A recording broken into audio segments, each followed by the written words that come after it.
something in the challenge? Or what? No.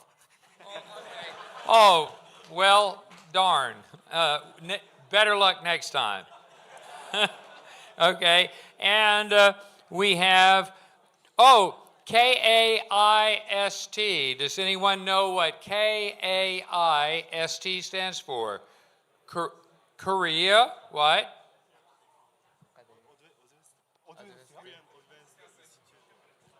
They're trying to figure it out themselves. It's like at MIT, they say it's Massachusetts, but by the time you figure out how to spell that, you've forgotten what the I stands for, you know. Oh, but anyway, great competitors from KAIST, and you all have been competing for, goodness, at least 30 years, 40 maybe, quite some time. But congratulations on being here. And here we have, all right, okay, National Institute of Technology, Tokuyama College. Wow. From Japan. Yes. We had the World Finals in Japan in, let's see, 2007. 2007, and we took everybody to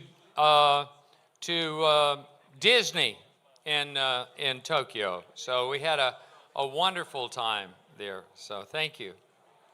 All right, and we have BRAC University. Delighted to have you here. Yeah. Okay, you got it.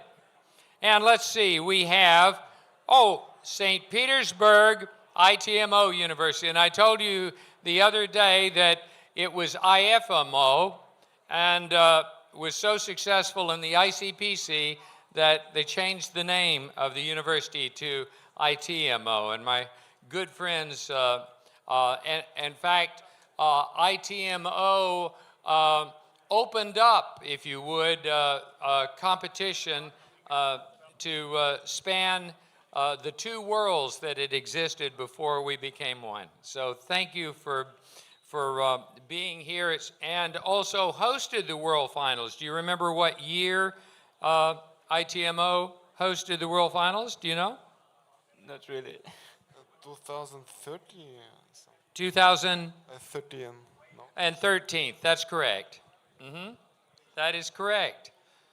2013. Okay, let's see.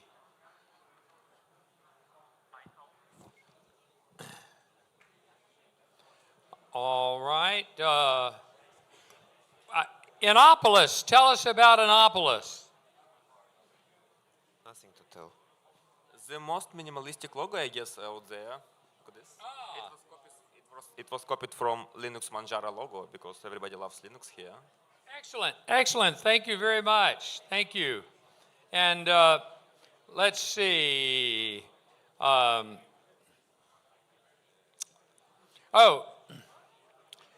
me tell you a story about UC Berkeley. All right? I had an interesting experience with UC Berkeley because I got a letter inviting me to join their board. Okay?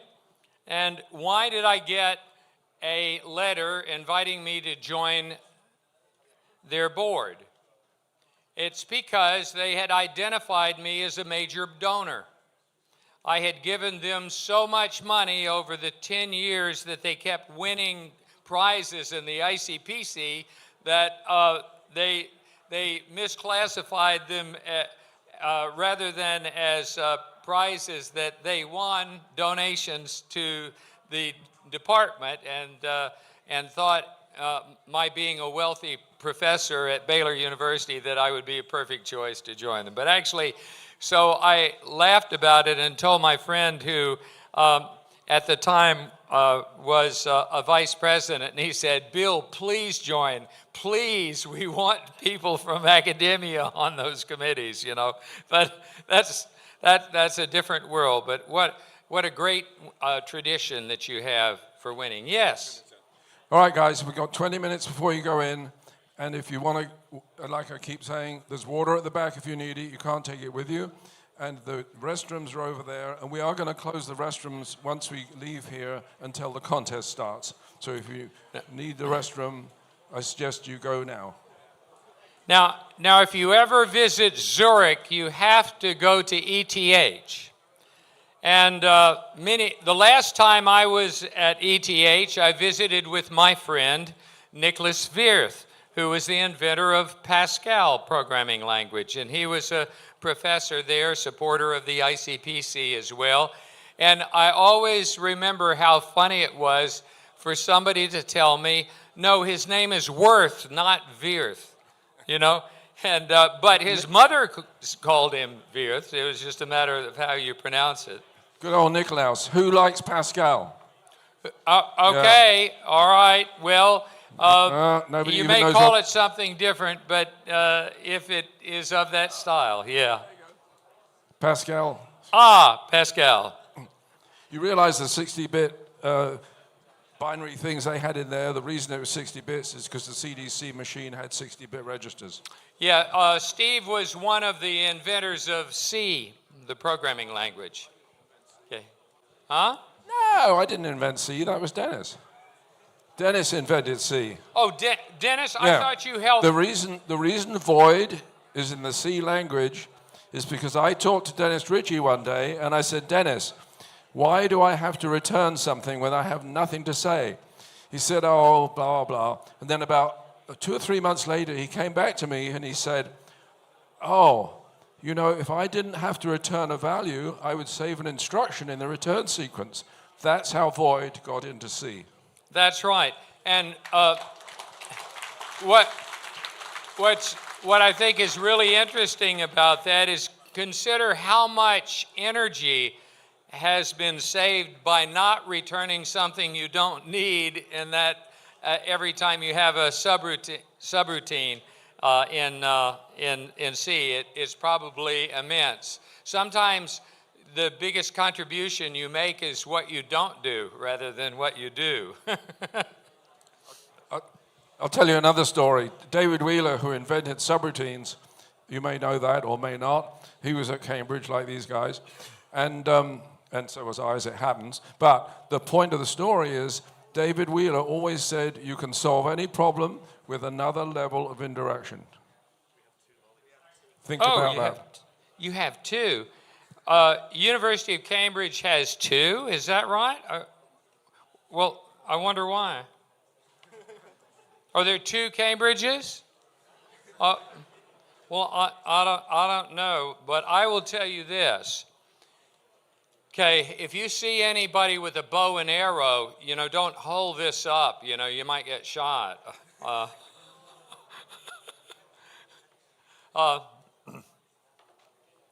Yeah, Cambridge has a very rich history. There's no question about that. So let's see. And where are we from here? Oh, that's right. Yes, from University of what? Oh, that's right. Nizhny Novgorod, right? Nizhny Novgorod. Ah, there we go. Добро пожаловать. Okay, let's see. Did you know that you have a bunch of ancestors who graduated from this place? Yeah. Mm-hmm. Yep.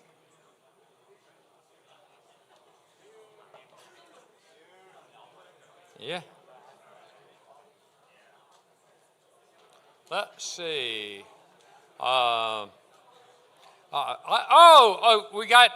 We've got a group over here. Here, I'm going to pass this on to you. Thank you very much. Hello, everybody. Today is my partner's birthday, so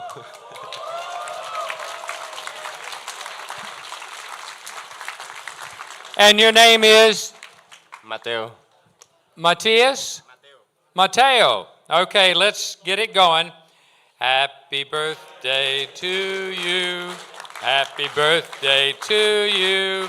Happy birthday, dear Matteo. Happy birthday to you and many more. Thank you. Well, do we have another birthday here today? Oh, really? Another birthday? Oh, okay. All right.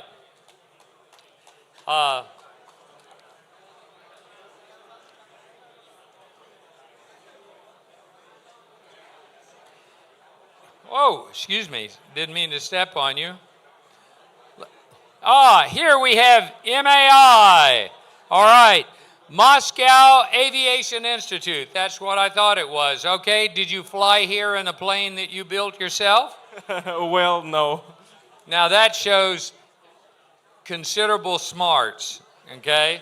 There's just no question about it. I had a friend who had a plane when I was young, and we would occasionally go fly it. It was a crop duster that was his father's. And, well, anyway, I better not tell that story. But anyway, it was an interesting experience. We liked to fly over, take pictures of things, and so forth. However, the only problem was it took a while to save up enough money for the gas, you know. But at any rate, it's nice to have you here. Congratulations. Let's see. Now, the University of Melbourne. The University of Melbourne. Where is the University of Melbourne? It's in Melbourne. Okay. All right. That's what I thought. Now, I don't know whether you realize this, but Melbourne is in Florida. Did you know that there's a Melbourne, Florida? So is your Melbourne also in Florida? I can confirm that. Probably so. You should change the county in Australia that Melbourne's in to say that it's Melbourne, Florida, you know, just to confuse the cartographers, right? But if you've never been to Melbourne, you want to put that on your list. It's a marvelous place to visit. Okay? And let's see, we have, okay, now Baku Higher Oil School, all right? Now, if you've never been to Baku, you are really clueless. Okay? I mean, there's just no question about that, right? Thank you for hosting us here with ADA University and the whole country, the whole state, everybody. And there are stories I can't tell you about how wonderful our hosts were to make sure that everyone who is invited to come here could come here. Sometimes that's more complicated than you might suspect. But they succeeded and you succeeded, and we're delighted about that. And of course, here we have our host university, ADA University. Now everyone knows that Ada Lovelace was known as one of the very first programmers in the world, and so you can almost tell whether somebody is a computer scientist because they'll say Ada University rather than ADA, but it is ADA. And it's very interesting about ADA because it was part of it was a university for educating diplomats, if I recall, and the D stands for diplomacy. That's excellent. So the bathrooms are still available in an emergency now, but otherwise we're about 10 minutes from leaving here, and we would rather not have the bathrooms backed up. So if you really need to use the bathroom, you can, but if you can wait, we would prefer that. And we will leave here in about 10 minutes. Excellent. And we have a team from Beihang University in China. And there again, my goodness, you know, I don't know of any place in China that you wouldn't want to visit. I mean, it's a marvelous place and lots of hospitality. And we have, oh yes, Bonatara. Sorry, I should have looked at your face rather than at your name tag. Same is true. And what we have here, okay, the Universidad de Central Florida, okay? Now, UCF is one of the pillar institutions of the ICPC. They've hosted the North America Championship, I believe, 5 times in recent times, and has one of the best competitive programming programs in the world. So delighted to see you here. All right, now let's see. Okay, now I know École Polytechnique. Now, École Polytechnique was officially started, I believe, in 1790. Okay, the bathrooms are now closed. Okay. The bathrooms, Bill, the bathrooms are now closed. I was very young then.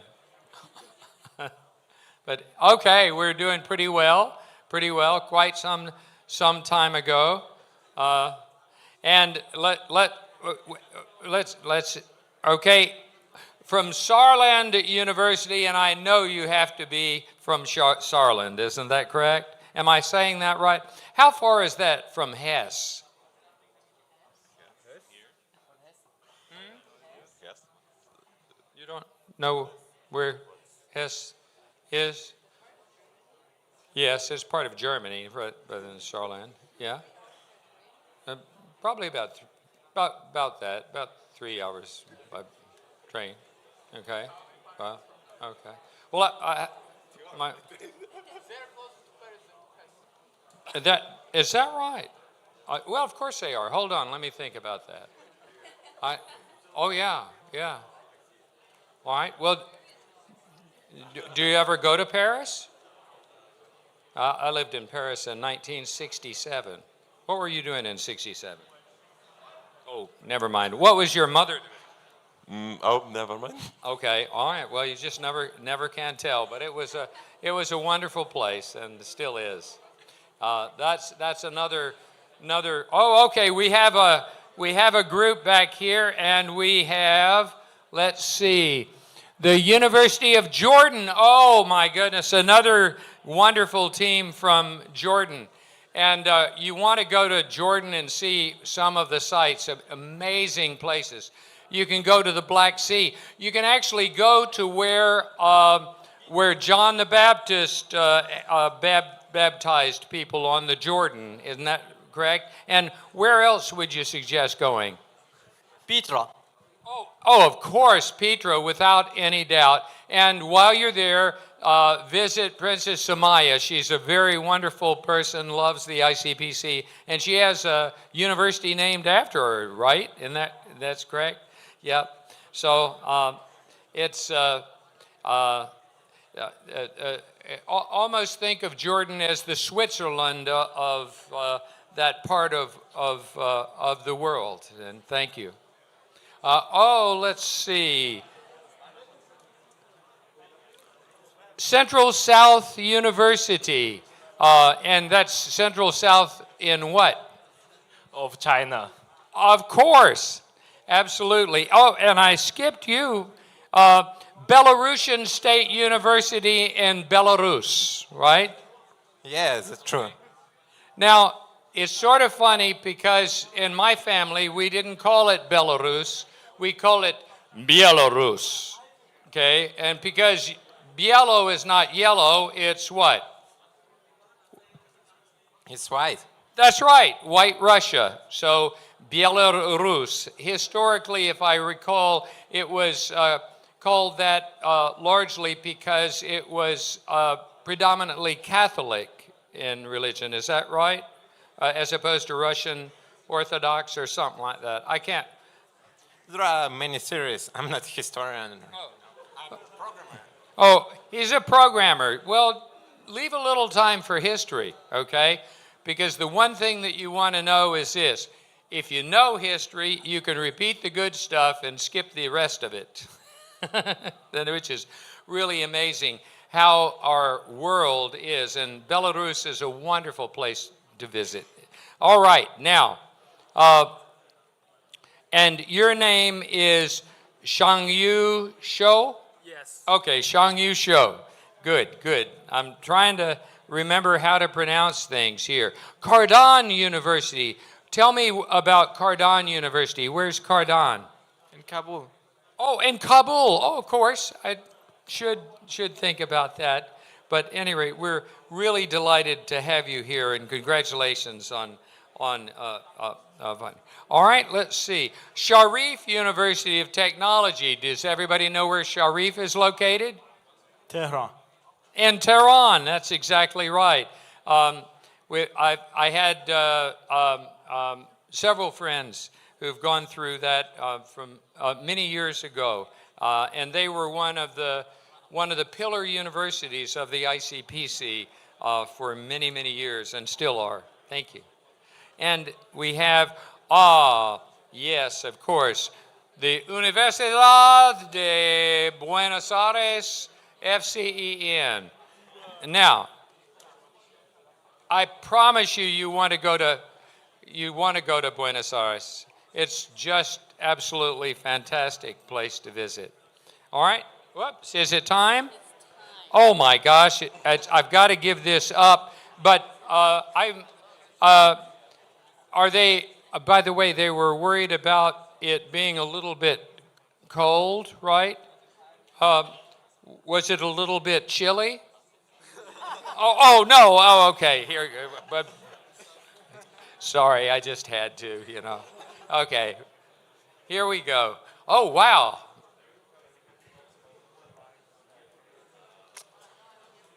All right.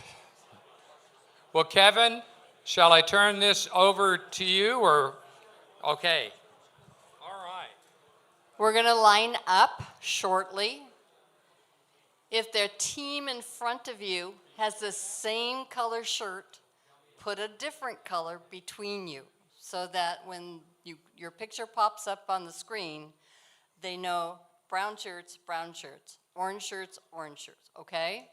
All right, then we're going to have Fuad carrot. That is not the 4-color problem. It's the 24-color problem. Excellent. All right. So one more thing. When you get inside, put your paddles. Pay attention, guys. Put your paddles on the right-hand side of your workstation so they're on the floor and out of the way. Thank you. All right, are we about ready to go? Let's go. Come on, Prescott. Yes, guys, this trophy now belongs to all of you, but after 6 hours, it will belong to only one team. Thank you and good luck. Okay, here we go. Here we are. We're going to lead from the back rows. Back rows first, and then come on, let's forward. go. So here we are.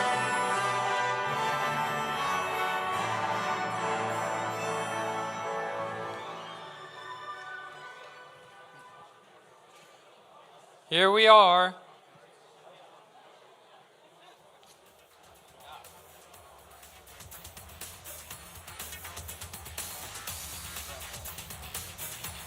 All right, we're about ready.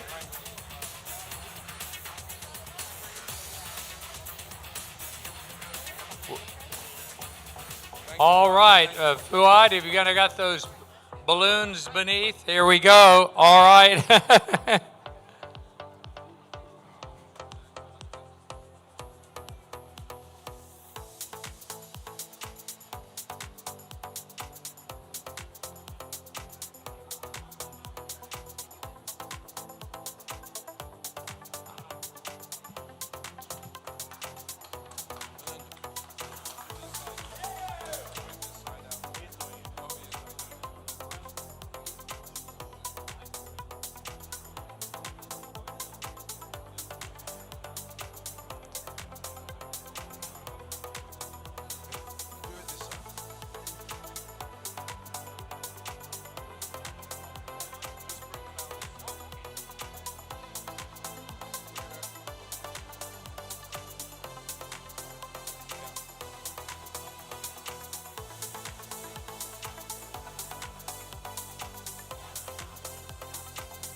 locations.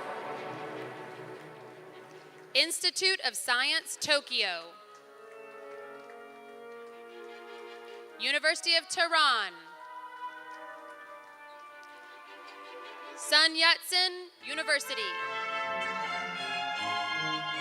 National Institute of Technology, Tokoyama College. Georgia Institute of Technology.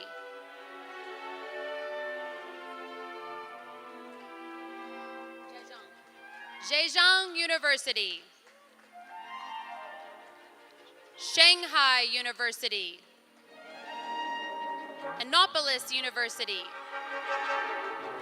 University of Science and Technology of China.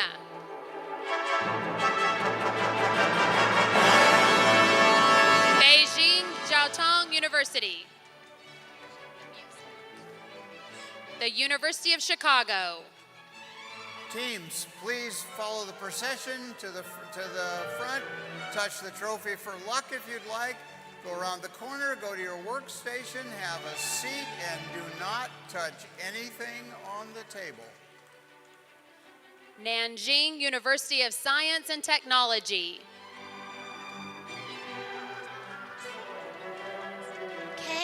KAIST.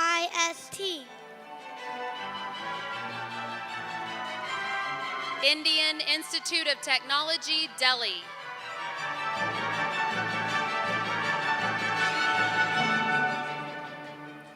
Korea University.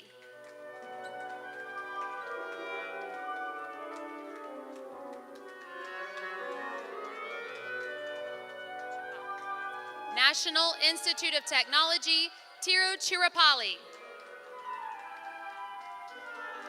Peking University.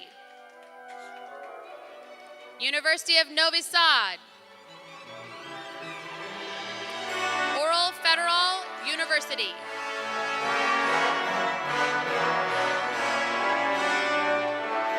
Carnegie Mellon University. Kyoto University. University of California, Los Angeles. University of California, Berkeley. Teams, please follow the procession to the front. Touch the trophy for luck if you'd like. Go around the corner, go to your workstation, have a seat, and do not touch anything on the table. Harbin Institute of Technology. Seoul National University. University of Science, VNU, HCM. Universidad Federal de Alagoas. Universidad Federal de Campina Grande. Saratov State University. Universidad Federal de Minas Gerais. Massachusetts Institute of Technology. Venus University. Universidad de Sao Paulo. The University of British Columbia. Instituto Militar de Ingeniería. University of Toronto. University of Tartu. National University of Singapore. University of Cambridge. University de Pisa. Universidad Estatal de Campinas. The University of Tokyo. Indian Institute of Technology, Indore. Tsinghua University. Texas A&M University. Universidad Nacional de Colombia, Bogotá. Nizhny Novgorod State University. Teams, please follow the procession to the front. Touch the trophy for luck if you'd like. go to your workstation, have a seat, and do not touch anything on the table. Syrian Virtual University. Great job. Special request. Indian Institute of Technology, Roorkee. Arab Academy for Science, Technology, and Maritime Transport, Cairo. UNSW, Sydney. HSE University. University of Science and Technology, the University of Da Nang. National Economics University. St. Petersburg State University. Rutgers University. National Taiwan University. ETH Zurich. Neapolis University, Paphos. Chennai Mathematical Institute. Pohang University of Science and Technology. Shanghai Jiatong University. Union University Faculty of Computer Science. University of Belgrade. Indian Institute of Technology, Bombay. University of Zagreb. National University of Science and Technology, MISIS.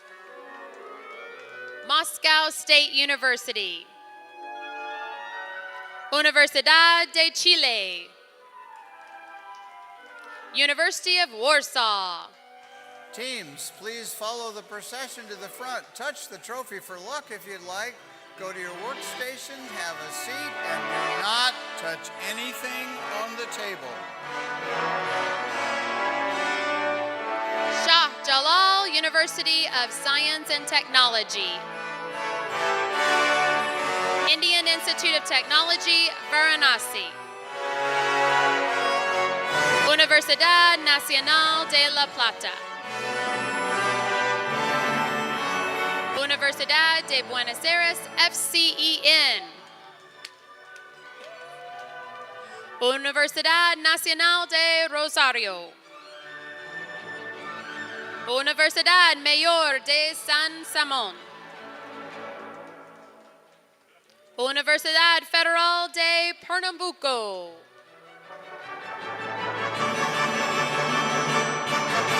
Carnegie Mellon University in Qatar. Ain Shams University Faculty of Computer and Information Sciences. University of Wrocław. Cairo University Faculty of Computers and Artificial Intelligence. Sharif University of Technology.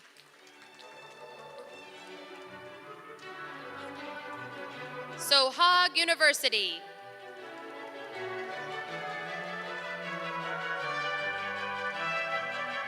University of Maryland. Instituto Tecnológico de Costa Rica Campus Alajuela. Delft University of Technology. Universidad Nacional de Ingeniería, FC.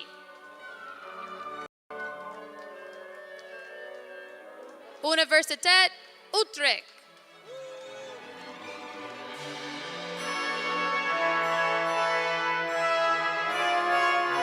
INUFAS Karachi. Hardon University. Moscow Aviation Institute. University of Illinois, Urbana-Champaign. Asyut University.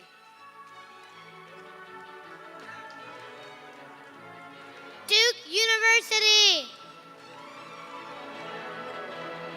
Central South University. Southern University of Science and Technology. Universidad Autónoma de Yucatán. Arab Academy for Science, Technology, and Maritime Transport, Smart Village. Nanjing University of Aeronautics and Astronautics. Belarusian State University. The University of Jordan. University of Texas at Dallas. Universidad de la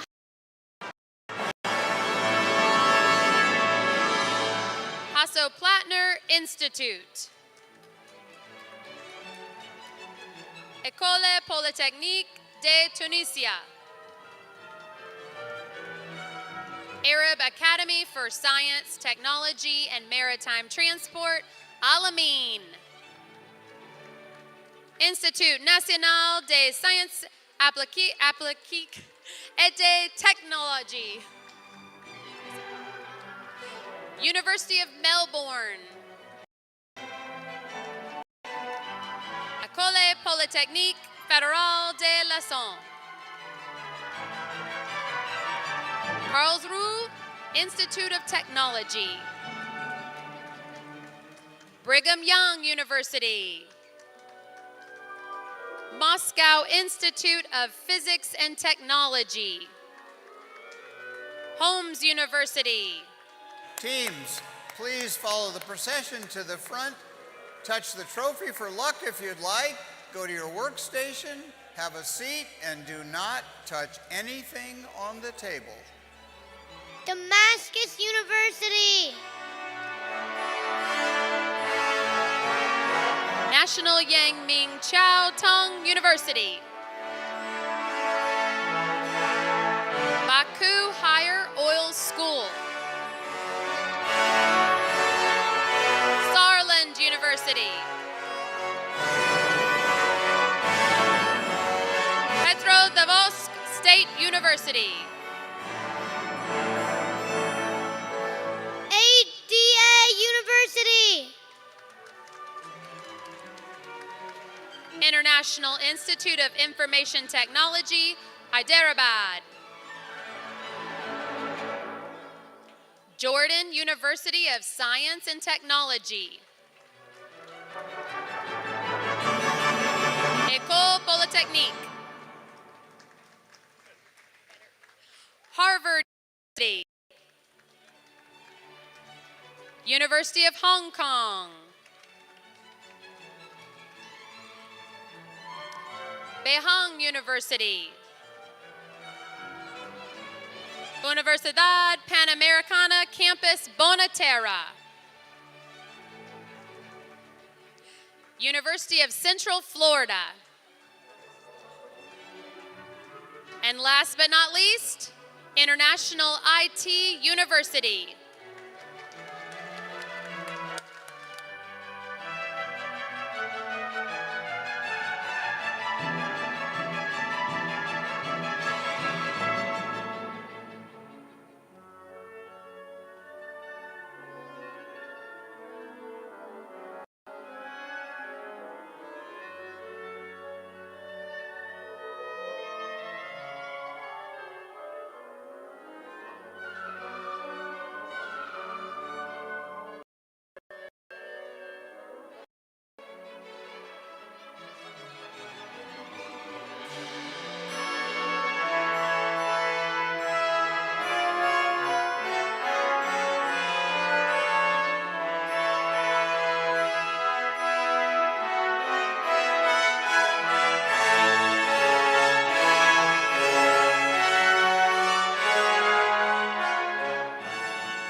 Welcome, everyone, to the 40th Annual ICPC World Finals in Baku, Azerbaijan.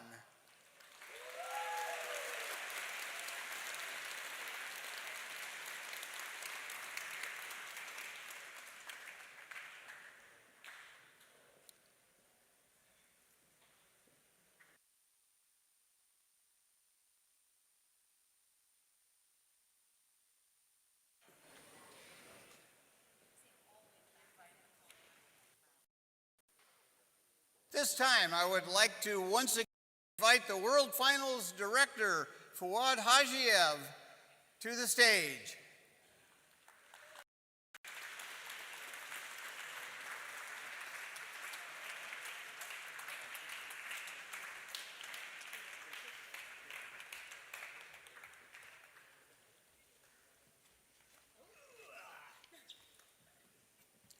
Just say welcome.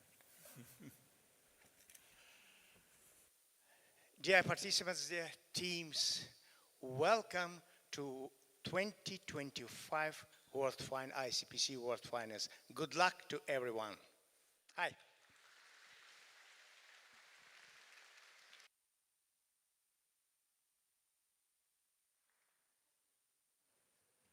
Thank you, Fuad. As I mentioned at the dress rehearsal, there are a couple of important announcements that we need to make before we start the World Finals. And the most important one is, as the airlines say, your safety is our primary concern. So once again, let me remind you that in the unlikely event that we would need to evacuate the building, all teams will exit through the door that you just came in, through to my left on this side. All teams will exit that way. All spectators will exit through either left or right door to your left or right, and spectators will go out into the chill zone area. That's good because there's ice cream and popcorn and stuff like that. Teams will go out that way, and I will remind coaches that in the event of an evacuation, do not go try to find your team. If you were to communicate with your team, it could result in their disqualification. Once again, I'll remind all contestants that there are no electronic devices allowed on the floor. This is your last warning. If you have an electronic device and you don't give it to a marshal right now, we will disqualify you from this contest. I also want to remind everybody, all contestants, that there are no ear devices allowed, no earbuds, no earphones, and your ears must be visible at all times. Contestants, remember that you are not allowed to communicate with anyone other than your own team members and with the marshals on the contest floor. Communicating with anybody else would be grounds for disqualification. Your badges must be on and unobstructed in front of you at all times. Spectators, during the contest, please remain quiet. This is to be considered a quiet zone. If you want to have a conversation, we encourage that, but we ask you to go outside to do so. Teams, I'll remind you that restrooms for you are located outside the same door that you came in. You'll go over there. You may not take any listings or anything else with you to the restroom. Teams, when the contest starts, you will be allowed to move your monitor, your keyboard, and your mouse if you like, but if you do so at your own risk. If you move it and something happens, we'll try and help you, but it's at your own risk. You may not unplug anything. You may not open up the laptop computer on your desktop, and you may not adjust or block the camera on the front of your workstation. You may not do anything that would affect any other teams.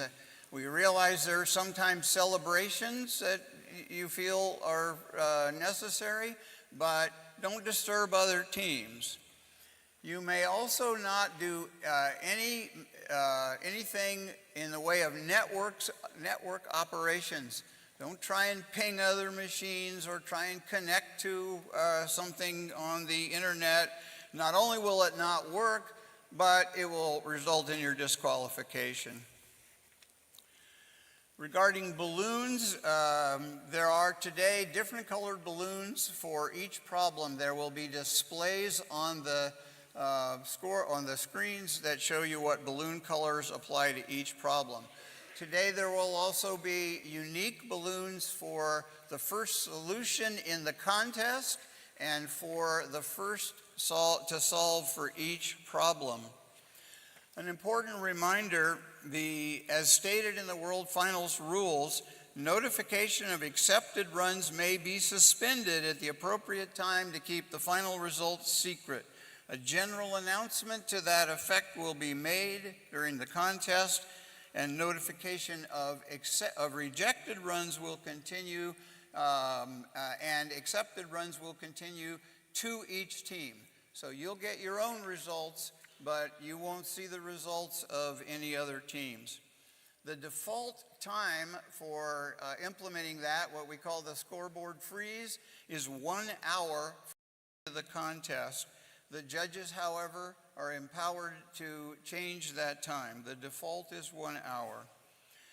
If during the contest you receive the wrong lunch sandwich, please don't start negotiating with the team next to you to trade. That happened in the dress rehearsal. You are not allowed to talk to the teams next to you.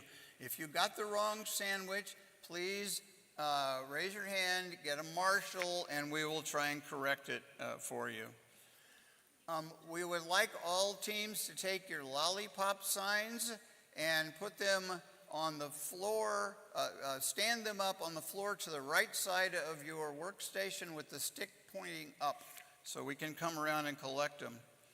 One thing that was discussed in the answers to question sessions on day before yesterday, but the judges asked me to make another announcement because the printed rules weren't 100% clear on this. The memory limit for all problems is 2 gigabytes. That applies to all problems in the contest.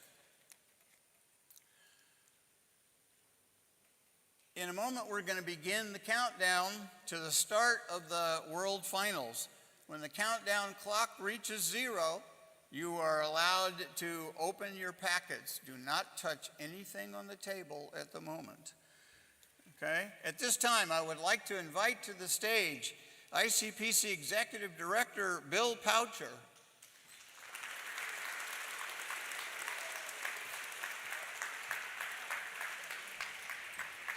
I'd also like to invite ICPC World Finals Director Fouad Hajiev.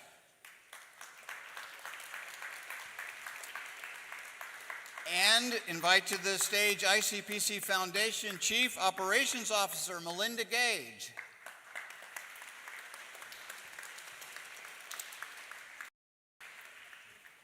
So I delivered, what? And Matvey Kazakov. Matvey, come on up here. Okay. Matvey, the Deputy Executive Director of ICPC Foundation in NIRC. I think Matvey may actually be doing his job working. He's on the way. Okay. He's on his way. Matvey. Okay. Okay. We've got all the time in the world, Yes. actually. Yes, but not yet. Okay. We have 13 minutes. We're waiting for Matvey, I guess. Probably. We're all waiting for I Matvey. need 10 seconds. Yeah? Matvey. I need 10 seconds. Here he comes. Applause.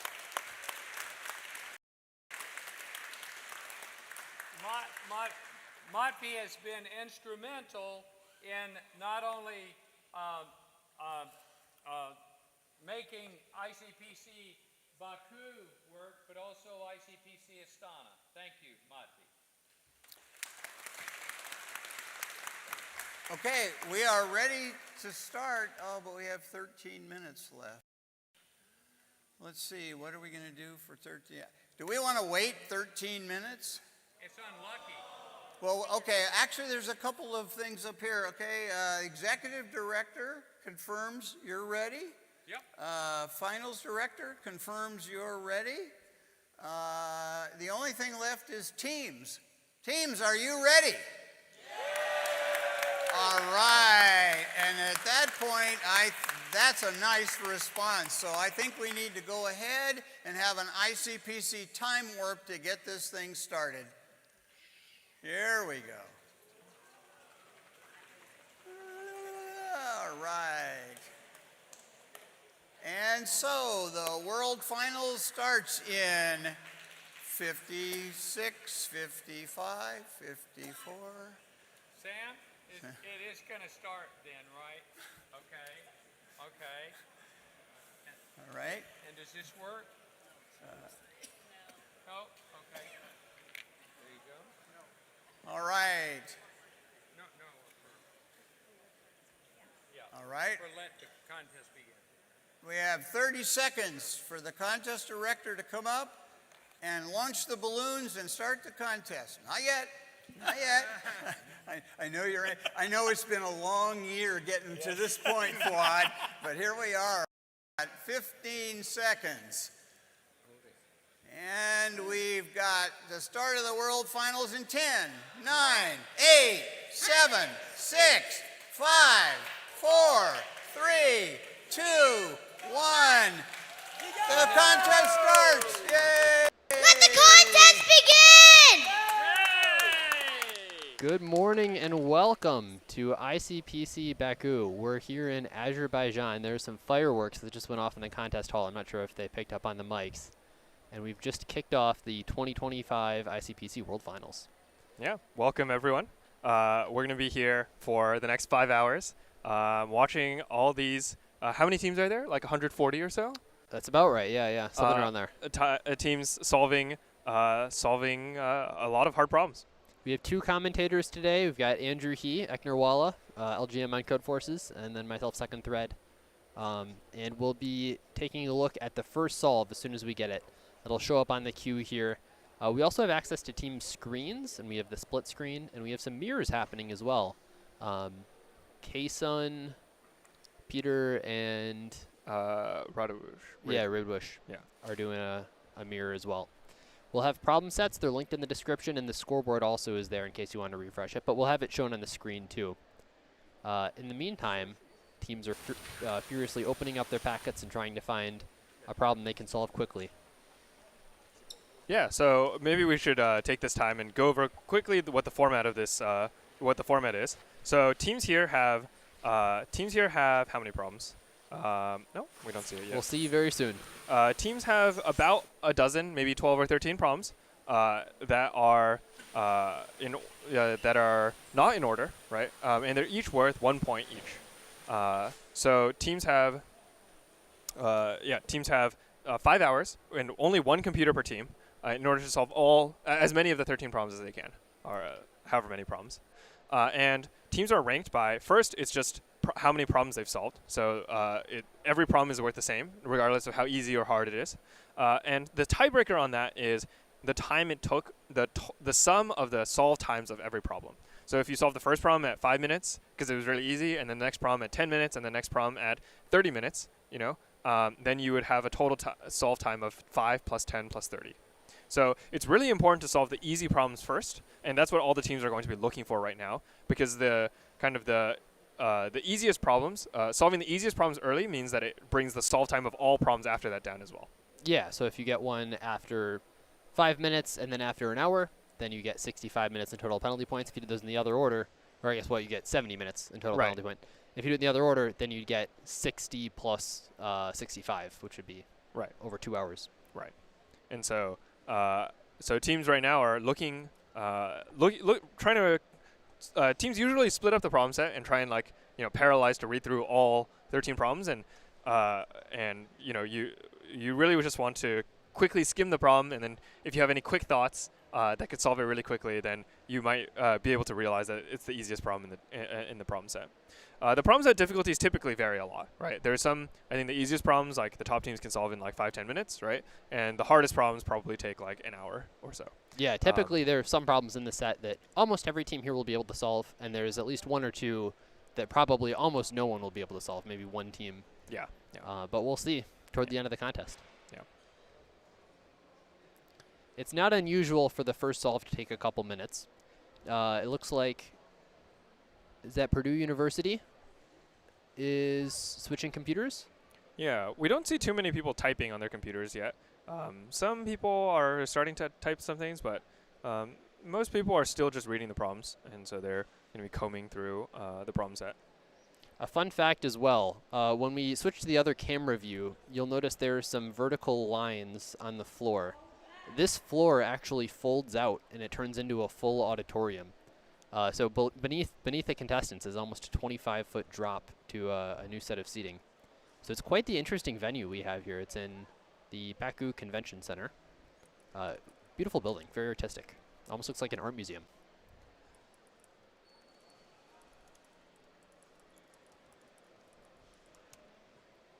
Looks like Union University Facility of Computer Science is opening up their editor. And again, we do have Peter, Kason, and Raidbush trying their hand on these as well. I don't think the problems will get released for another 15 minutes. Yeah, they look like, yep. And the scoreboard, I think, might also be, might also come up in a little bit.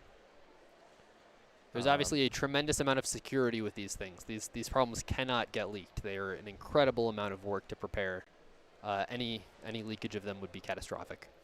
Yeah, I think the judges actually don't give the problems to anyone, including like the systems team, until like early this morning, and just to prevent any way that the problems could accidentally be hosted or anything. Hopefully, we'll be getting sets along with the coaches in a couple minutes here. But it's going to be, it's going to be a minute there. Yeah. So one of the most fun things here is the idea of balloons. Contestants, anytime they get a solution correct, will get a balloon. And they're color-coded. So problem A has one color balloon. We don't know which one it is yet. Maybe the contestants do in their problem set. They'll also get a special balloon, which is a fan favorite called a golden balloon for the first solve, the dark green, as we call it. Not necessarily a dark green balloon, usually gold. I also noticed on the trophy earlier today, they have silver balloons, which are really quite beautiful. So hopefully that's one of the easier problems.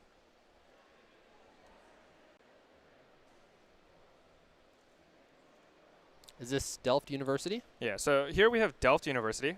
We can take this chance and talk about some of the teams. So Delft is they are the EU, the European regional champions, and they are they're a pretty strong team. They have one LGM, Euron, and he's a bit of a geometry specialist.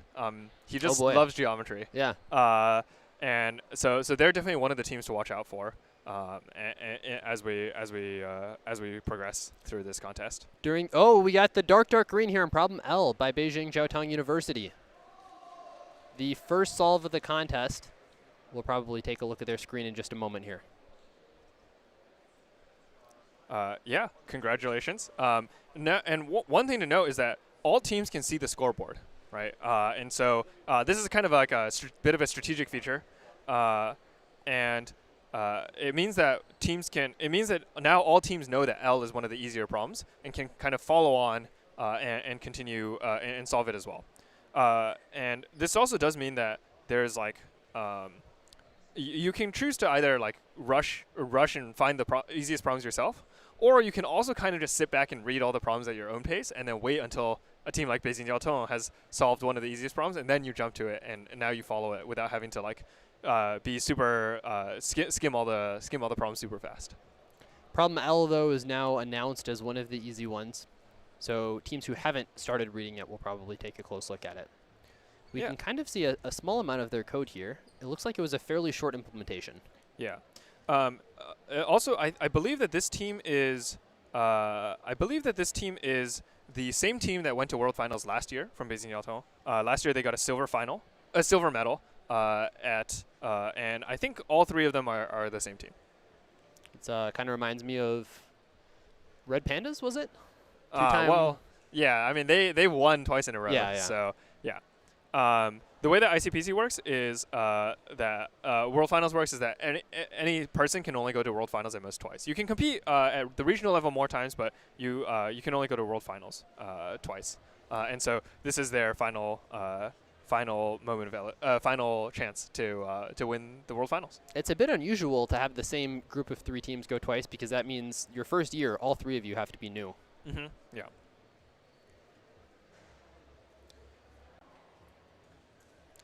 Here we can see Harvard. Harvard has the second submission of the contest, which was a wrong answer, incorrect submission on F.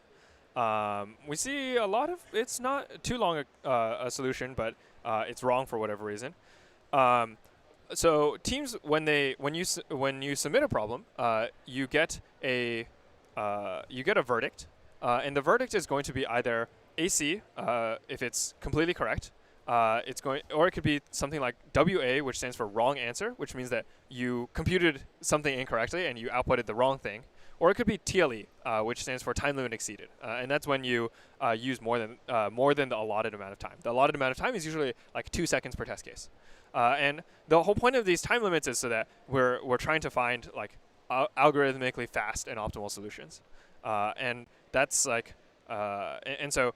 The feedback you get is only limited to like those individual options, though. You don't see which test case you failed. You don't see how many test cases you passed, and it's all just did it pass all of them, or did it get wrong answer or TLE on at least one of them.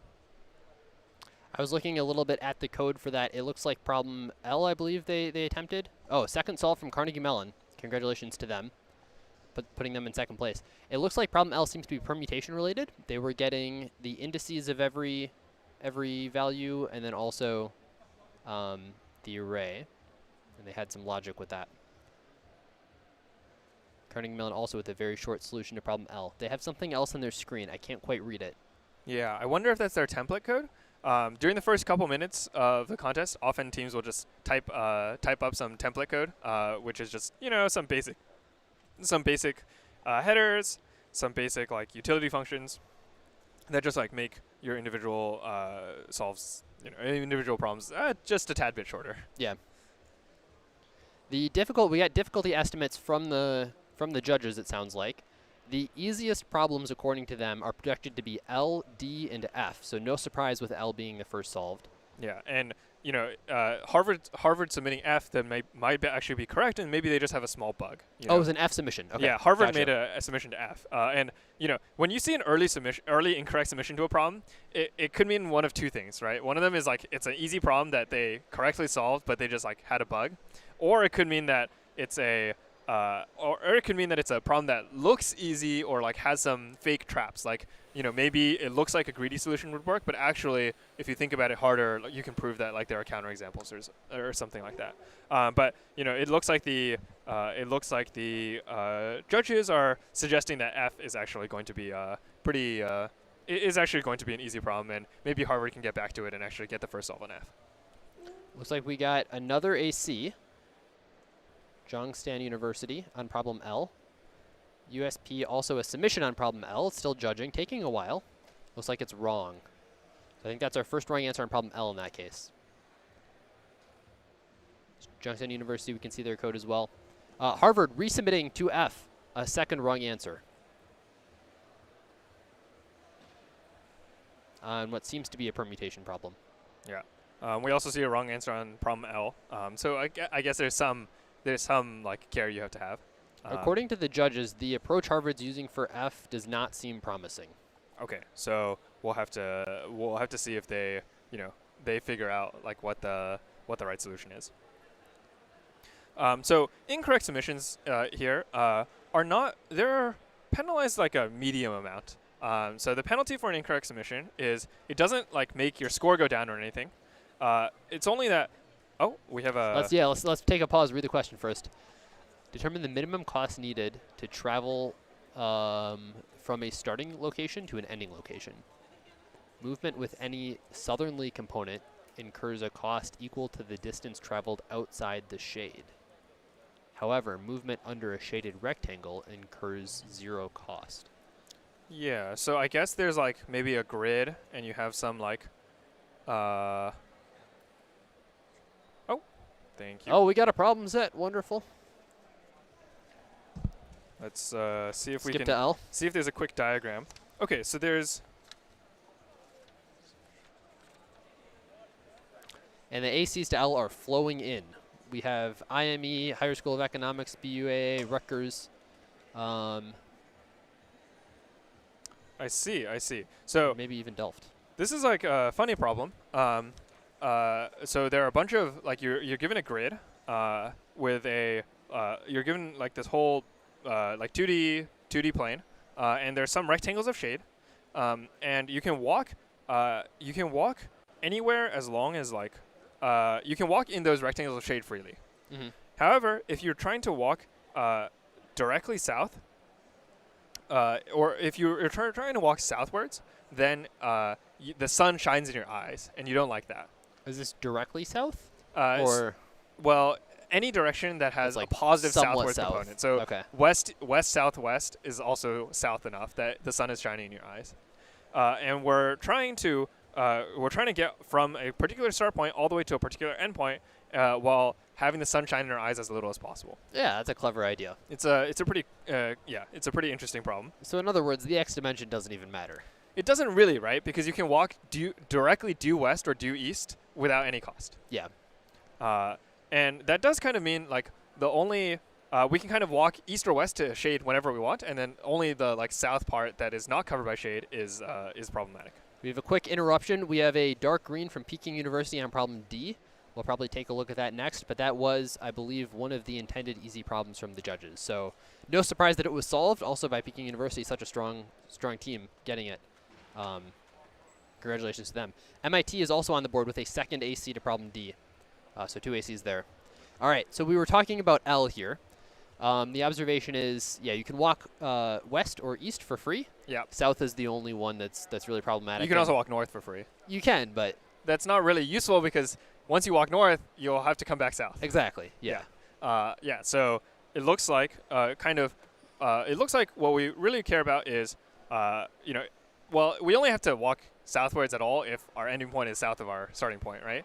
And then for any little segment of south, little segment southwards that we have to walk, we'll try and walk east or west to the shade if there exists, and if it doesn't, then we'll have to walk 1 unit south. So ultimately, what we're trying to count is what's the vertical distance south we need to walk, minus what is the union of all of the y-axes that are covered by shade. Yeah. And that's how many uncovered steps we have to take southward. Right. And that seems like and that seems pretty easy to implement. It does seem like there's some subtleties. You have to make sure that you're unioning your rectangles correctly. You have to make sure that your rectangles are inclusive or exclusive in the right way. Yeah. But most teams should have the experience to get these details correct. Yeah, you should be able to do it faster than n squared ideally as well. Yeah. It looks like St. Petersburg ITMO also with an AC on D, NUS with an AC on D. Yeah. At this point, we're going to start the next thing we're going to start looking out for is when is the first team going to get 2 problems. And I guess a good candidates for that would be teams like Beijing Delta, because they've been done with L for so long that maybe they've already had a chance to look at D or F or another easy problem. Apologies on my part. I called them judges earlier. There's a separate team that's judges. This is the analytics team. Yeah. They're working hard, looking at all these problems. So thank you very much to them. Yeah. I believe this year we have some new tech. It's fun and exciting. I think we've always been able to see the teams. Well, not always, but recently we've always been able to see the teams' screens as they work, and also their webcams to look at what they're doing. But now we also have access to some of the files on their computer, so we can actually pull down the code that they're actively editing. Oh, and read it. wonderful! And that's what a lot of the analysts are doing. That's what analytics is doing in order to find some of these insights about what the teams, how the teams are solving the problems. We got a series of more submissions from Science Tokyo, Hyderabad. Oh my goodness. UTokyo, Maryland. All these are ACs. The AC rate here is quite high. Also, UIUC with a dark green on problem F, bringing them into first place with the first team with 2 ACs. Also the first team to get F. Wow, and they also solved the two problems within 1 minute of each other, which is very impressive when when you have only one computer. And with no wrong answers. Yeah. Another thing to note here that we have new is in the bottom left here, you can see this graph, and it's pretty short right now. But this is actually a graph of their I guess their APM, or their words per minute over time. How many keys they're typing and how much they're typing over time. So we'll get to see, do teams type more over, type more as the contest goes on, or do they type less, or do they have dry spells? And we'll be able to peek at all of that. You can see this glorious metal D balloon. That's the first to solve balloon to problem D, being handed to Peking University right now. Just so that everyone can see that they were the first, everyone can see who was the first to solve each problem. They are, of course, hard at work trying to solve their next problem here, so they're not giving too much attention to the presenters. But it is a wonderful photo op and a beautiful balloon.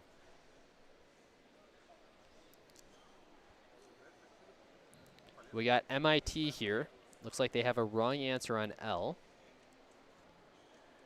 This is, of course, Richard Chi. Yeah. Ben Q's brother. Yep. Very strong contestant himself. They do use the same book code. This is one of the things that's happened in Meta Hacker Cup. We have gotten almost every year Richard gets flagged as copying BenQ's code because they post the same book code. I see. And they use the same templates and yeah, everything. it's like 98% similar for the short solution, so they always get flagged for cheating. Right. Yeah, there is a lot of, it's hard to detect plagiarism. It's hard to be accurate about distinguishing, like, plagiarizing the solution from just plagiarizing pre-written templates. Yeah. So we do manual reviews, of course, but anyway. Yeah. Okay, we got difficulty estimates here. The series of medium problems, I didn't know if the analytics wanted us to announce that yet, but apparently I, J, A, B, and K are all supposed to be approachable, and maybe not too difficult to get some metal. To get a better metal, maybe H or E, and then G and C seem to be the real nightmares of the set. Yeah. We're now in the phase where teams have seen all three of the quote-unquote easy problems be solved. One basic heuristic, right, is if a problem gets solved in the first 20 minutes, right, that means it's definitely pretty easy. And you should aim to have all such easy problems solved in the first hour or so. And then the next step is any problem that gets solved in the first 2 hours, right, are kind of easy medium. And there could be different teams could work on different ones, but at the end of you really should solve all of them because they're all pretty approachable. And you want to get those solved by the 2.5, 3 hour mark or something. St. Petersburg and NUS have both solved their second problem, F for St. Petersburg and L for NUS. Yeah, we can see that despite St. Petersburg solving their second problem before NUS, NUS still has better penalty because they presumably solved their first problem faster. And so it's both a matter of your total solve time, but also which ones you solve first and how fast your earlier problems are. I can't read their code. They haven't zoomed in enough. Yeah. I won't really try. A lot of VS Code usage here, though. Yep. We can also, maybe it's time to take a quick look at D. Yeah, that sounds like fun. Let's do it. So I can bring up this maybe I'll start reading it as you bring up the statement. Oh. I guess the statement is a little cut off. Half the statement. There we go. All right. Half the statement. So we have a rover moving on a grid. Some of the squares have obstacles. And the robot follows a strategy where they follow a permutation of north, east, west, south, or news. I guess ICPC news related, maybe, potentially. Okay. Well, let's read from the statement here. They have a brand new Hornet rover set to explore the planet going north, east, south, and west. When it makes a move, it goes through its directional ordering, choosing the first direction that does not move it off the face of the planet or onto an impassable rock. It seems like this planet is also flat. So the global rounds on Code Forces were a misnomer. This is UCF, of course, putting them in rank 5. UCF, my home university. We have Anderson Fanderson here in the middle. He's having fun, it looks like. And their solutions to 2 of those easy problems have been accepted. Well done. Okay, sorry. Back to problem D. So what's the question they're asking here? Oh, between 2 consecutive moves, the rover may be hit by a cosmic ray, replacing its direction with a different direction. They want to determine if and when the rover's direction ordering changed. So the northeast, southwest, or west-south or whatever seems to change, and then they want to know at what point did it change, given the moves it made. I see. Oh, I guess not only at what point did it change, but like it can be changed multiple times. Right, right. And kind of every time it gets changed, right, it needs to get, we're trying to find like a way that it can get changed so that it's consistent with like as much of the remaining text, as much of the remaining path as possible. Really quickly, to interrupt, we actually have our first solve on problem I by KIT. They're a European university, and I've also heard that they might be a pretty strong team this year. And so, you know, problem I is one of our medium-ish problems, and KIT actually this is their first problem to solve. So it looks like maybe they just like they happened to read to problem I and they were like they thought they could solve it, and so they just started working on it instead of any of the 3 easier problems. Yeah, it looks like maybe the other 3 easier ones are good ones for them to approach next, but they've got I out of the way. Yeah, and this is fine for them. Yeah, yeah. Because you know now the scoreboard is present. Now they can see the scoreboard and they can see all the other easy problems and they can work on them very quickly. And so they do lose a little bit of penalty time by solving I before D, right? Because I took them 20 minutes and D would take them 5 minutes, right? But they're only losing 15 minutes as long as the next problem they solve is D. And they trade that for a very clear roadmap. Exactly. So they know exactly what they're going to work on next. They don't have to worry about spending time on some other stuff. So their mid-contest will be very efficient. Yeah, and so if they're able to get through the easy ones. It should be pretty easy for them to catch up, and they should be in a pretty good position. Utokyo has moved into 8th with an ACND. Okay, let's finish talking about D here if we can. Oh, and it sounds like the starting path is given to you at the bottom. Right. So I think what's going on here is there's a grid with a robot in it, and there's a particular path that your robot is observed to take, right? And what happens is it follows like the initial starting ordering, which is like NESW or something, as long as it can. It follows that ordering, and as long as that ordering is consistent with your next move, then it's like you can it's fine to just say like, oh, the robot has been following this ordering, right? But at some point the robot might make a move that's not consistent with this ordering. So it might make a move that's like maybe your order is like south is the lowest priority, right? But it just moves south somehow, which means that you know that the ordering must have gotten changed at least at that point, because you know the robot like moved in a direction it didn't prioritize, right? And so now you don't know exactly what order it decided it's using now, but we can kind of we'll try and pick the order which is consistent with the most moves going forward, right? And an order a direction ordering being consistent with a sequence of moves has to do with both what moves actually get taken and also at each move which other directions were blocked, right? Because yeah, so for example, like let's say it got changed. Right. Your next move was north and you moved south. Right. So okay, the new ordering has to have a south here. Right. But the following locations, if let's say west is blocked, right, there could be any number of W's that happen before you actually go north, if that's the next move you actually made. Right, right. Yeah, like you're ordering, like if west is blocked and you saw that the robot moved south, you don't know if the ordering is going to be west, is west south something something or south something something. You don't know if it prioritized south because west was actually the better priority or not. And so we're going to kind of just try and construct an ordering which is consistent with as much of the remaining text as possible. Oh, sorry. Is the direction that your permutation, is that just 4 letters? That's just 4 letters long. I see. Okay. Yeah. And so there's a little bit of casework and data structures on here, but we'll see how. We'll see how it goes. Like the teams, we'll work out the details of how exactly to order it. Looks like MIT's just gotten problem L as well, putting them in 18th place. My observation here would be that there are 12 possible orderings of those 4 numbers, right? 4 factorial. 24. Sorry, 24. Just Yeah. kidding. Oh, so then you can't do bit sets.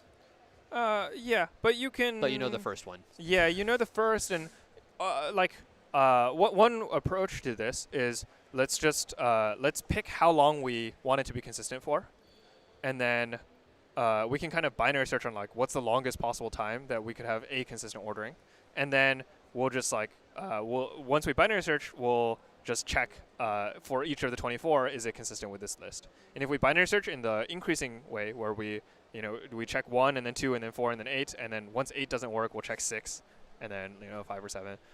Then we'll be able to do it in still linear time or like n log n time, and that's a pretty black box way of doing this without having to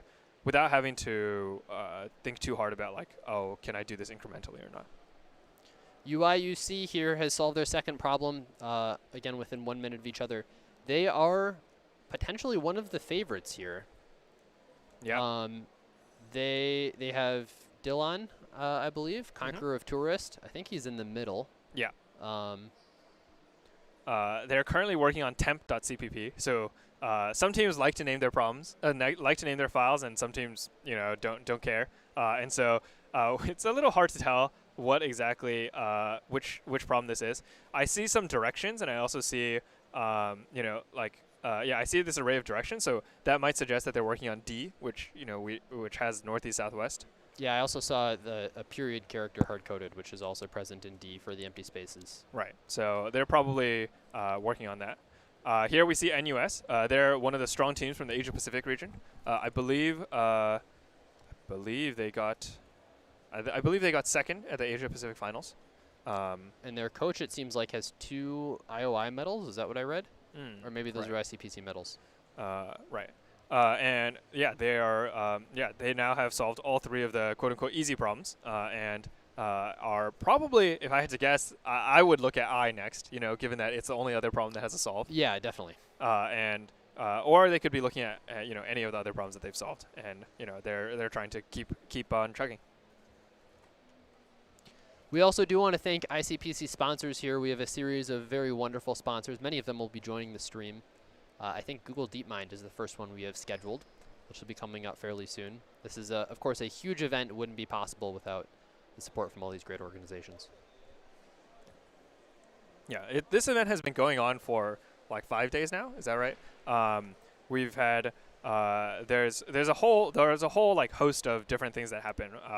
There's a dress rehearsal for this. It's like a 2-hour practice contest where teams can get familiarize themselves with these exact computers, exactly how they sit, exactly all the hardware they're going to be using for the actual contest. And then there's also a ICPC challenge, which is it's a more heuristic contest. So this contest is mostly about like algorithms, and it's about all these problems have correct more or less answers, and they can be judged as like either you computed it correctly or you just like computed something wrong and it's just completely incorrect. It's true or false. But the heuristic contest was a bit more. The ICPC challenge was more of an optimization problem where there's a optimization function that you'd like to optimize as well as you can.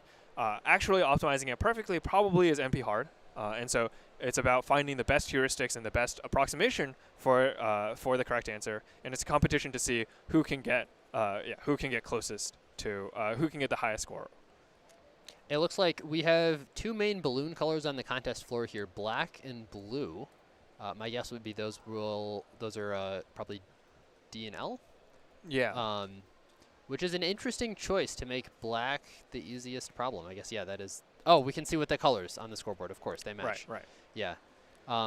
Yeah, I've heard there have been requests from certain people who run the contests to make the more colorful balloons for better photos be the easier problems. Black is an interesting one. I Maybe think it's done randomly these days. Yeah, I think it's done randomly because I think no one except the judges until the contest starts actually knows the order of the difficulties of the problems. Maybe some of the analysts get told at the beginning of the contest, but the judges are really the only ones who know. Let's maybe take a look at problem F here. This is the other quote-unquote easy problem. Of course, at ICPC World Finals, all of these problems are fairly difficult. But yeah, let's take a look. So we have a series of series of pots, I think, and plants. Right. And also some cats. So we have M catnip plants, and each cat likes some of them. And there's a row of M pots by the window, numbered 1 to M. And the cat will be persuaded to walk along the row of pots and stop at one that it likes, even if there are other cats there. Mm-hmm. You know which pot you'd like each cat to stop at, and you want to find a way to order the pots where you get each cat to stop at the pot you'd like. So you can choose where to plant the plants, and the cat likes some subset of the plants. Right. And so what this kind of means, right, is that all plants that the cat likes must be at least must be at the place it stops at or after, right? Because we don't want the cat to stop early. Yeah. And also the pot that the cat does stop at has to be one of the ones that the cat likes. Yes. Yeah. So it's going to skip the ones it doesn't like in the prefix and then Right. stop at the first one that you chose to place that it likes. Right. I guess a side effect here is like a requirement for this being possible is that you have to have a cat that likes only one plant because someone's got to fit at the end. Oh, that's very interesting. The one that likes that is going to fit at the end. Right. And then if you know that one's going to like that, that means you know you could basically remove that from consideration from everyone else because everyone else has to stop at an earlier one. Are the cats going to stop at distinct locations though? Well, they won't, but you need to make them stop at distinct locations. Is that right? I thought it's just that each cat has like a target pot that it should stop at. Oh, maybe not. Yeah, I think each cat just has a target, and it's not necessarily the case that every pot has at least one cat that stops there. And so that's kind of interesting and different. I guess like the approach, like the first observation is like each pot has some minimum location it can be at, right? It has to be at least greater than or equal to any cat that likes it, right? And then we also need the pots that are actually liked to be like present. Wait, so there's like any mapping between cats and target pots? Is that how the problem works? That's right. Oh, and we actually see a solve on a fresh problem. J also now has a solve by UChicago. This is their second solve. I bet their first solve is problem I don't know, probably L or something. Yeah, one of the easy ones. Yeah.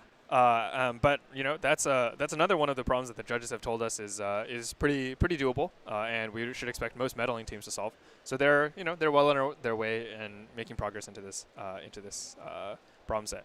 We see that they're actually only 30th place because this is only their second problem, but and I'm sure it took a while because it is it's a little bit harder, but now they have the chance to solve clean up the rest of the fast problems.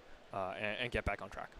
We see a couple teams getting their third problems in, UIUC among them. First to solve problem J, which means they have, this is UChicago, a different university also in Chicago. Yeah. Midwest is strong showing this year.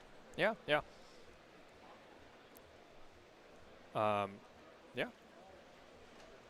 Okay, so the idea for this is F. Mm-hmm. We have to order these plants. Mm-hmm. I guess let's think about which one comes first, maybe. Mm-hmm. So the one that comes first, there has to be the cats that stop at it have to be an if and only if, right? Like no cats that shouldn't stop at this, right? Whatever we put first, right. No cats should like that. Mm-hmm. And all the cats that we want to stop there, I guess in general, a right. cat always needs to like the place we want it. Right. No, so the thing it likes is a plant and not a pot. Well, it likes a set of plants, right? Yeah. So the constraint that the cat doesn't stop early is pretty easy, right? It's just like for each plant you collect all the cats that like it and where they stop, and you just say that this plant has to be at least all of those locations, right? Because it just it's not allowed to be earlier than that. Oh, sure. Right? Yeah. Okay. And that kind of satisfies the cat doesn't stop early. And then the second thing we need to make sure is that the cats always don't stop late. They actually stop at the plant that they're supposed to stop at. right? Which means that there has to be a plant which all cats that are going to stop at this place that do like, that is able to be placed here, and you just place it there. And I guess you probably can just, I think you can just look for plants that satisfy all cats that are at that position, that are legal to be placed at this. So each plant, right, has some lower bound on where it can be placed. If you can't place it too early because that could cause a different cat to stop. That could cause a cat to stop, but it can be placed like here or after, at least without causing cats to stop early. And there's no real reason to place it like early, there's no real reason to place it later than that because you have more it won't really flexibility help in the any later cats. spots. Yeah. Yeah. And like if a cat cared about the plant, then it would have been a lower bound already. So so pretty much I think we just take we first compute these lower bounds, right? And then for each location that has like, we look at all the cats that want to stop there, right? And we look at all the cats that need to stop there, and we try and find a plant which satisfies all those cats and is also legal to be placed there. And does it matter which one you pick? Could you ever pick the wrong one and wind up in trouble because of it? I think I think it doesn't matter too much because if a plant is legal to be placed here, right, then it can't satisfy any cats that are, if you go left to right, right, if a plant is legal to be placed at this location and satisfies all cats at this location, right, there's no real reason to ever want to place it later, right, because, there's no reason to want to place it later instead, because it's not like any cat would, stop, any cat that likes this plant cares about this plant anyways, right, because all cats that like this plant have already, like, stopped. Yeah. So you might as well just pick any of them and place it in there. And if you just check those requirements, then that should be enough. Wonderful, wonderful. Yeah.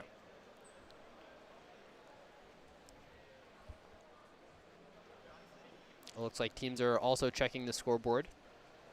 At this point, VNU HCM US has solved the 3 easy problems. I seems promising, given the scoreboard. There's also Zurich has an ACN I. I think that's at least 2 teams. Yeah. The analysts actually are telling us that some teams have submissions on E, but they don't seem very close. They all have pretty non-trivial problems, and it looks like they're missing a significant part of the solution. So maybe there's some part of that problem that you don't initially realize is difficult. Bless you. Or has a case, but actually like is a key part a key problem that you have to solve. The problems are of course available if you'd like to check them out now on the link below. They're also in the YouTube description if you're watching on YouTube. Probably the Twitch description as well. Yeah. And also the live scoreboard is available. All these links are also available at worldfinals.icpc.global. That's a good place to find any information about this World Finals.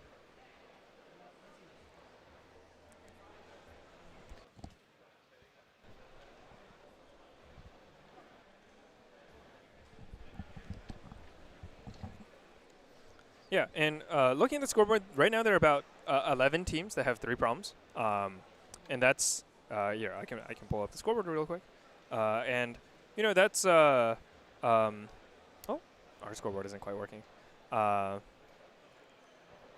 Yeah, so there are 11 teams with 3 problems. So the medal cutoffs here, obviously there's one winner, right? There's one champion, and that gets first place. And we award 12 medals across this. So we award 4 gold medals, and then 4 silver medals, and then 4 bronze medals. And so a lot of teams will be vying for kind of this top 12 placement in this contest and trying to place as high as they can. Obviously, a lot of teams are gunning to win, and we'll have to see how who ends up on top. St. Petersburg actually has just solved problem I, and that puts them into first place because they've solved 4 problems now. So I think they've solved I as well as D, F, and L, which are the 3 problems that we know are easy. And so that's it's a good sign for them. UCF has also entered medal range with an ACN problem F, getting the 3 easy problems right. Probably looking at problem I next. Yeah. So the only other problem that that we know has a solve is J, and maybe St. Petersburg will turn to J, or maybe they've read a lot of the other problems and already have ideas on some others. This is a view from behind of them. Can't quite tell what they're working on. Looks like they are coding though, so that's a good sign for them. Yeah, we also saw MIPT with the wrong answer on problem J. So it looks like it's a promising problem. Yeah, I do see multiple teams with wrong answers on J, and so that might be a bit of a tough problem with some subtle cases, including the team in second place. It looks like. Yeah. Interesting.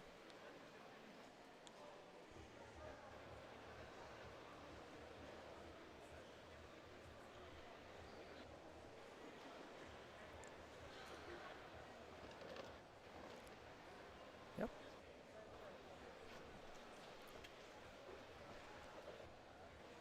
So I think right now we have an interview coming up with a member of the Google DeepMind, with the OpenAI team.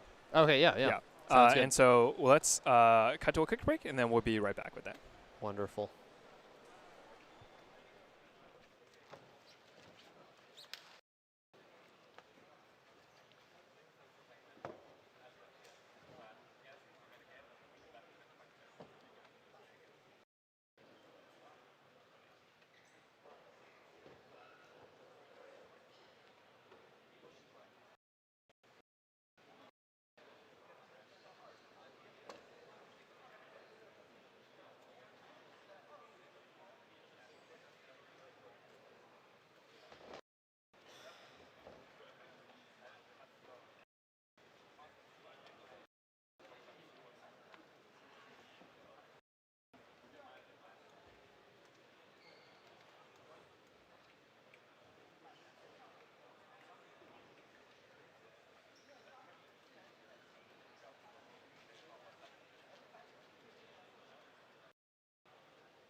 We're back, and I'm here with Zheng from OpenAI. Do you want to introduce yourself real quick? Yes. Hello, everyone. My name is Zen. I'm right now a software engineer at OpenAI. I have been at the company for about 2 years now, and I'm really excited to come back to ICPC Finals this year to be part of our sponsor. And you said you were a contestant in ICPC before, right? Yes, it was 24 years ago in 2001, and the World Final that year was in Vancouver. Right. And I was in college, and yeah, I had a great experience in that event. What team did you compete on? So I was on the Tsinghua University team. Our team got, I think, the 11th or 12th place and got a silver medal that year. Oh, silver medal. Okay, yes. Very pretty good. And what have you been up to since then? So it's actually a pretty long journey, but one thing I want to highlight is my transition from a student to be a software engineer. It actually was in another coding competition when one of the sponsors handed me an offer without the interview.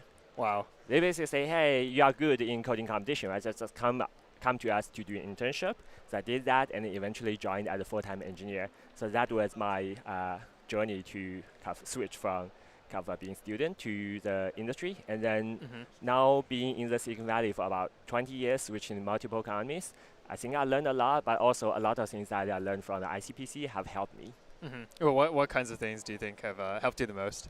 Oh yeah, that's a good question. The first thing obvious everybody can see is coding and algorithms. So especially for those like new industries, and nowadays of course is AI. So there's actually a lot of hard problems that nobody else in the world have solved before.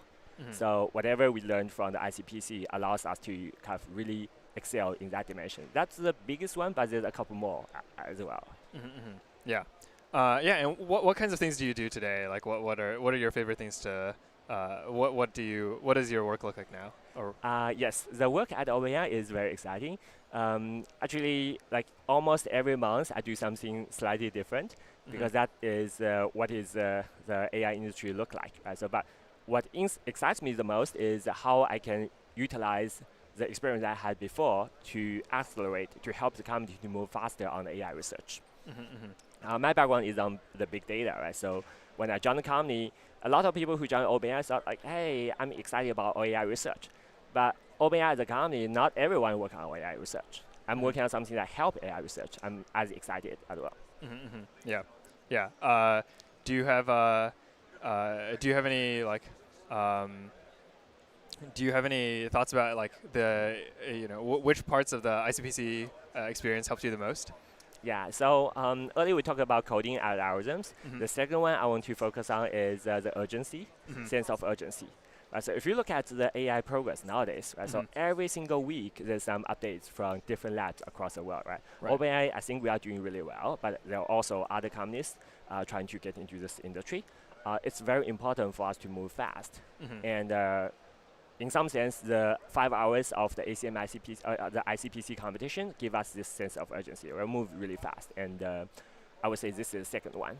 There's also the other thing I will also mention is the teamwork. Right? So many of the ICPC contestants was from individual competition earlier, but now as a team, right? So how do you collaborate with a single computer, like 3 minds? It's not easy. At work, it's kind of similar as well. Right? So there's big teams of, let's say, small teams like 5 people, big teams like more than 10 people. How do we collaborate in a way that is most efficient? I would say that's the thing that probably give me the biggest learning through the ICPC days to now. Yeah, what does work look like? Like, what do the teams and the collaboration look like at OpenAI? So OpenAI, the company is getting slightly bigger now compared with when I joined 2 years ago, but the collaboration is actually even getting stronger. So there were different organizations from the research org focused on AI research, and for me, I'm in the applied org. Our main responsibility is to scale up the infrastructure that can support product like ChatGPT, which is more than like 700 million of weekly active users nowadays. At the same time, some of the technology we built can be used on both sides. And that's where we are, I'm spending more time on, I would say. Yeah, it's a very dynamic environment, right? So we pretty much decide our work kind of on a weekly or monthly basis. And there were always internal teams reach out to us in real time. And frankly, that just 2 hours ago, I was on Slack, right? So chatting with my teammates because they have questions for me. Yeah, yeah, very exciting.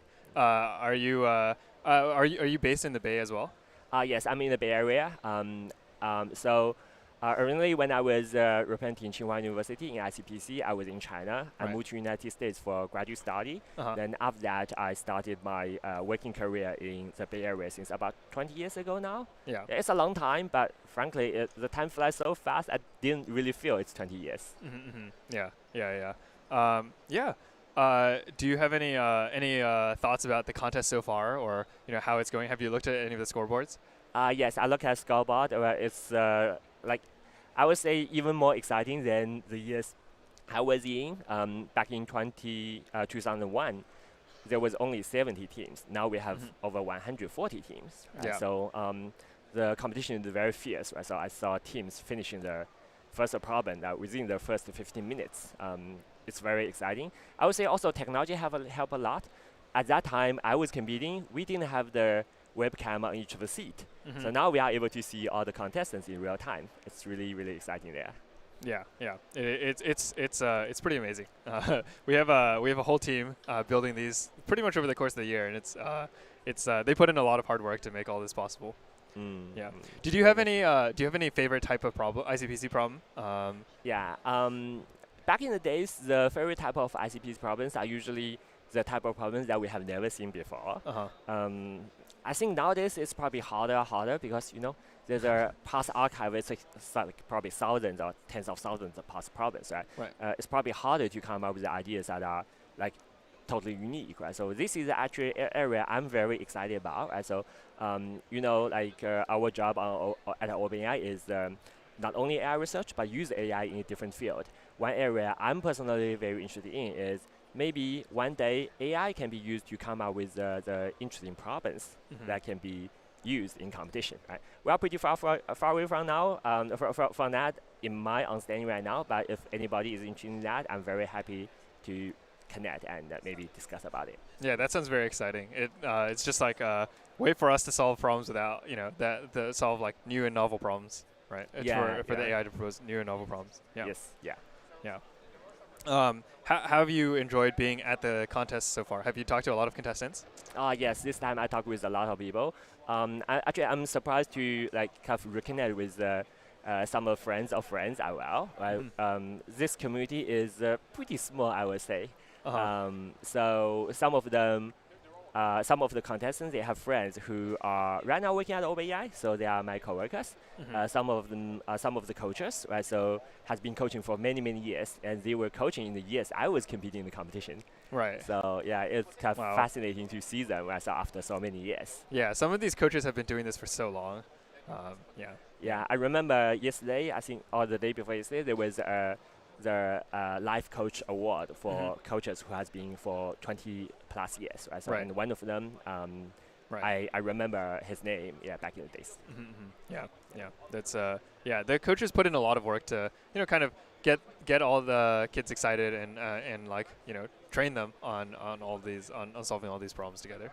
Yeah, that's a huge amount of work. I really respect everybody who contributes to this community. I feel the community has grown so much bigger than the time that I was in, 20 years ago. Yeah. Is there anything you want to tell the audience or maybe any of the contestants that watch this later? Yeah, definitely. Yeah. So the reason that OpenAI is here, right? So in this event as a sponsor, right? So one is we want to contribute to this community because we feel really well connected to that. And another thing I want to mention is we do have a good number of ICPC alumni working at OpenAI right now, and we're looking for hire more. So anyone who is interested in doing internship or potential full-time jobs at OpenAI, right? So I think should definitely reach out to us, and we would like to connect to see what's the best way to work together at some point. Yeah. Yeah, that sounds very exciting. I mean, you might have some future coworkers here. Yeah, definitely. I would say. Yeah. Cool. I think that's more or less all we have time for. Is there anything else you want to say real quick before? No, that's great. Thanks a lot for your time. Yeah, thank you for being here, and thank you and all of OpenAI for helping make this event possible. Yeah, absolutely. Yeah. Thank you. Right. Bye. Thank you.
We are back here with both me and the wonderful Nick Wu. Sorry, wrong button. Nick, welcome to the stream. How's it going? You're on analytics this year, right? Yes. Well, I've been on analytics for a while. Hi, everyone. So my name is Nick Wu. My competitive programming handle online is ShareWuKone. I come to World Finals usually as an analyst. Last year, I was on commentary doing my best impersonation of you, if you don't remember. It was not a good impersonation, but I tried. But yeah, I'm on the analytics team. So at the beginning of the contest, you might have heard David and Andrew giving some snippets about what these teams are doing, their code and so on. Analytics is the one that's providing all of that information. The judges are the ones behind the scenes. They're too busy to give information to commentators, so they're mostly making sure that the contest doesn't like go completely on fire. We get to kind of be a little bit more relaxed. We can watch all the submissions as they're coming in. We cheer on for the ACs. We cry when the submissions are incorrect. But then we have to actually go and read the incorrect submissions and figure out like, oh, are they close? Are they not close? And yeah, we've got a lot of information. One of those pieces of information, for example, is on St. Petersburg SU. They have a one-line bug on problem B, but they're very close. They also have all the main ideas, but just some minor implementation issues. Yeah. I think if we pull up the scoreboard, there's actually been quite a bit of activity. So here we have St. Petersburg State University. They are in first uniquely with 5 problems solved. They solved problem B at the 53-minute mark. Problem B was an extremely controversial one. The judges are largely convinced that this problem is quite hard. And on analytics, we feel that the problem is not that hard, but it definitely has its trickiness. Problem B? Yeah, B. So you can see St. Petersburg was first to solve. I believe they are the only university that have solved it so far. Is this a recent AC? Yeah, 53 minutes. It happened, I think, during the previous segment. Gotcha. But yeah, so I think now is a good time to talk about something that a lot of competitive programming people know. Which is related to the scoreboard here. Yeah, in fact, we like to call it the scoreboard effect. So as we're sort of scrolling through the scoreboard, you can kind of see that the teams that have solved 2 problems, by and large, have solved problems D and L. A couple of them have solved F and L, but it's at this point, I think, actually, I can take a look on my side. It's probably a little bit easier for me. Almost every team that has solved a problem has solved solved L. So there are 130 teams that have solved L, and there are 133 teams that are on the board. So that means that 3 teams that have solved a problem have not yet solved L. Frequently, from what we saw, those were teams that were actually doing quite well by solving a difficult problem on their first to solve. Yeah. I guess there's also MISIS. Yeah. So what happens is the scoreboard is a very powerful source of information. So if you took a nap for the first hour of the contest and you woke up and you're like, wait, I'm doing this contest, what problem should I look at?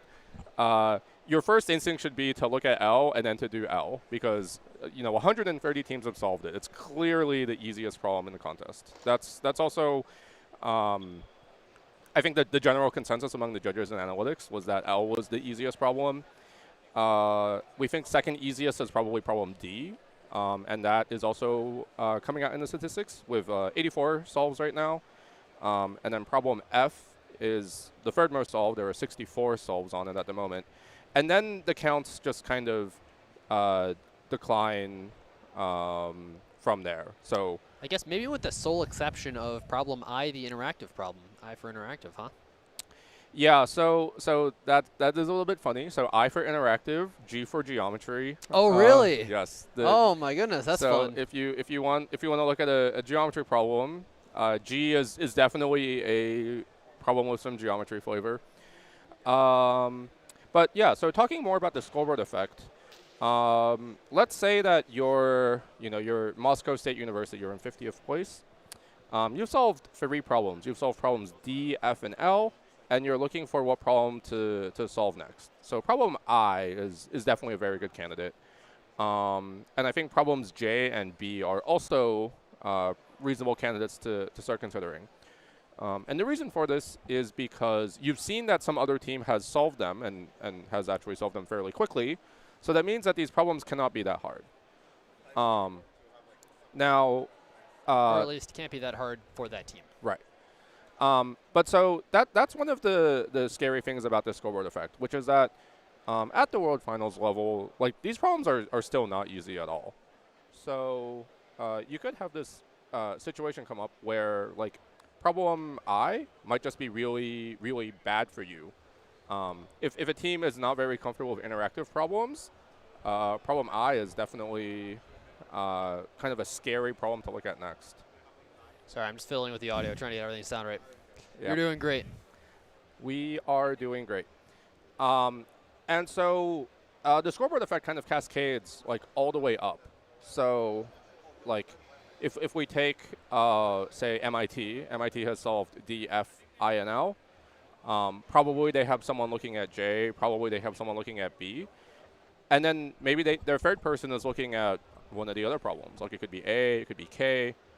But like whichever team happens to solve a 7th unique problem is going to probably dictate the flow of the contest in like the 3rd or 4th hour, because all of the teams that are contending for the medals are going to see that solve, and they're instantly going to send at least one person to look at that problem. So that's why the like we had this second category of like to get a medal. It was like really broad. It was problems I think it was A, B, I, J, and K. We didn't have a good sense for the problem difficulties. We think that most of these problems are very like scoreboard effect dependent. In particular, there was a strong possibility that especially for problems like B and J, if they don't get solved quickly, teams might overestimate their difficulty and then not give them like the attention that they probably should get, and maybe they'll instead get trapped into looking at even harder problems.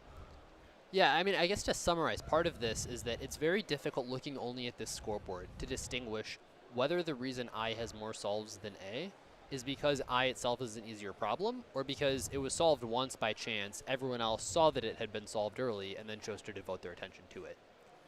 Yeah, so that's why it's this like scoreboard prediction is more of like an art and less of a science. It's not just like, oh, the problem that we think is easier is going to get more solves. For sure, like this scoreboard effect is definitely going to skew some teams into working on B. And problem B is actually a really, really cute problem. I'm a big fan of it. But there definitely are some traps in it, and we'll see what happens in the next few hours when the teams actually have to try to tackle it. Now, we've talked a lot about these problems today here, Nick. One other thing I want to mention is this beautiful area that we're doing this commentary. We're in the Baku Convention Center right now. You'll also notice just behind you, you can see some rugs are being created live. Azerbaijan is, of course, very famous for the homeland of carpet weaving. They're weaving some carpets. They have a series of different colored threads behind you there. We got the dark blue one, light blue one next to it. I don't know about you, but I'm really a fan of that second thread color right there. I see what you did there. I see what you did there. I couldn't help myself. I'm sorry. I saw it yesterday. I'm like, I gotta drop that in the stream, you know. No, you gotta. But it's at Baku has been a great host for the World Finals. I will say that like in the advertising, they were like Baku was like the city of wind, and wind. Yeah, W-I-N-D. Like wind, the wind that blows. It's been hot outside for that. Yeah, I was like, oh. I'm a little bit disappointed. My alma mater, Stanford, isn't here, and we have our like university motto that's like the wind of freedom blows. But yeah, there has been like no wind, but there's been a lot of sun. Yeah. It's been so sunny, but we've been indoors for like basically the entire event, like our bus, the shuttles that like take us around the city, like we like walk out of like the convention center and the bus is like right there. And Stanford's also known for being trees as their mascot, right? So the tree is the unofficial mascot. I see. I think technically our mascot is the color cardinal. I was going to say trees kind of fits right in with the whole wind, sun, tree, nature theme that you got going there. Yeah, I was looking for more of my like Pacific Northwest brethren here. I think it was a tough year in North America for Pacific Northwest. Stanford didn't make it. I think we had 5 universities. We had Stanford, Berkeley, UBC, UC Davis, and Oregon State. And I think the only 2 that made it out were Berkeley and UBC. And you know a lot about Pacific Northwest because you help write problems that they use in their regional, right? Yeah, I'm a judge for Pacific Northwest. I do a lot of judging for like North American ICPC overall. I was reminded this year that I still haven't submitted problems to the World Finals, so maybe I'll become a World Finals judge.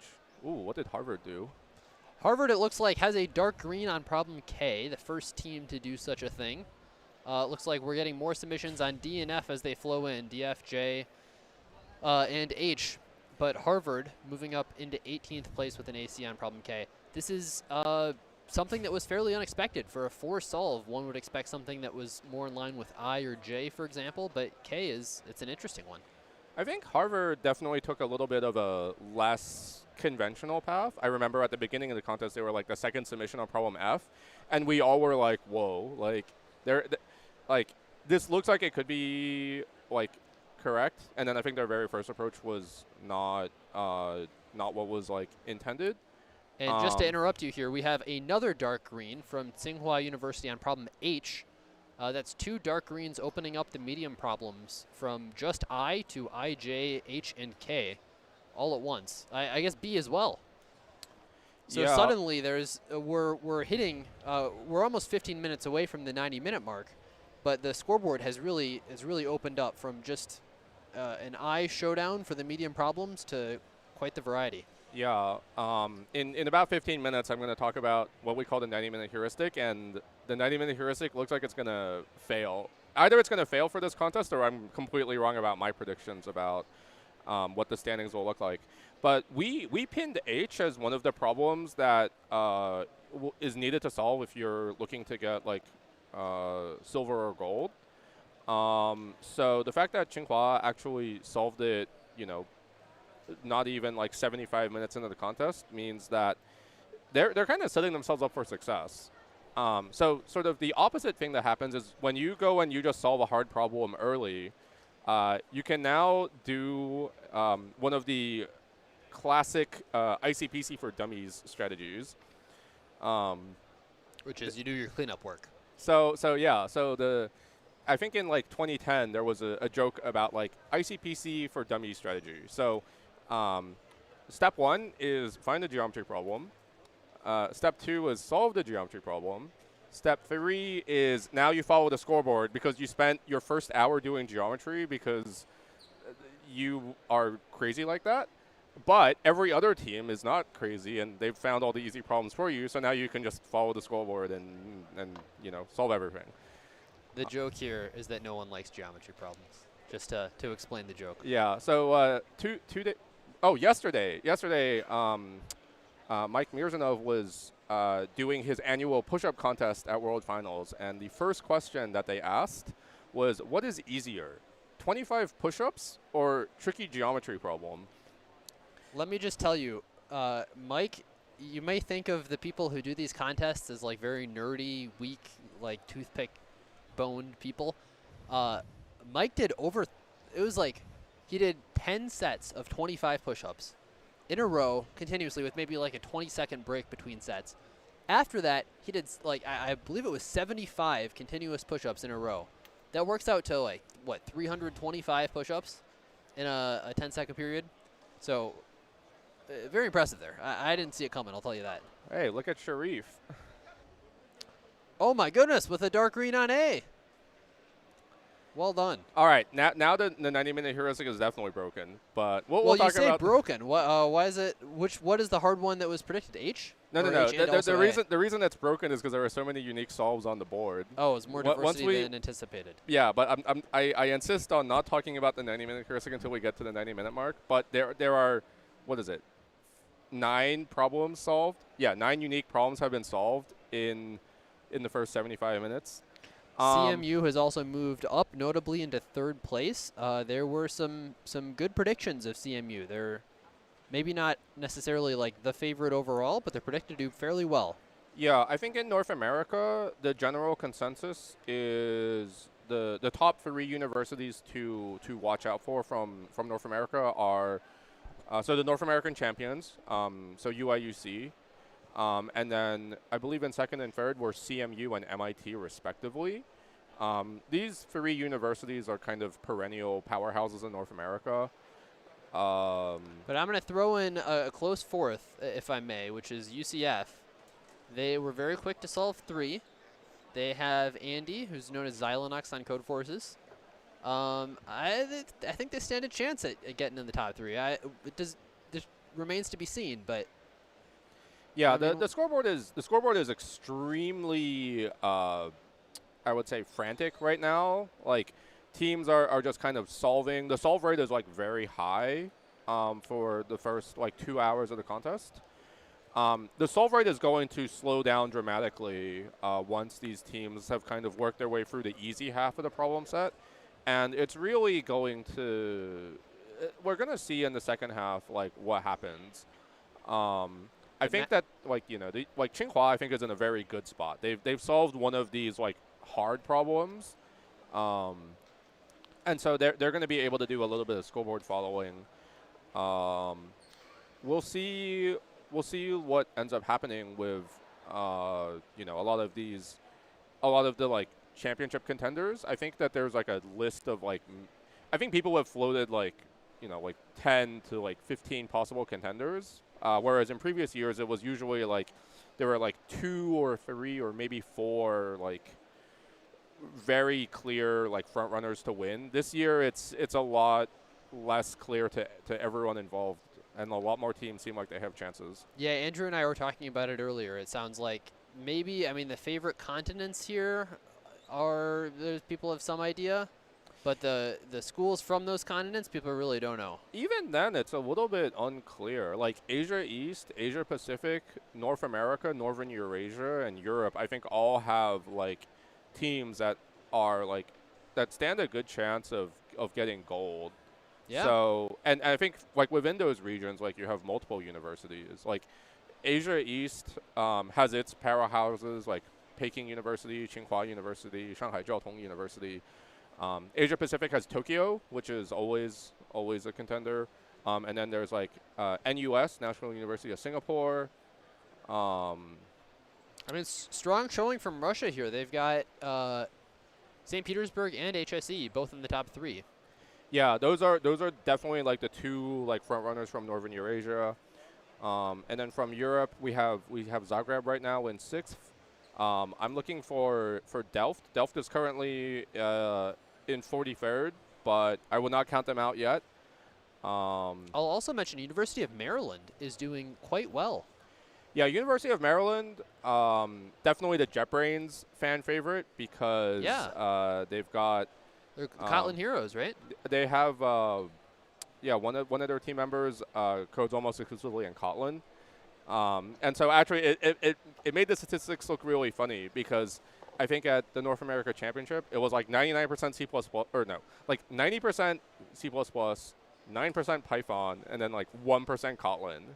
And it was all UMD. You'll love to see it. I also want to give a shout out to Damascus. They're on the board now. They were in 136th place, but they're solving a problem at World Finals, which is very wonderful to see. Yeah. All right, it's the 80-minute mark, but this explanation might take a little bit. Well, so do you want to do the explanation now, or do you want to cover problem I first? What do you think, Nick? All right, we'll do I, and then we can talk about the 90-minute heuristic. All right, problem I. Would you mind? Do you have access to the? I've put my laptop somewhere. Do you have access to this? I Nice don't to have the iPad. I don't have access to that, unfortunately. But I can. How about you start explaining it? I can explain problem I. So problem I is called slot machine. The general idea of slot machine is so there is a slot machine, and so there are n wheels of the slot machine, and then each wheel has n unique symbols. You can think of them as like just the integers from like 1 to n. And you know that the wheels all are like identical up to rotation. And so your goal is to make the wheels all show the same symbol, kind of like the jackpot in a slot machine. And in the story text of the problem, the way that it works out is you. Well, we're gonna talk our way through it. How about that? Yeah. So the way that it works out is you want to basically win by having the front of the slot machine show all the same thing. So you're in the back of the machine, and what you can do is you like take a wheel and you like spin it some amount, and then you have a friend at the front who will like they're kind of they're not very helpful, so they don't actually tell you like exactly what the symbols are. They just say, oh, I see like 5 unique symbols, or I see like 10 unique symbols, and your goal is to get them to say like 1 unique symbol. And so you because you're messing around with a slot machine, you can only do this like 10,000 times before security comes and kicks you out. So you got to figure out a strategy to, based on like what your friend is telling you, how do you actually get all like the front to show all the same symbol? Now, notably, this is an interactive problem, which is fairly unusual for ICPC, not for them to exist, but for any particular problem to be interactive. You have up to 50 wheels, and you're allowed up to 10,000 actions. So it's not super tight, but it is. I mean, you got to be a little bit careful with your queries, maybe. Yeah. I imagine just doing things naively is maybe not super helpful. What does doing things naively mean? Well, I mean, okay, so the end goal, maybe this isn't what doing things naively means, but the end goal here is we end up wanting it to show 1. But I think we also have a good amount of information if instead of showing 1, it shows n.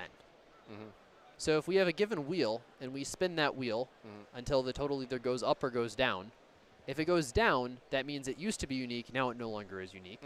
And if it goes up, it means it used to not be unique, now it is unique. So we can pretty quickly in like n squared movements, so 50 squared, what is that? 2,500, which is a 25% of our allocation.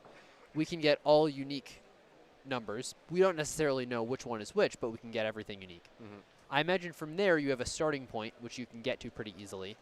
Now you just have to solve that simpler problem. I imagine, to me at least, that would probably be an easier thing to solve. Yeah, so I think the way that a lot of these constructive problems work is there are sort of like 2 approaches. One is kind of like this like staged thing where it's like you try to get to like some stage that like is possible, and then you try to go to a different stage that's possible, and so on. There's another strategy which is like you want to get to like a generically canonical state, and like how do you get to the like canonical state, and then like it's easy. So I'm going to describe the solution more in terms of like the second approach. So the state that we actually want to get to is we want to get to the state that's basically like 1, 2, 3, 4 up to n. Obviously this is like up to rotation because you don't actually know what 1 is. But you can, if your starting point is like x, then you can have like x plus 1, x plus 2, ... to like x plus n minus 1 mod n. But to simplify, you have n symbols and the same number of symbols as wheels. You want each wheel to show a different thing. Yeah. And there's only kind of one way of doing that, basically. And the way that we want the wheels to line up is like if the first wheel is showing the first symbol like in the order, then we want the second wheel to show the second symbol in the order, the third one to show the third one in the order, and then like so on. If we're in that state, so that's not necessarily even different. But if we're in that state, then we can get to all unique in n moves because we just slide like the second one down 1, the third one down 2, the fourth one down 3, and so on. Right? So now we just have to solve the problem. We're in a generic state. How do we get to the like this like sorted state? And so we're gonna have this intermediate, which is we're gonna go from any state to all distinct, but not necessarily ordered. And you already described how to do that. You can just like spin a wheel, find the maximum, and then like just use that. So now we have to solve all distinct, but maybe unordered, to all distinct and sorted. And we've got about 2 minutes to explain that. I have so, 1 minute. 1 minute. So what I would do if I wanted to do that kind of thing is if I know everyone's distinct, I'll leave one empty space, and then I can rotate it one around till I hit that empty space, and I'll know because my query will suddenly say I have n unique things. Wait, no. Yeah, it'll have n-1 unique things. And then you found like a reference point, basically. Yeah. So the way that I think is easiest to implement is if you assume that your starting point is x and you want to find x plus 1, basically guess that like this other wheel is x plus 1. What you're going to do is you're going to take your starting one, spin it up by 1, take this one, spin it down by 1, and then see if the number of distinct is still n. If those are still n, then you've done like this like swap and it works. Otherwise, you haven't. Interesting. Yeah. I'll let people mull over that. We have a Huawei ad. And we'll be right back after this short break.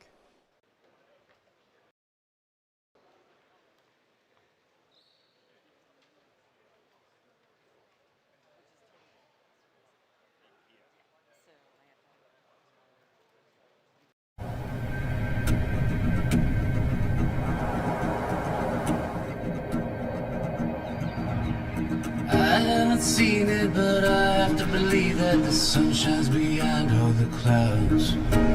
Lost in the words of the cutters and shirts, hoping someday that I will be found. But I don't know which way to go.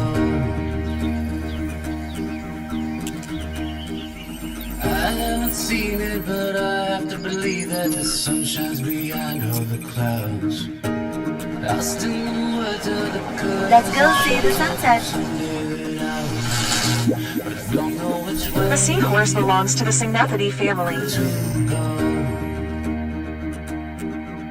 But I don't know which way to go. Challenge from a fellow rider.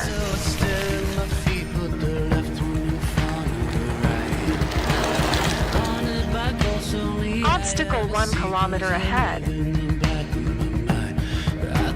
Automatically changed lane to avoid. Hey, Junior thinking story like this.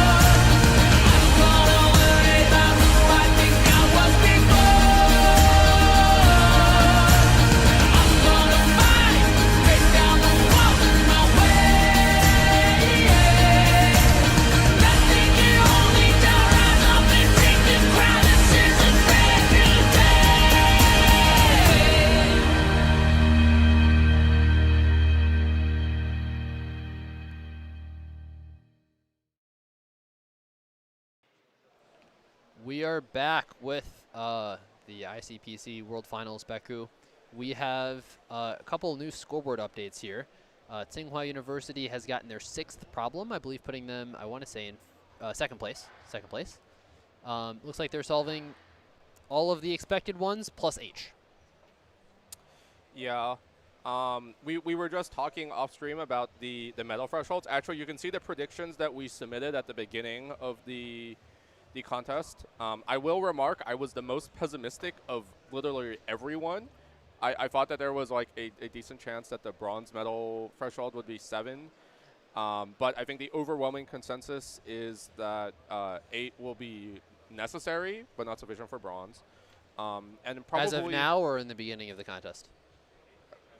Well, I think like now seeing the contest progression, I think it has become, I think like 7 seems quite unlikely. Like the contest pace, I think, was a little bit faster than we were expecting, or than I was expecting. I'll give the other analysts credit. I think that they had a much better read. I'm very pessimistic about these like contests because it's very easy for things to go wrong, and then once things go wrong, like everything gets kind of derailed, and it's kind of it's very easy to suddenly be in a position where you're like down 1 or 2 problems from like what your like maximum possible performance. But yeah, so I think like in terms of like the predictions, this is a great time to talk about what we like to call the 90-minute heuristic. I was just going to say, ding, ding, ding, we're at 90 minutes, hour 30. Yeah. What is the 90-minute heuristic, Nick? Do you want to give us a quick rundown of it? Yeah, so the 90-minute heuristic is the 90-minute timeline for figuring out what the medal thresholds are. So what you do is you freeze the contest at the 90-minute mark. So I've now kind of done that on my laptop. And so you count the number of unique problems that have been solved. In this case, it's 9. And then the 90-minute threshold basically tells you what the 90 heuristic tells you like what the expected thresholds are based on this. To get a bronze, you need to solve that many plus 1. So yeah, so let's take a look at I guess what those problems are. So A has been solved. It's A, B, D, F, H, I, J, K, L. So everything but C, E, and G. Yeah, so there have been 9 unique problems solved. So the 90-minute heuristic says that you need 10 problems, one more than the solve count, to get bronze. You would need 11 to get silver. You would need to get 12 to get gold. And then you would need 13 to win. So it's +1 for bronze, +2 for silver, +3 for gold, and +4 to win. Now, unfortunately, with this scoreboard, that's an absurd prediction. Yes, it's an absurd prediction unless, the teams find the secret 13th problem that may or may not exist. We may or may not figure out that there's a problem M. I mean, even just for bronze, though, what was that? Did you say 9 or 10 problems 10. for bronze? 10 yeah, for bronze. That's. Yeah, so the 90-minute heuristic has completely fallen apart in this contest, but I'm going to keep bringing it up every time I come to the World Finals. Yeah, it's fun. I think what we have observed here is, like, we were talking with the judges yesterday about problem difficulties and sort of like how we expect teams to be doing. So problem J is up here on the board, and this is a problem that has exactly one edge case. But because of this one singular edge case, we had some suspicions that a lot of teams might get like really hung up and not be able to actually solve this problem. But if we look at the statistics, it's actually pretty promising. Like 27 teams have already solved it. Only 5 teams are stuck on it right now. Yeah, a pretty high AC rate, and it looks like of the teams that have gotten it wrong, which looks like maybe that's 40–50% of them, after just one more submit, they were able to figure out what their issue was and get it right. Yeah. Oh, I see. HSC has come in on second with a solve on K. It's like one of their team members maybe going to the bathroom or getting some well-deserved lunch. Yeah. So I think that the difficulties are largely falling into line with what we were expecting. Like K is a very interesting problem where we think that like professional teams or teams that like really understand professional teams, yeah, teams that really understand the structure will look at this problem and they will solve it like instantly. But it's a problem that's kind of knowledge based. K for knowledge, who knows?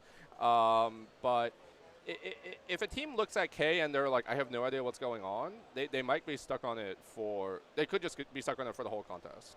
K for knapsack, perhaps? It is not K for knapsack. It is not that type of knowledge. It's got a little bit of geometric flavor. You see these you see like a triangle. You see it being triangulated 2 ways.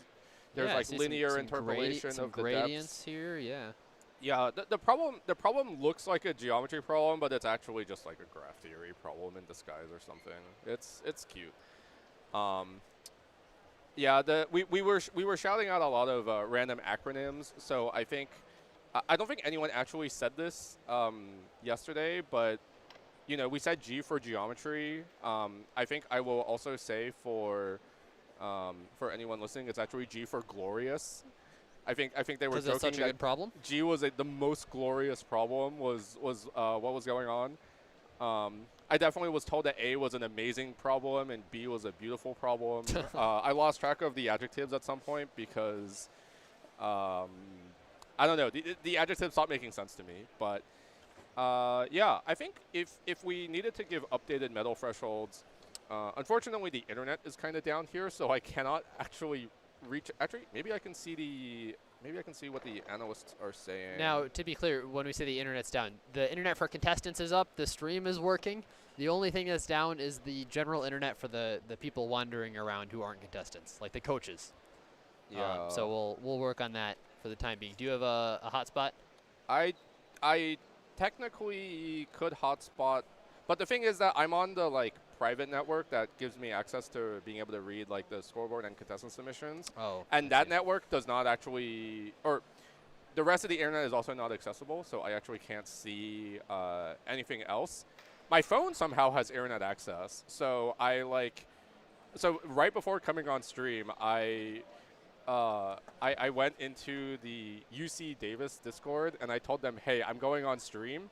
And I was like, oh, I should like tell other people I'm going on stream. But then we were going on stream and I was like, whatever. Like people were watching. I don't need to announce it in like all like 60 North American ICPC servers. I mean, for the North American ones, it's what, 1 a.m.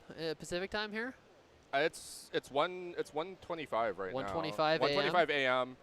I wonder if they're up late or up early. I guess if you're on the YouTube YouTube comments here, we've got the comments shown here. So if you're on the YouTube comments, let us know if you're up late or up early. They're definitely up late. The people I'm talking to in UC Davis are for sure they're up late. People at Stanford are watching. They're also definitely up late. Oh, I see. We have analyst predictions. So this is these are my colleagues who do much better work than me. But the predictions are 10 problems to win with 993 penalty. Gold is 9, and then silver and bronze are 8. And the predictions are medians of the possible final results in the automatic prediction model. So that's cool. I'm interested in like how that model works. I want to know more about the details behind it. You guys should like publish an article about that on some ICPC global website. So I actually know nothing about this model. I do more of like on the infrastructure work for analytics. But I do want to learn more about this model as well. If I had to guess, I think it does like infer some information about like problem difficulties and like stuff based on like the teams. We have quite a few analysts and judges who have been working hard. One of the things they've done is prepare solution videos to several of these problems. L, which we've talked about, is probably the easiest one of the set, it seems to be. And we'll be getting a solution video for that coming up in just a few minutes. Yeah, actually, I was responsible for recording the solution video to L. So so you're going to be solo here. You're gonna hear you're gonna hear more of my voice for 2 minutes and then some more minutes, and then I will go back into the analytics room or get some lunch. It is technically lunchtime here. It's 12:30? 12:30 p.m. 12:25 p.m. here in Baku.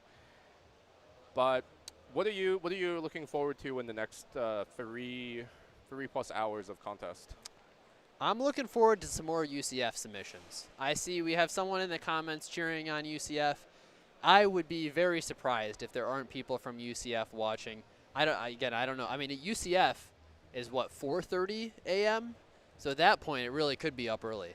I would bet on people waking up early to watch this. When I was competing in Warsaw, when I was competing in Warsaw, all my friends stayed up late, and they like took over a whole dormitory to watch. Well, I'll tell you, for the Beijing World Finals, we were up late, and that's maybe several hours different from here. Yeah, it's definitely for the U.S. It's more of an up late phenomenon than a woke up early phenomenon. Yeah. But I'm excited for that. If we get some more UCF submissions, they were very early to 3. They've got good penalty to 3. I haven't seen a 4th come in, but I remain hopeful. Yeah, we do have 4 teams with 6 problems solved now. We have 21 teams with 5 problems solved.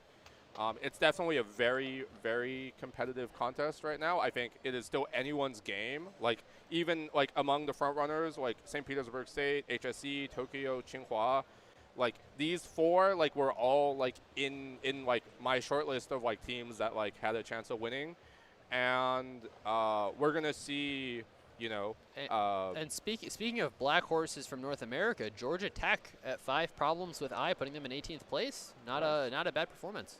All right, we're gonna. All right, yeah. Here is problem L, walking on sunshine, as recorded from Nick. Thanks so much, Nick. Yep. Hi, my name is Nick, and I'm here to present the solution to problem L, walking on sunshine. In this problem, we are walking in Baku. We are trying to walk from our starting point to this destination, which is modeled somewhere on the XY plane. And Baku, being Baku, is extremely sunny. So if you ever find yourself walking in the southerly direction, the sun will be in your eyes and it will be very unpleasant. And your job is effectively to minimize the distance you spend walking with any velocity in the southerly direction.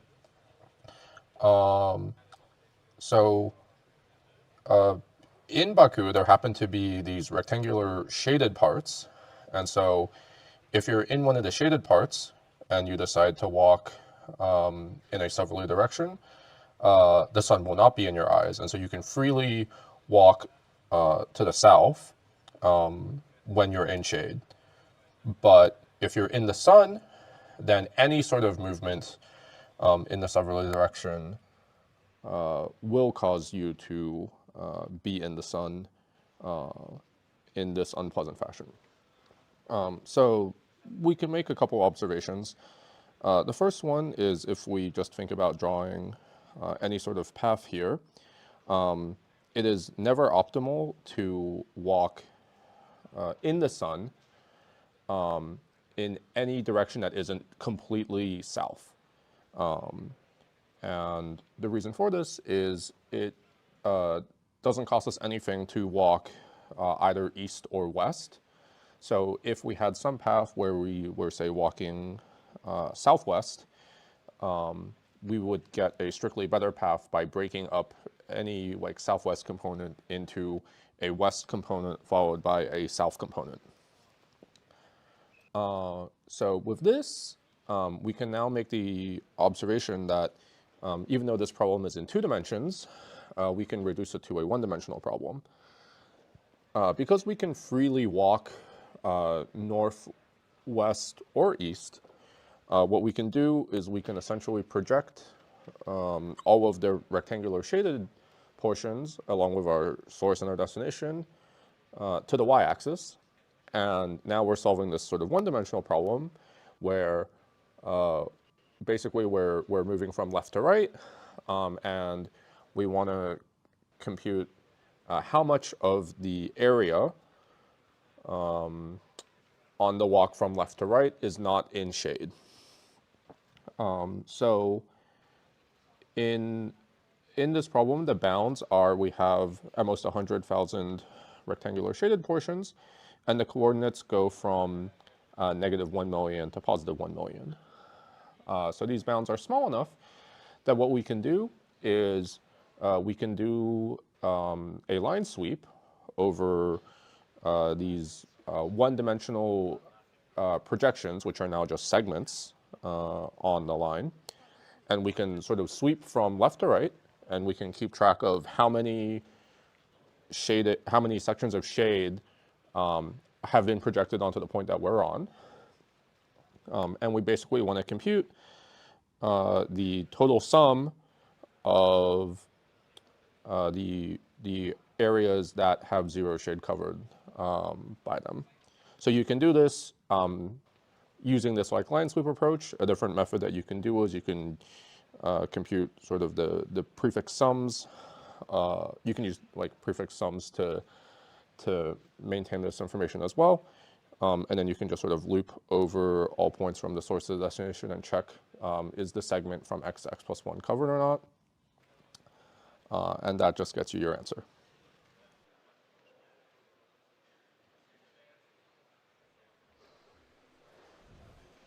Thanks, Nick, for that. We're back with Andrew. I think we'll be talking about problem J soon. Quick scoreboard update here. A lot of ACs.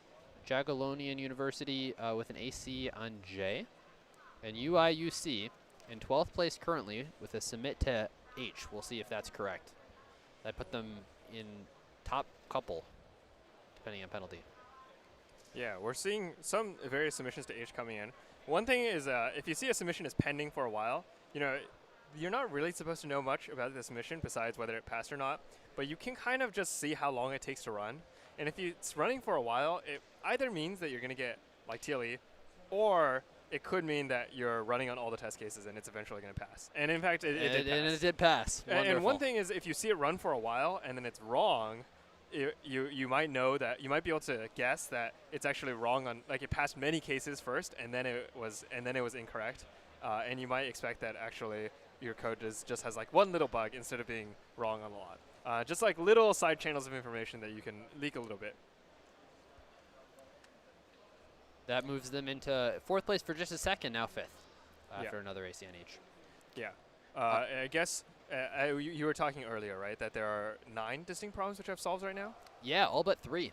Right, all but C, E, and C, G, and E, right? Sounds about right. Yeah, and so, yeah, we'll have to see, like, the teams definitely, now that they know that there are 9 problems, and the top teams have 6 still, right? Yeah. And so, fixing these is going to be, like, pretty complicated. You can see the one-line bug fix on J from St. Petersburg. Yeah. That was actually from 20 minutes ago already. Yeah. But it was, it's just a very small edge case. Yeah, there are always a lot of these edge cases like this that maybe there's some extra condition to check. And it looks like in addition to this J issue, they have K on deck. They've got some code ready for K, 2 submits, both wrong, but maybe something you handle next. Yeah. All right, let's take a quick pause from the scoreboard. Talk a little bit about problem J, stacking cups. After problem I think this is the most solved problem currently. I'll describe it real quick, and then maybe we'll have Andrew give some thoughts on it.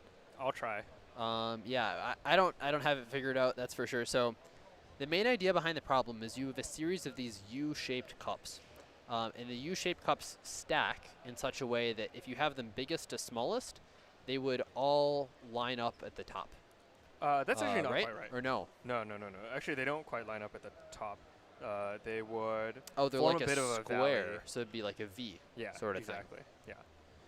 Interesting. Okay, so the smallest cup is a 1x1. The next one is basically a 3x3 square with the top space removed, and then a 5x5 square with the top 3 spaces removed. Right. And so on. Yeah. And the goal, sorry. Go ahead. Yeah, the goal, as I understand it, is you want to make a tower where the height of the top of the tallest block, like the block that hits the highest piece, is your favorite number, which is just some arbitrary integer, with fairly big bounds. So n is 200,000, up to 200,000 cups, and then the height that you're trying to go to is up to 4 times 10 to the 10th. So basically, I mean, as far as we're concerned, anything. Right. And the question is, can you do it? Yeah. And if so, how do you do it? Right. You have to print out a way of doing it if it is possible. They say J stands for construction. Right. Yeah.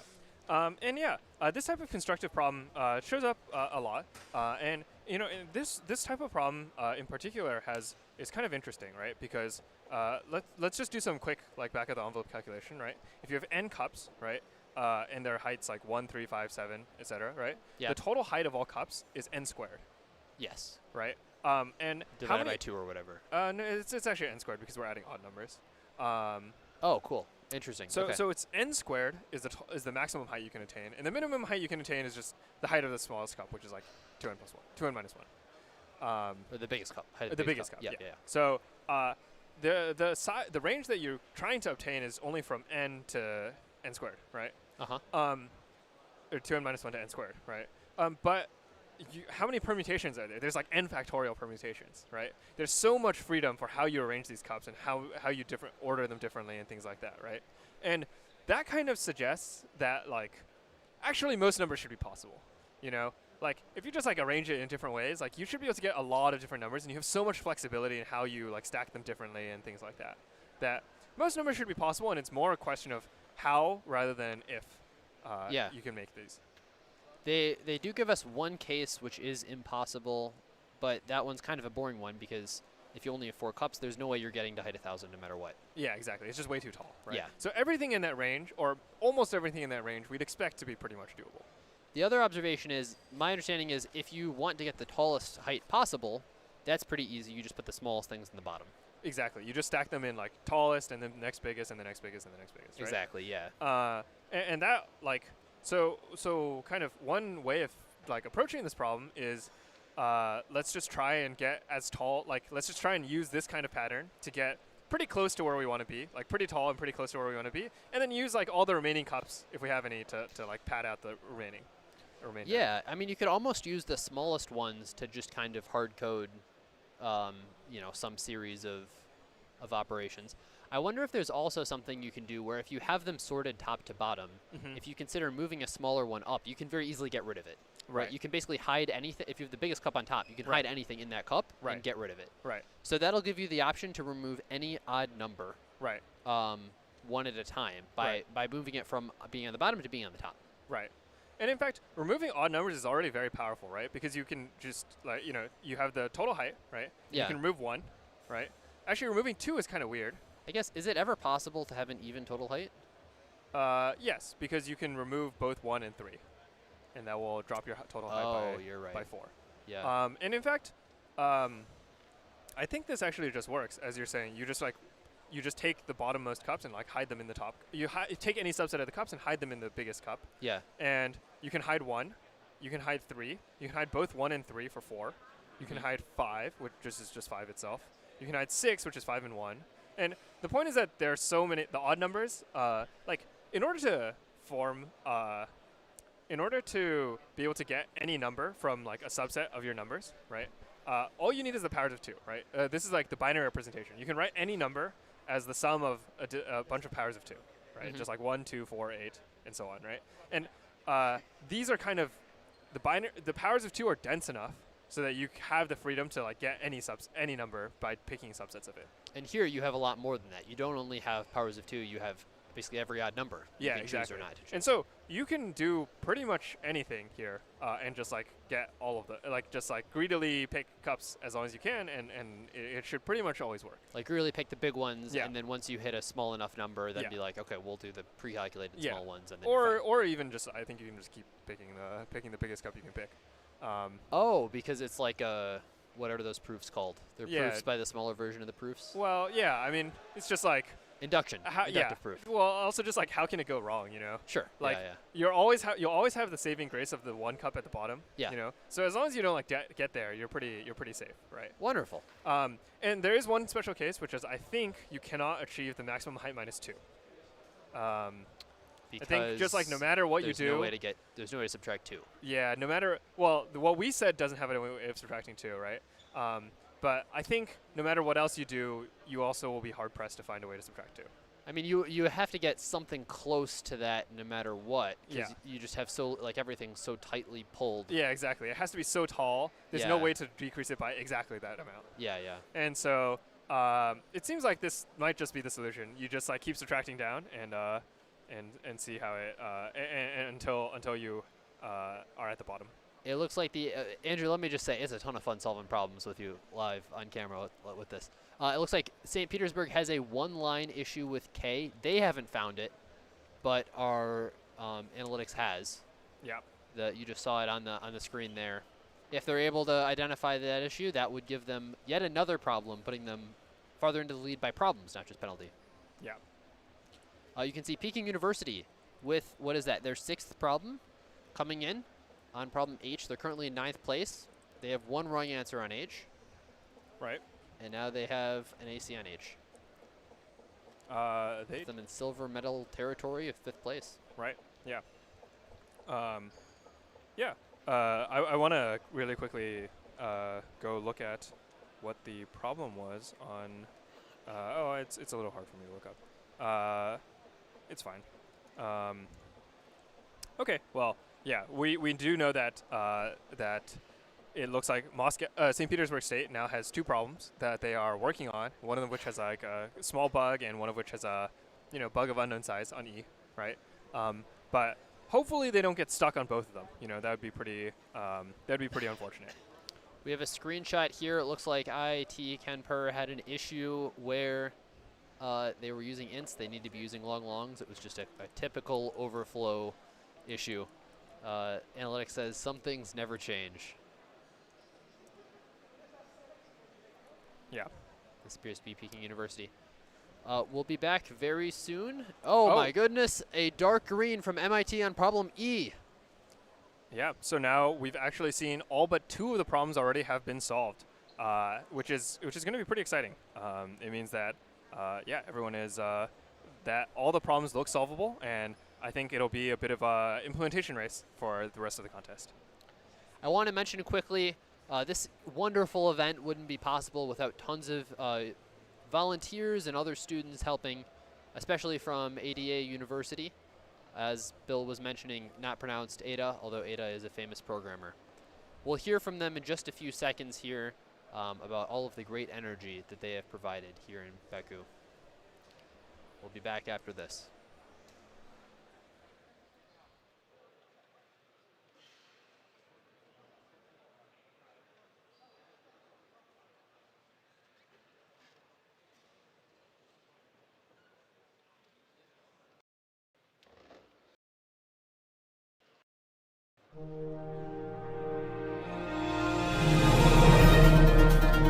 The ICPC World Finals could not happen without the energetic support of ICPC volunteers. Staff from host ADA University and others in Azerbaijan have been planning and working for months to have everything in place for the team's arrival. Here on site, students from ADA and other local universities have stepped up to prepare the contest floor, help with airport transportation, hotel hospitality, and many other things. It is wonderful to have the smiling faces of the dedicated students to help us along the way here at the ICPC World Finals in Baku. I actually wanted to once, maybe in the future, participate in ICPC myself because I'm really interested in programming and I would like to know how this process goes behind the scenes. It's my first time. I believe that it will be a great experience for me because we can see that there are a lot of talented people who work for it, and it's a really great honor for me to participate here. I think that volunteering is a great experience and you can learn a lot of new cultures. Also, you can have a experience how to work in the real work and meet a lot of nice people. Just the international event, seeing many people, and also helping my country to host this beautiful event. It's just all made sense and made me excited for this event. I think best thing about Azerbaijan is definitely its culture because it's very diverse and there's a lot of traditions that people follow till this day. The best thing about Azerbaijan, I think, myself personally, it's a pretty tolerant country, and it's a safe country. I have never really faced any danger in this country, and I have been pretty welcomed by many people. Everyone knows that we have really friendly atmosphere, and we want our guests feel like a family here or feel like they're at home. So it's one of the best part of the Azerbaijan or side of the Azerbaijani people. We can say that they're really friendly and lovely. Also, I would like to mention cuisine because it's very tasty and everyone should try it. The best thing it may be the food and also the culture itself, the clothes and everything. I just love everything about it. For all the latest from the 2025 ICPC World Finals, follow ICPC News and our hashtag ICPC Baku on YouTube and major social media. And look at the contest in real time on ICPC Live.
Can you make a bunch of like confetti circles explode out of my mouse?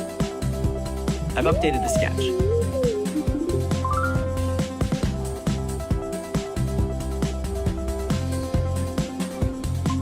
Okay, what should we build next? Okay, here's another 30 ideas for you.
Good morning, we're back here at ICPC Baku. We've got a quick scoreboard update. Harvard University has jumped into first place with 7 problems, notably A, J, F, and K. First to solve on K, but also coming in clutch with A. Very few teams have A. You can see their screen here and also their keylog typing. This is what their desk looks like. One of the things you'll notice is they've been typing pretty consistently. They have had no real big gaps in typing. A small one after they solved K, I guess, but very consistently high words per minute throughout the contest. Tokyo has now jumped into first place as well with an AC on K. They do not have A, but they've got H. Congratulations to Tokyo on getting K right. Looks like it might be lunchtime. There you go, some well-deserved food. I just had lunch myself. It was very, very good. Would recommend. Although maybe maybe they're not the biggest fans. St. Petersburg, SU in third place with 6 problems. They have a submission on K, which is running for a while, making it promising.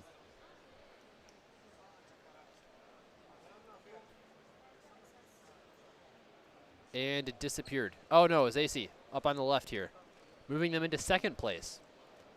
Quite a flurry of ACs. We'll talk about K in a bit. I want to talk a little bit about G first, actually. G first, this problem is called lava moat. The idea is you have a rectangle when viewed from top down, or maybe some sort of like 3D terrain structure when viewed from the side. It's a, here you go, University of Tokyo. They performed quite well in their regional, solving 10 problems. Team Screenwalkers, which is the one you see here. They tied for first on problems, but won on penalty, winning the regionals and earning a spot to ICPC World Finals. An interesting picture that they chose here, but showing their humorous side. You can see this is the current standings from, what region is this? Asia East, I think. And this is the overall scoreboard. Yeah, Harvard's submission on A and St. Petersburg on B. They're really helping them. Those look like tough problems that it'll be a while before anyone gets. G, I guess we've got to solve an E from MIT. So that leaves C and G, I think, as the 2 unsolved ones. Yeah, I guess maybe G is a tough one. One of the observations from G that I can provide is there are two pieces of this that seem kind of interesting. One is, based on the way some math theorem works, linear optimization, I think, the optimal answer is always going to be equal to the height of one of the points that you're given. So I guess to describe the input, you're given basically a height map of a bunch of triangles, and it's like basically a terrain that's triangularized. So, and it's a rectangle when viewed from the top down. Every triangle has like some height, so maybe the terrain goes up or down, and you want to build a lava moat that goes from the left side to the right side that uses the minimum total distance of the moat, but of course the moat has to be level. You can't have part of the moat higher than another part, otherwise the lava will flow from the higher to the other part. You'll lose all your lava. It won't be a lava moat. So yeah, I guess one of the observations here is the height of this moat is always going to be equal to one of the points that you're given, one of the n heights. That n can be kind of scarily big, though. There can be up to 50,000 vertices, so you can't do an n squared. That is, like, you can't process for each height. You can't go through all of the triangles. But, yeah, because you only have 4 seconds to handle this. So you have to find something that's a little better. The impossible case, I'm also able to provide some help with, if you're interested in that. So the height of the moat, if that's what you're considering, it's got to be something in the range from like what's valid on the left side and the right side, obviously. And the only time one of those numbers wouldn't be possible is if there's some mountain range through the middle or some valley range through the middle. Now, let's just think about mountain ranges for now, and you can apply all the same logic to valley ranges. If you're trying to find a mountain range that covers this whole area, permutation of 4 directions, north, east, south, and west. And the permutation defines priorities that the rover follows on each step. For instance, let's consider permutation south, east, west, north. In this case, the program that is followed by the rover is as follows. It's going to look south, check if it can move there. It may be possible that there is a boundary of a grid or an obstacle there, and if neither of those are there, then it will proceed south, and then it will look east, and so on. If it doesn't succeed, still look west, and then look north. Now, occasionally the active permutation may change, and we are required to determine the minimum possible number of such changes occurring given a specific route that the rover has followed. Now, this is a dynamic programming typical task. So the way you would approach it is that for every step you will see what are the possible permutations that could be active at this specific step, and then you would compute a function d of I and j, which is the minimum number of permutation changes that allows you to reach step number I, and at the same time have permutation number j active. This can be computed in the time proportional to number of steps times number of permutations. In this case, number of permutations is 4 factorial. So with 10,000 steps, it comfortably should fit the time limitation of this task.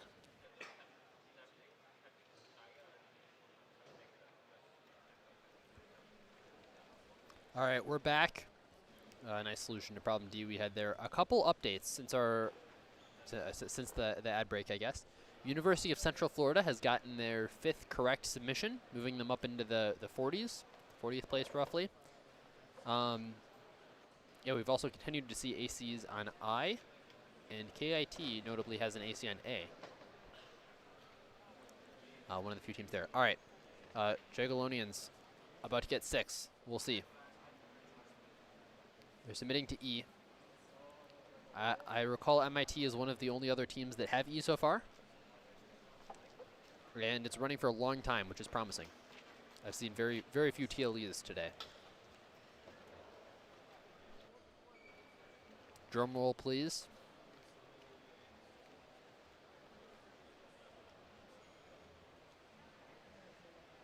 Oh my goodness, this is going to be all day. The entire stream is going to be watching to see if this submits right or not.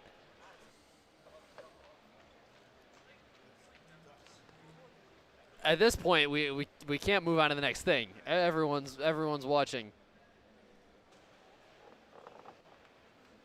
Oh my goodness, it's running every possible case.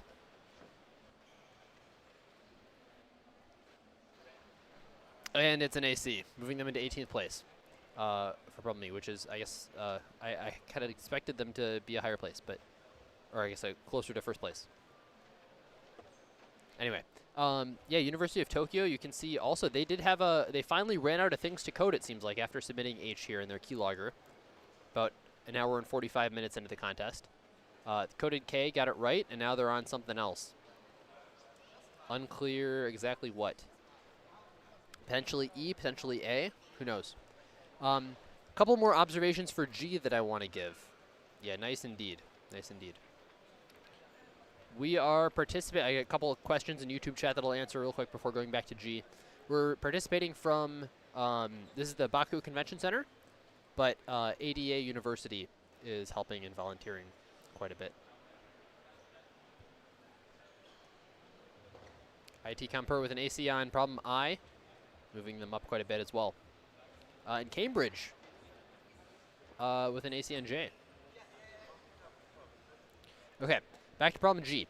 The ways this could be impossible are it might be, also all heights are distinct, so you don't run into any weird edge cases there. The time it's impossible is if there's a mountain ridge or mountain valley. And to calculate that, you just need to know what is the earliest time, if you go from tallest points to lowest points, that the top and the bottom are connected by some range of points. And that point, that's the point that things are connected. So you can't use any times that are above that, and you can't use any times other than when the valleys connect the top to the bottom. So that gives you a height range that you're allowed to use. Within that, you kind of need to check, maybe you need to check every height. I don't know a faster way yet. But obviously, you can't check every height naively. You need to do some other stuff there. So then the question is, how do you find a way of doing that fast enough? And I don't have an answer yet. But I guess that's why it's one of the hardest problems in the set, huh? So what do you think about if you're bored?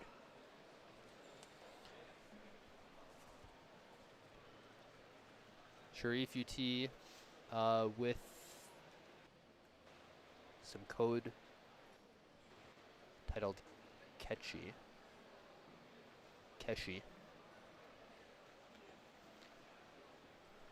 Not quite sure what that's doing.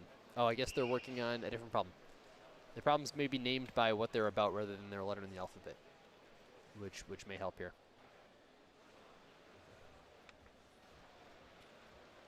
All right, we're seeing an AC on problem F.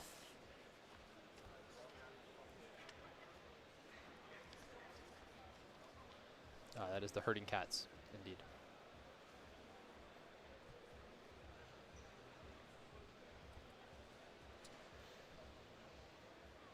We are almost halfway through the contest.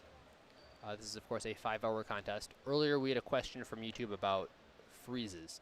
There will be a scoreboard freeze roughly 4 hours into the contest, so in another hour and 45 minutes. We'll also be having some folks from Google joining us in just a few minutes to talk about probably Gemini and also their DeepMind program. University of, this looks like Roclaw, but it's not Roclaw. It's very difficult to pronounce. But they're doing quite well. In 14th place, which is arguably, I mean, it's close to medal range with 6 problems. And then we also have Tsinghua University with 7 after an AC on A. Andrew was talking about A earlier. I think he has an approach for it. I have not read it quite yet. This is their 3rd submission after 2 wrong answers on A. they were able to find and fix their bug. You can see them right now checking the scoreboard. Likely they're seeing what other problems are approachable here. They don't want to go after things that are going to be terribly difficult and waste their time currently if they're going to be rushing to solve things as fast as possible.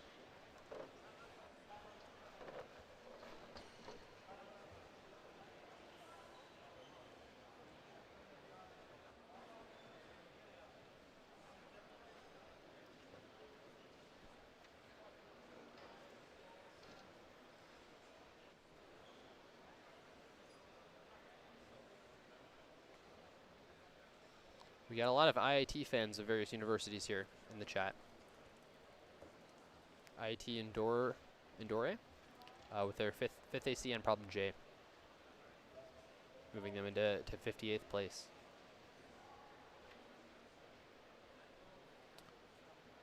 In just a few minutes here, we'll have an ad from Pasha Holding. We'll be right back after this short break.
We are back once again. HSE has solved their 7th problem H here, moving them up into 3rd place. It's Higher School of Economics, or maybe just HSE they want to go by now. You can see also KIST has is that H or B? Maybe B? B.cpp. That they're working on. I would like to take a quick pause from the scoreboard and talk about problem A. I have not read problem A yet, but it has gotten a few solves, so I'd like to think about it on camera a little bit. So problem A is based off a professor named Taylor Swift, who's grading a homework assignment on integer skew heaps. A skew heap is a binary tree with an integer stored in each node such that the value in any node is less than or equal to the value of its children. So this is basically like a min heap, but with some other stuff happening. Note that the skew heap need not be a perfect binary tree. That is, different subtrees can have empty nodes. But it is a binary tree. Inserting a value into a skew heap is done using one of the following methods. If the heap H, so we want to insert X. If H is empty, we make it an empty heap containing just that thing. Otherwise, let's have Y be the value in the root. If Y is less than X, so if the root is smaller than the thing we're trying to insert, then swap the two children of the root recursively. Swap the two children of the root and recursively insert X into the new subtree. Andrew, are you joining us here? Yep. We would love to have you. Any chance you've read A? Hey, yes, I have read A. Skew heaps are very interesting. Is this a real thing that actually exists? Yeah, they're, I would say, like a cousin to splay trees. Oh, wow. So they're powerful. kind of self-balancing data structures in the same vein. I mean, they're only heaps. Like, they only do the heap operations. But they're self-balancing in a very similar way to splay trees. Now, I want to talk a little bit about what it is in just a sec, but why do we care that it's self-balancing? Isn't a normal heap balanced? Well, skew heaps is one technique for for constructing heaps that are balanced and also meldable. And meldable means that you can take any two skew heaps and you can merge them in only n log n time. Skew heaps have amortized complexity, not worst case complexity. Merge them in order 1, right? Merge them in O of log. Or order log, okay. Order log. Yeah. Amortized. So the complexity analysis of skew heaps is all amortized, just like splay trees. And they also have some self-balancing properties like splay trees. Interesting. Yeah. Okay. And just for like context, there are some there are various other ways to do meldable heaps, but this is just like one very nice way that has like some properties. So I'm still trying to work through how they work. Mm-hmm. So yeah, it makes sense if you're inserting one thing into a heap that's empty, you just make it that thing. Now the next piece is like, if you are less than the thing you're adding, so if the root is less than the thing you're adding, this is a min heap. Yeah. So that means the thing you're adding has to end up below the root somehow. Yeah. Then swap the children of the root, like swap the left and right children with each other. Mm-hmm. That's right. Okay. And then put the guy into the left. And what this pretty much does is, if you just like undo all the swaps, it pretty much alternates putting things in the left and the right half. I see. Okay. That's fair. Yeah. Yeah. So it's more or less just alternating, you know. So just put it in the left and then the right.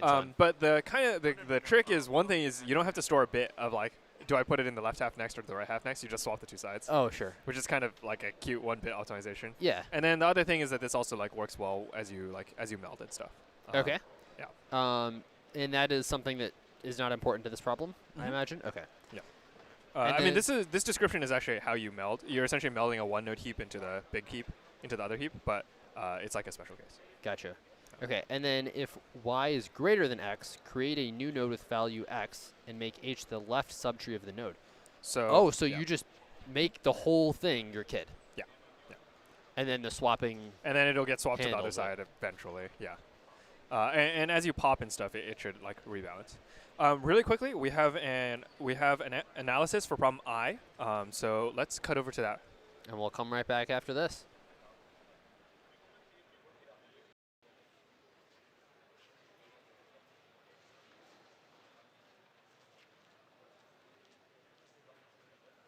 Hello, I'm going to explain the problem I and its solution. So the problem is like this. You have a slot machine that shows n wheels, and each wheel have n distinct symbols. Note that the size of the wheel is same as the number of wheels. And each wheel has a sequence of distinct symbols, and this sequence is all the same for all wheels. And what you can do is to choose a wheel and move it by any amount you want. Then, after the operation, you get the number of distinct symbols that is shown on the machine. So, let's say the wheel has symbols like 0, 1, 2, 3, 4. Yeah, as an example. Then, let's say currently the symbol shown on the wheel is 0, 3, 2, 2, 3. In that case, you get 3 from the interactive. Oh, this is the interactive problem. I forgot to mention. So this is the interactive problem, and you get 3 from the interactive. So your goal is to make some operations so that all the symbols shown are the same. Note, again, I'll emphasize that your only information you get is the number of distinct symbols on the wheels. So this is what the problem is becomes tricky. So the first step is to make the shown symbols distinct. This can be done by the following steps. So, for example, okay, let's first ignore the first wheel. And for the second wheel, let's move it one by one. And if it's distinct from the other symbols, move it by any amount. Doesn't change the number of distinct symbols, or maybe it can reduce the number of distinct symbols by 1. So if we stop it by when the number of symbols becomes a maximal, we can see that that wheel shows the distinct symbols. So in this case, for example, if we move it to like 4, the number of distinct symbols becomes 4, and like if it becomes 0, number of distinct symbols is 3, and 1 it's 4, and 2 then it's 3, and 3 then it's all 3. So let's just stop at some maximum point. So let's say 4. Then we can get 4 here. And let's do the same thing for the next wheel. And we eventually get n distinct symbols shown on the machine. Okay, let's start from this point. Now, let's assume that the first wheel shows the symbol 0. Okay, then, now let's find the wheel that shows the symbol 1. How to do that? Let's move the first wheel by 1 to make it 1. Then, for all other symbols, independently try the following. Let's move the wheel down by 1. Okay, for example, if we move the second wheel down by 1, the sequence we get is 1, 3, 1, 2, 3. In this case, the number of distinct symbols is 3, which doesn't sound good. So let's reverse the operation. So let's move the second wheel up by 1 to get it to 4. Now let's move the third wheel down by 1. Then we get 1, 4, 0, 2, 3. Now the number of distinct symbols is 5, which means that if we get 5, we can conclude that the wheel we have now moved had exactly the symbol 1, because otherwise the number of symbols shouldn't be equal to n. So we can conclude that it becomes 0. And we can also ignore the other symbols. Now, we know that the third wheel has now 0, and we know that the first wheel has 1, And we don't know the symbols of the other wheel, but we can continue this process. So let's move the first wheel now to the 2, then move the other wheel by 1, and check if which wheel had shown the symbol 2, and we notice it. Let's move on here. Now, after all the operations, we now know the permutation of symbols. So in this case, like, we will finally get the permutation of 4, 3, 0, 1, 2. Now it's easy to move the wheels to make them all the same. Okay, let's estimate the number of operations we need. From the start, to make the symbols distinct, we need at most n square operations.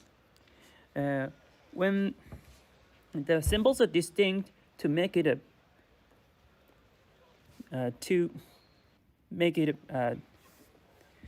to know the permutation, we need n choose 2 times 2 operations. And to make it all the same, we only need n minus 1 operations. So since this problem's constraint says n is up to 50, and we can make 10,000 operations, these are sufficient. This is the solution. Thank you.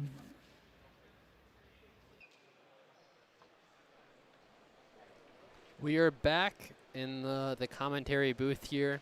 We have some updates. There was an AC by St. Petersburg SU on problem E. That gives them 8 problems correct, putting them in first place, leading the competition. As a reminder, they had a dark green on B, and they followed up, although with a few wrong answers to B, J, K, and E. They've ended up getting them all right. Yeah, I remember they had both E and K submitted but wrong for a while, right? And now it looks like they've cleaned them up. So that's very good for them.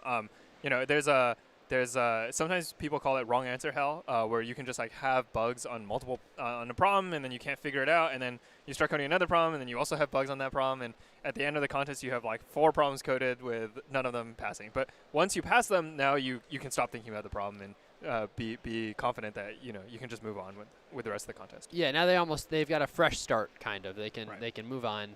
And their penalty doesn't really matter too much because there's another team, Tsinghua University, also with 8, and they're winning a penalty here. We also have an update on UIUC's solution to problem G. Our analytics teams have looked at it. They think it's much too simple to end up being correct. I haven't seen it myself, so I can't really comment on that. Yeah, I haven't read the problem yet, but our judges and analysts think that it's likely to be one of the hardest problems of the set. So. Oh, I have looked at it. I was talking about this earlier.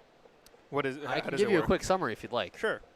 So you have a mountaintop on a rectangular UI. Should we pause and talk about this later, Andrew? What do you think? Yeah, let's talk about this later. All right, we'll be back in just a few minutes with an interview from Google.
Welcome back, everybody. We're here with Vahab Marakni from Google. Thank you so much for joining us today. Great to be here. Thank you. So you used to be an ICPC alumni, or I guess you are an ICPC alumni yourself. Is that right? Yeah. So I did like the ICPC Finals in 1999. Yeah, like it's been 26 years. It's great to be back to see the energy and at Google we also have like I lead the team doing algorithm optimization, like algorithm research, now machine learning and AI related. And yeah, like we have many of like our team members participate in ICPC and like IOI related competition. And yeah, it's like an important part of our culture, like problem solving and so on. Excited to be back here talking to students as well. Do you remember any of the problems from your World Finals? Okay, now that you brought it up, I can mention that 1999, one of the problems had actually issues in the test data. Oh no! That I remember very well because what happened was that we were also participating remotely because of we didn't get the get to travel to Orlando, which was but in any case that I remember, and like we were trying to point out the issues, potential issues, and then after the competition we figured out that problem. I remember very well. Anyway, oh my goodness, yeah. But then also in the regional, I have very fond memories of in the regional contest. It was the Best Asia contest at Sharif University. We solved all 8 problems. Like wonderful. The AK. First 4 hours we solved 6. Another team solved 7, and then the last hour we knew we solved the other 2, and like we got the impression that the competing team didn't. So I have that was like a very happy moment that we were able to solve all of them. Yeah. Let's talk a little bit more about Google. So you guys, what are you working on day-to-day operations now? Yeah, I lead a team at Google Research, working with Google DeepMind. Over time, I've worked on like algorithm research. We do large-scale data mining, algorithm to handle large-scale data related to graph algorithms, large-scale graph mining, like very related to techniques that we learn as part of ICPC. Also, like other areas are large-scale optimization, like market algorithms. I mean, as of 2-3 years ago, also I switched to work on things related to large language models and Gemini and like these areas. Like, and I also lead the data area for Gemini now. Like, I serve as a and data handling large data sets needs a lot of good algorithmic work to be able to do it in a distributed way, in a multi-core way. Yeah, like day to day we solve these hard problems, and like maybe above all, solving problems is the top of mind for us. Like hard problems that are researchy, and we have to find clever solutions, maybe short term, long term, and like and what we learned as part of ICPC contribute a lot in what we can do like in this role. Have you guys found that the types of people who succeed in ICPC have the skills necessary to do well at Google? Oh, very well, yes. So the one thing that I look at, like resumes that that we evaluate, like this, if there is one line on like IOI or ICPC background, it checks the like an important box of like agile problem solving, which is like very important for us. So yeah, like that's like a factor that can keep like give us some peace of mind that the individual has like the type of skills that we need. Or how about even Meta Hacker Cup or Google Code Jam? Oh yeah, you guys use those too? Yeah, I mean definitely. So we had the top coder also. Wonderful, yeah. But then like we stopped doing that 2 years ago, and now we are back at ICPC. We're very happy to sponsor also ICPC this year. I guess I should also say that like in my team, we have like a very good, strong set of researchers, and like we take pride that the number of ICPC and IOI gold medalists and like our medalists are like very high density in our team. And Oh, wonderful. Yeah, Yeah, so yeah, we're that's very great to proud hear. of that. Speaking of medalists and the models you guys make, I guess, you mentioned earlier you were involved in IMO stuff. Yeah, so very true. I mean, like at the end of high school, also I participated in these like Olympiad, like math and also informatics Olympiad. So as part of our role, like sometimes we look at these problems as like important benchmarks. We recognize that, especially at the high school level, like we are not competing with the students per se, but this is like a new set of problems that we know that are like completely new and are not leaked to our models. So it's a good test pad for our models. And yeah, I was involved in the IMO gold medal, like basically effort that we had. Like last year, we used a model based on reinforcement learning and what we call alpha proof. That solved like 4 of the 6 problems, and it got like a top silver medal. This year we use actually like a more advanced version of Gemini model, language model itself. We call like DeepSync, but then the version we used was DeepSync plus, and that solved 5 out of 6 problems and got like a gold this year. That's So wonderful, yeah. Yeah, like we see like very important activity, and like we are also getting back to our roots, but throughout the model. So very much like of interest. Maybe I can also say one thing that connects maybe IMO and IOI, and the fact that at IMO, both last year and this year, we didn't solve the combinatorics problems. Is like very important, because also like IOI and ICPC have more algorithmic problems that are very connected to the combinatorics part of mathematics. And basically the fact that these remain like very hard for the AI models is also like a good challenge and of interest. That's actually an area of math, and so like algorithms is like my close area, and like we also have this mixed feeling that we are trying to help AI models solve these type of problems, but we're still happy that the type of problem that we can solve very well, maybe in at least combinatorics or based on our background, are still like very hard to solve by the AI models. Combinatorics is an interesting one, because a lot of the times, one of the things that's unique about it, like I read your alpha code paper that you guys released a while ago, and I noticed that a lot of the benefits that you saw were from writing things to like check answers, and you're able to exclude bad solutions by checking things. And we don't have to go to like what you're doing with this these days, but combinatorics, obviously, they're very tough because you get these shockingly big numbers very quickly. Yeah. And it's very hard to reason through, okay, what is the actual number of ways of doing this, other than for very small cases where it's obvious. So I guess it does make sense that those are like a very tricky thing to solve. Yeah, like the fact that you have to come up with very creative solutions that are not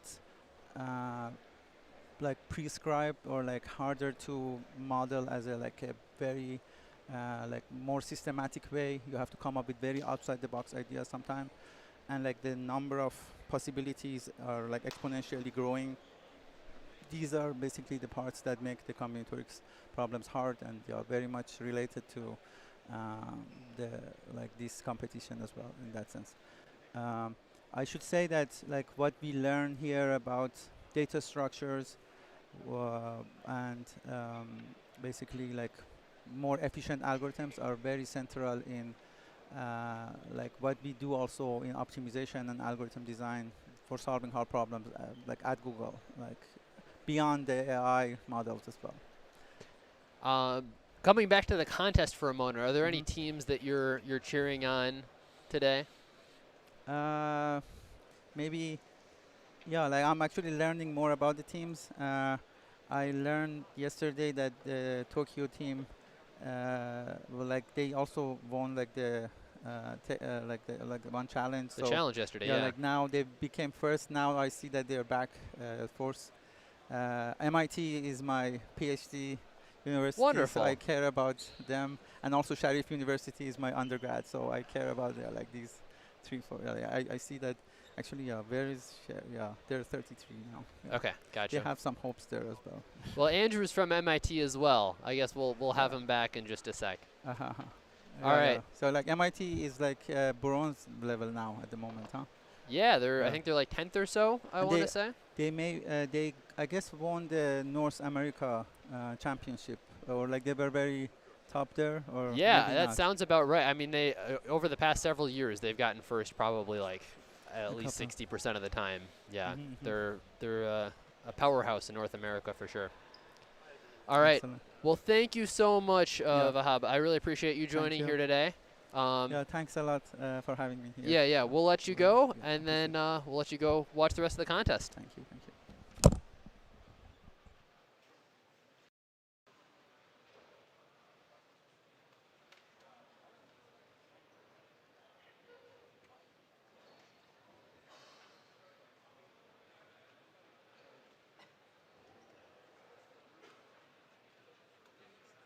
Now I can relieve you.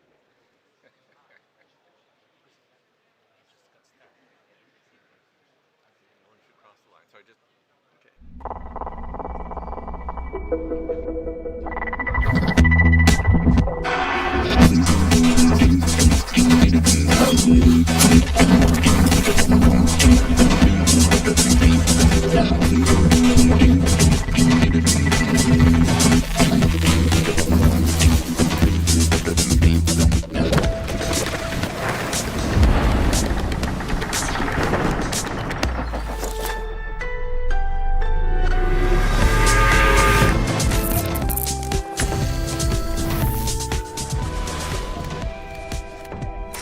We are live on the TV, Bob. That's one small step for... Summarize this article. Help me practice asking for a raise. Act as my sleep coach. What bird is this? Actúa como mi tutor. Turn my idea into a business plan. What do you want to create next?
Hello, I'm planning to explain how to solve problem J from year 2025 ICPC World Finals. In this problem, you're given some number of cups that can be either placed inside each other or on top of each other. Their sizes are all odd numbers from 1 to up to 2n minus 1 inclusive. And what you want to achieve, to create a tower out of them of certain height. And you're asked how to do it if it's possible, and if not, print out that it's impossible. So there are several observations that we just can make immediately. Is that first of all, the lowest achievable height is the height of the highest cup, which is equal to 2n minus 1. And the highest achievable height is n squared, which is just sum of all odd numbers up to n minus 1. Additionally, there is quite a trivial construction that allows you to achieve any height that is equal to 2n minus 1 plus some subset of preceding odd numbers. Now, the question is, which of the numbers can you achieve just with this construct? It turns out that you can achieve almost all numbers between 2n minus 1 and n squared. The only two numbers that you cannot get are 2n plus 1 and also n squared minus 2, which I'm going to cover separately. But all the others can be constructed in a greedy algorithm. Specifically, you can always try to use highest available odd number and subtract it from the current one. And maybe you will need to cover just separate case to make sure that you don't end up with number 2 as a result of that subtraction. But then everything else should be quite straightforward. Now, the problem is that with number 2n plus 1, and also with n squared minus 2, you will end up with a situation where you end up with, you would want to have a cup of size 2, which is not possible to use. So actually, the solution for case of height 2n minus n 2n plus 1 is given as an example in the problem statement. So the idea is that you can use a cup of the highest size, 2n minus 1, and then inside it put a cup of size 3, and then immediately on top stack a cup of smaller size, etc. So there is evidently no solution at all, regardless of the n. So the way to prove it is that you would actually want to stack almost all cups on top of each other. However, there is no way that you can remove some number of cups from that stack whose height sums to 2. So yes, apart from those two special cases, there is a straightforward algorithm, and those two cases just need to be handled separately. That's all.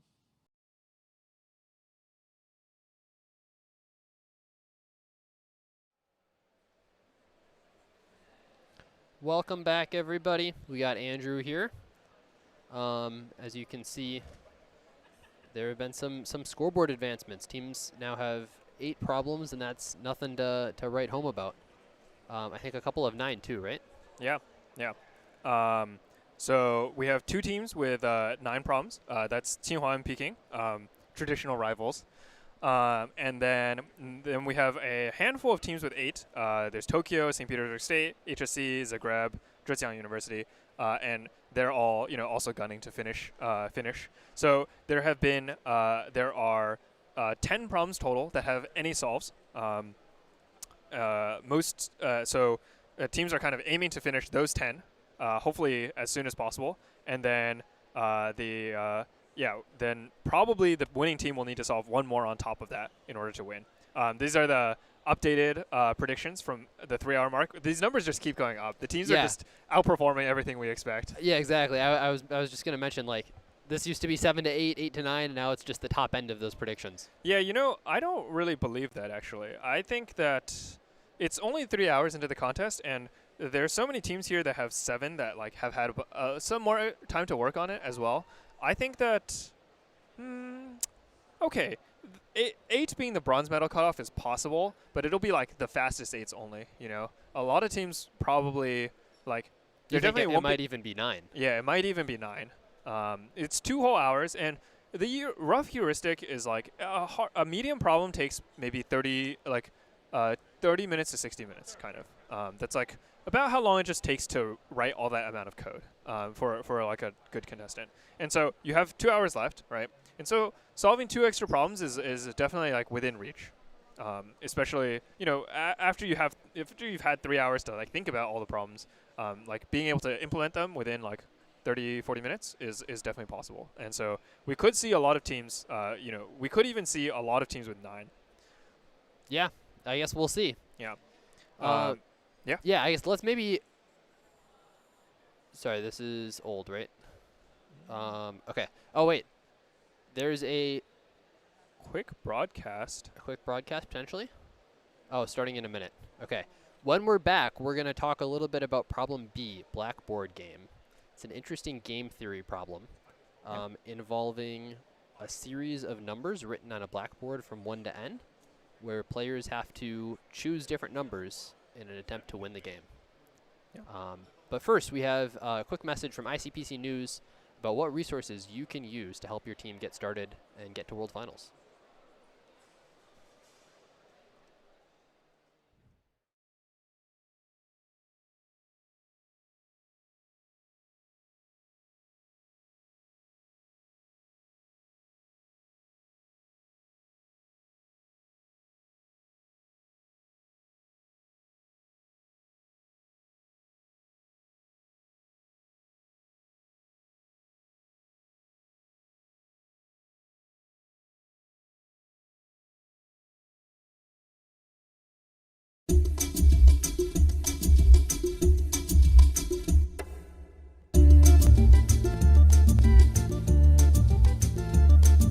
We usually use Codeforces.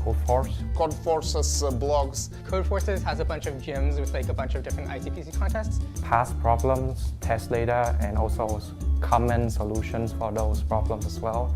We use websites with different lectures like cpalgorithms.com. CP algorithms or ChatGPT to learn new algorithms and new tricks, new data structures. They help us learn new topics or practice some topics that we could have forgotten. We also use at Coder, Universal Cup. The Universal Cup, which has a bunch of recent regional contests and other interesting ICPC style contests from around the world. They allow us to get an experience as close as possible to an actual competition.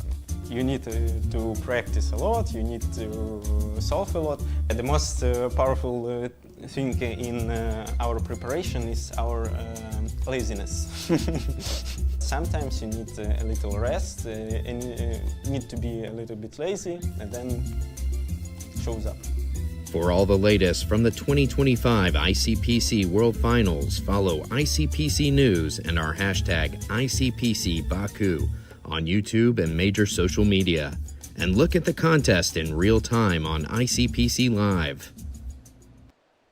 Speaking of ICPC Live, we're back here. Let's talk about Blackboard Game, Andrew. What do you say? Yeah. Blackboard Game is the problem that has been solved with the fewest solves so far. It has only 2 solves. I think they came in at 53 minutes and 159 minutes. So it's definitely a while ago. Yeah, so it's a while ago, which seems like it has a cute, easy solution, but you had to realize it and maybe and do something. Like it might be very easy to implement, I guess, is what we're looking at. And yeah, we can pull up the problem really quickly. Let me see if I can pull this up. So the problem talks about you have the numbers 1 through n written on the blackboard, where n can be up to 10 to the 7. So that is 100 million, or no, 10 million. Right. And you take turns circling numbers. Right. Initially, you have to circle an even number on the first turn, even being just like a hard-coded rule. Mm-hmm. And then on every subsequent turn, you have to choose a number that's either a circled number times a prime or a circled number divided by a prime. And then you erase the circled number and circle the new number. Right. So when do you end? So you end when you can't make a move. There's no legal move. So the circle numbers. Can't you always just go back and forth, or no?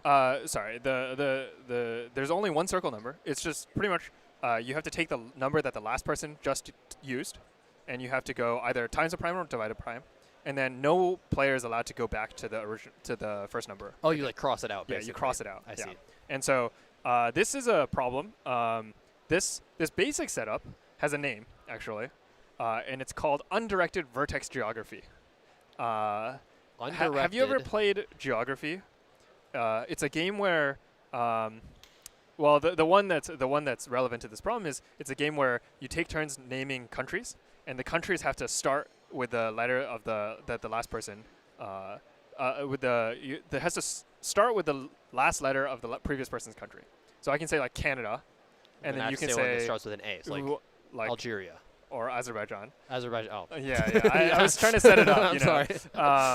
And we just alternate this way. Okay. And then when you can't think of one, you can't repeat. And when you can't think of one, you lose. Right. And this is called geography. But that's directed, right? Yeah. And this is directed, and it's also edge geography because we can't repeat any edge. Right. If you think of the letters as vertices and then the countries as directed edges, this it means that you jump from one country to another, right? You jump from one vertex to another using a country, and you can't repeat the country, right? The Gotcha. edge. Yeah. So that's directed edge geography. There's a variant which is called undirected vertex geography, which is we have a bunch of vertices. You can't repeat any vertex, and the edges are also undirected. And in this case, because you can multiply or divide, the edges are undirected, right? If you can go from like k to p times k, you can go from p times k back to k. And so undirected vertex geography, it turns out, has a solution. It has like a very nice analysis. And actually, to come up with it isn't that hard. I think it's like a little tricky. It helps a ton if you've seen the theorem before. But the theorem is that the first player, a move, so the state of undirected vertex geography is pretty much, it's a set of vertices, right? And then you have like a current vertex, right? And the state is winning if the current vertex, if there's at least one max matching of all vertices, which does not include the current vertex. All vertices in the graph, so there's some maximum matching. Yeah. And if you like remove the current vertex, the max matching size stays the same. Exactly. So if you remove the current vertex, the max matching size can either stay the same or go down by 1. Yeah. Right.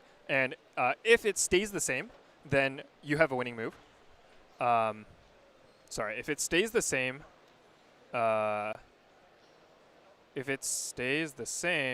then the first player is losing. Sorry. If it goes down by 1, then the first player is winning. Sorry. Oh, because if it stays the same. Yeah. Or don't you win? Because then every move the opponent makes, you could copy. You have to make a move first. So if it's part of every max matching. Oh, then the opponent can copy every move you make, yeah, exactly. and then you'll lose. Right. Kind of the general gist is, like if there's a max matching, right? Kind of whenever someone goes to the other side, like whoever the thing you match it with, you just copy. you just follow the matching edge and follow it back. So the theorem is it's a win for the first player if this vertex is part of every maximum matching. Gotcha. Right. So you want to find a number, an even number, right, that's part of every max matching on the graph of like factors and divisors. Let's see. Circle's the number. Circle's the newly chosen number. No, actually, you want to find. So the first player picks a number, and then it becomes the second player moves. Start. Right? So, yeah. So the first player is trying to find a number, pick a number which is not part of every, which you can remove. It doesn't. Which you can remove and it doesn't change the max matching. Okay. So now the follow-up question that I would have is, what do these graphs look like? Right. Well, one thing to note is that this is like kind of a lattice, right?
We're back. Really quickly, there's a scoreboard update I thought I should give, which is that actually St. Petersburg has also solved 9 problems now. They fixed their solution to H. And in fact, they are tied on penalty with Tsinghua University. Oh boy. Which is a very close race. That's very unusual. It's like thousands of penalty points, right? Or hundreds at least? Yeah, they're tied on 865 penalty each. This is a bit advantage for Tsinghua. Because they've been working on something. Because they've been working on something else for a while, and they got here first. I think, I could be wrong. I don't know if ICPC has a second tiebreaker, actually. I know in a lot of unofficial contests, the tiebreaker is the first team to reach their score, if penalties are tied, it wins. But actually, I think at this contest there might not be such a tiebreaker. Regardless, hopefully these teams do solve more problems, and so the tie should be broken. It would be pretty unlikely if they stay tied through the entire rest of the contest. That would mean neither of them solve any more problems in the last hour 40 minutes. Right. And that would be, hopefully they do solve more problems. They're both still at 9 problems, which is, so Tsinghua has a problem B to solve, which is what we were talking about, and St. Petersburg has A to solve, which a lot of teams have solved at this point, so hopefully they'll be able to. So back to problem B. We mentioned we're interested in finding a node. Right. So basically we're picking where our opponent starts. Right. We want them to start at a node where we can copy everything they do. Right. So we want, to find a node that's not that there's some max matching that doesn't include this even node. Right. Okay. And if you think about it, like, okay, there's some max matching, right? Like, just consider any max matching. Like, surely there's some unused even number, right? Maybe not, but like, there's just going to be so many unused nodes, probably. Well, let's see. If n is even, then you can always take x and x times. No, you can't. You can't because you match 1, 2, and 2, 4. You know, so so the structure of this graph. Let's go back to that. The structure of this graph is, well, max matching in a general graph is kind of annoying, but this graph is actually bipartite, because everything you do changes the number of prime factors by 1. Which you can take the parity of that, and so then it always like flips between even parity and odd parity number of prime factors, right? So now you're not doing general matching, you're doing bipartite matching. Yeah, so it's actually bipartite matching, which it's okay. I kind of feel like people like setting these undirected vertex geography problems, and they always just make it bipartite just to make like kind of artificially bipartite to make the solver's lives easier, even though the general case is like still solvable. Sure. But it's okay. It's okay. Yeah. That's not the point of this problem. In fact, the point of this problem is like, so we have this bipartite graph, right? And well, my rough heuristic is like the sizes of the two sides should not be the same, right? I mean, they're just like one of them includes. One is the things that have an even number of prime factors. One have an odd number. Right. And in general, one's probably much bigger than the other, is what you're saying. Yeah, they just shouldn't be balanced. I'm actually not sure which is bigger. I think even is bigger because I think 2 is bigger than 1. Like with semi-primes, there's more semi-primes than primes by a bunch. And I think that like dominates the difference. Yeah, I would also believe there's nothing making them be equal, so they probably wouldn't be equal. Yeah. And so if they're not equal, like surely there's like an unused even number on the bigger side, right? Yeah. How do you find it? I'm being all wishy-washy here, but like what if we just like 4 is just like we don't really need it. Just the number 4? Yeah. You know? The answer is always yes, first 4. I kind of just want to like try printing first 4. Okay. And like, you know, like I would write it some stress tests where, you know, you can run it up to like n equals 1,000 or something. And like bipartite matching is pretty fast. It's not fast enough that you can run it on all numbers, right? You can't run it on a graph of size 10 to the 7. That's a little bit prohibitive. But you can run it on like all graphs, all n up to 10 to the 5 or 10 cubed or something, 1,000, and just like validate that first 4 works a lot of the time. Yeah. Or like always when n is big enough, you know? And the data setters have very little flexibility to try and break that solution. Right. It's more just like a mathematical truth that either exists or it doesn't. Yeah, and the heuristic is just like if we're saying that the even number of prime factor side is much bigger, and 4 is like not a very useful number, right? 4 can connect to 2 and 8.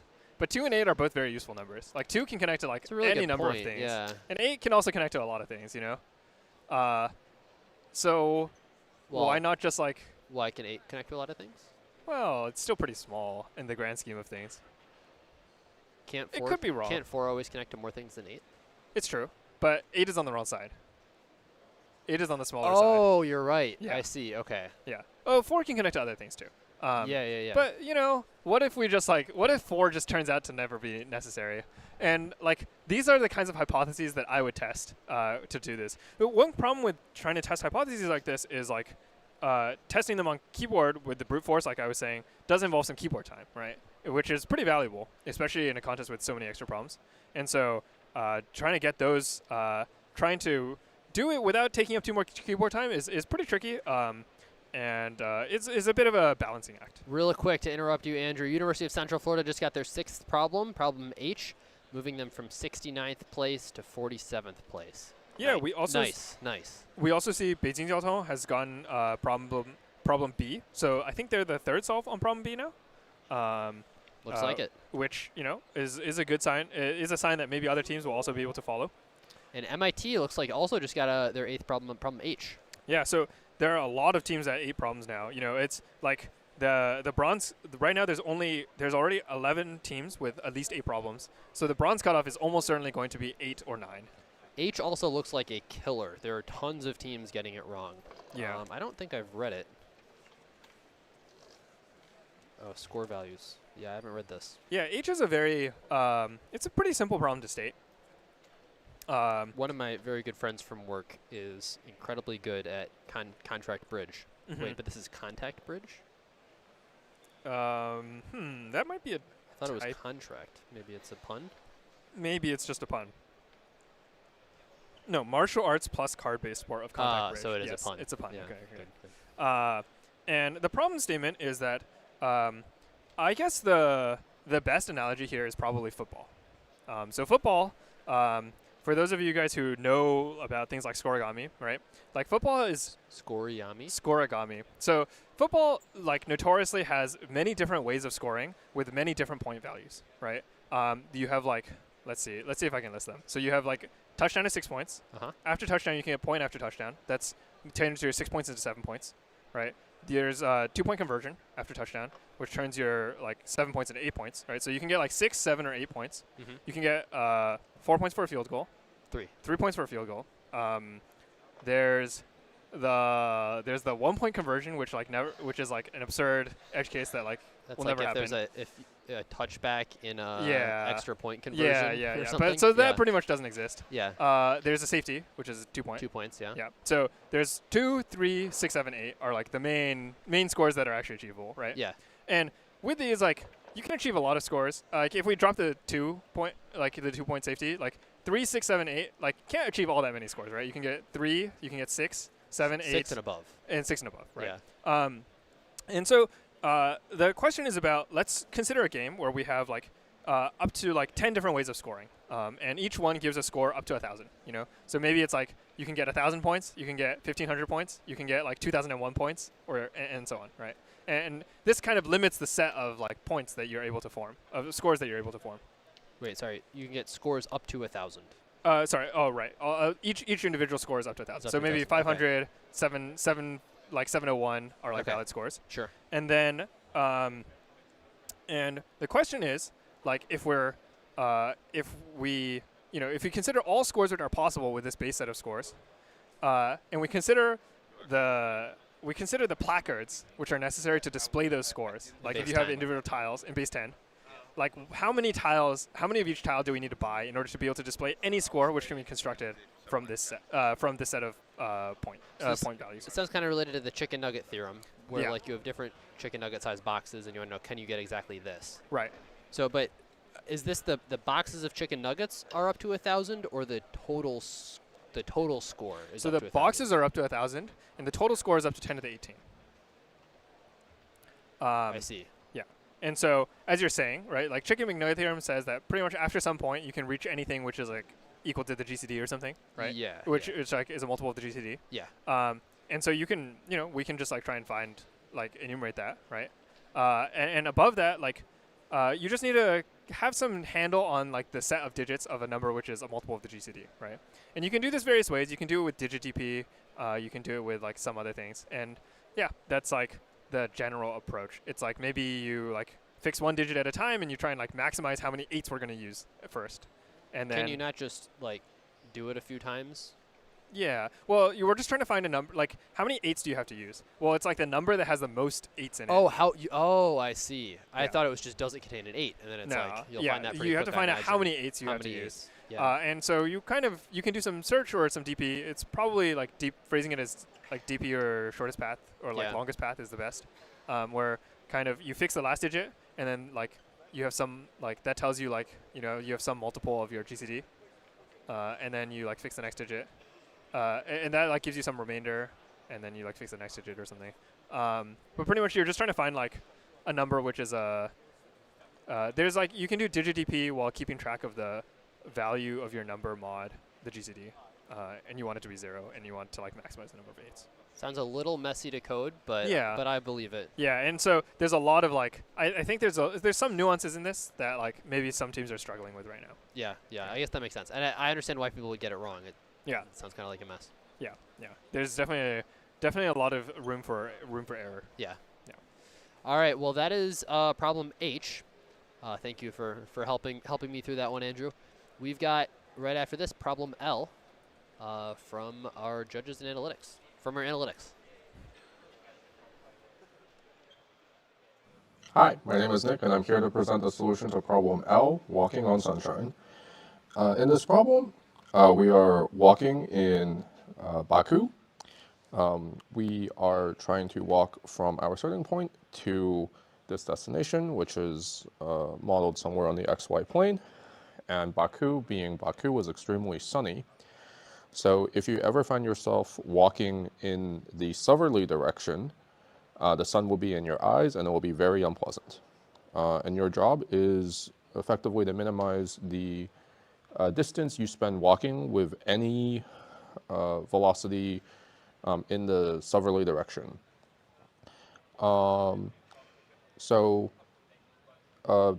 In Baku, there happen to be these rectangular shaded parts. And so if you're in one of the shaded parts and you decide to walk in a southerly direction, the sun will not be in your eyes. And so you can freely walk to the south when you're in shade. But if you're in the sun, then any sort of movement in the southerly direction will cause you to be in the sun in this unpleasant fashion. So we can make a couple observations. The first one is if we just think about drawing any sort of path here, it is never optimal to walk in the sun in any direction that isn't completely south. And the reason for this is it doesn't cost us anything to walk either east or west. So if we had some path where we were, say, walking southwest, we would get a strictly better path by breaking up any like southwest component into a west component followed by a south component. So with this, we can now make the observation that even though this problem is in 2 dimensions, we can reduce it to a 1-dimensional problem. Because we can freely walk north, west, or east, what we can do is we can essentially project all of the rectangular shaded portions along with our source and our destination to the y-axis. And now we're solving this sort of 1-dimensional problem where basically we're moving from left to right, and we want to compute how much of the area on the walk from left to right is not in shade. So in this problem, the bounds are we have at most 100,000 rectangular shaded portions, and the coordinates go from -1 million to +1 million. So these bounds are small enough that what we can do is we can do a line sweep over these 1-dimensional projections, which are now just segments on the line. And we can sort of sweep from left to right, and we can keep track of how many sections of shade have been projected onto the point that we're on. And we basically want to compute the total sum of the areas that have 0 shade covered by them. So you can do this using this like line sweep approach. A different method that you can do is you can compute sort of the prefix sums. You can use like prefix sums to maintain this information as well. And then you can just sort of loop over all points from the source to the destination and check is the segment from x to x plus 1 covered or not. And that just gets you your answer.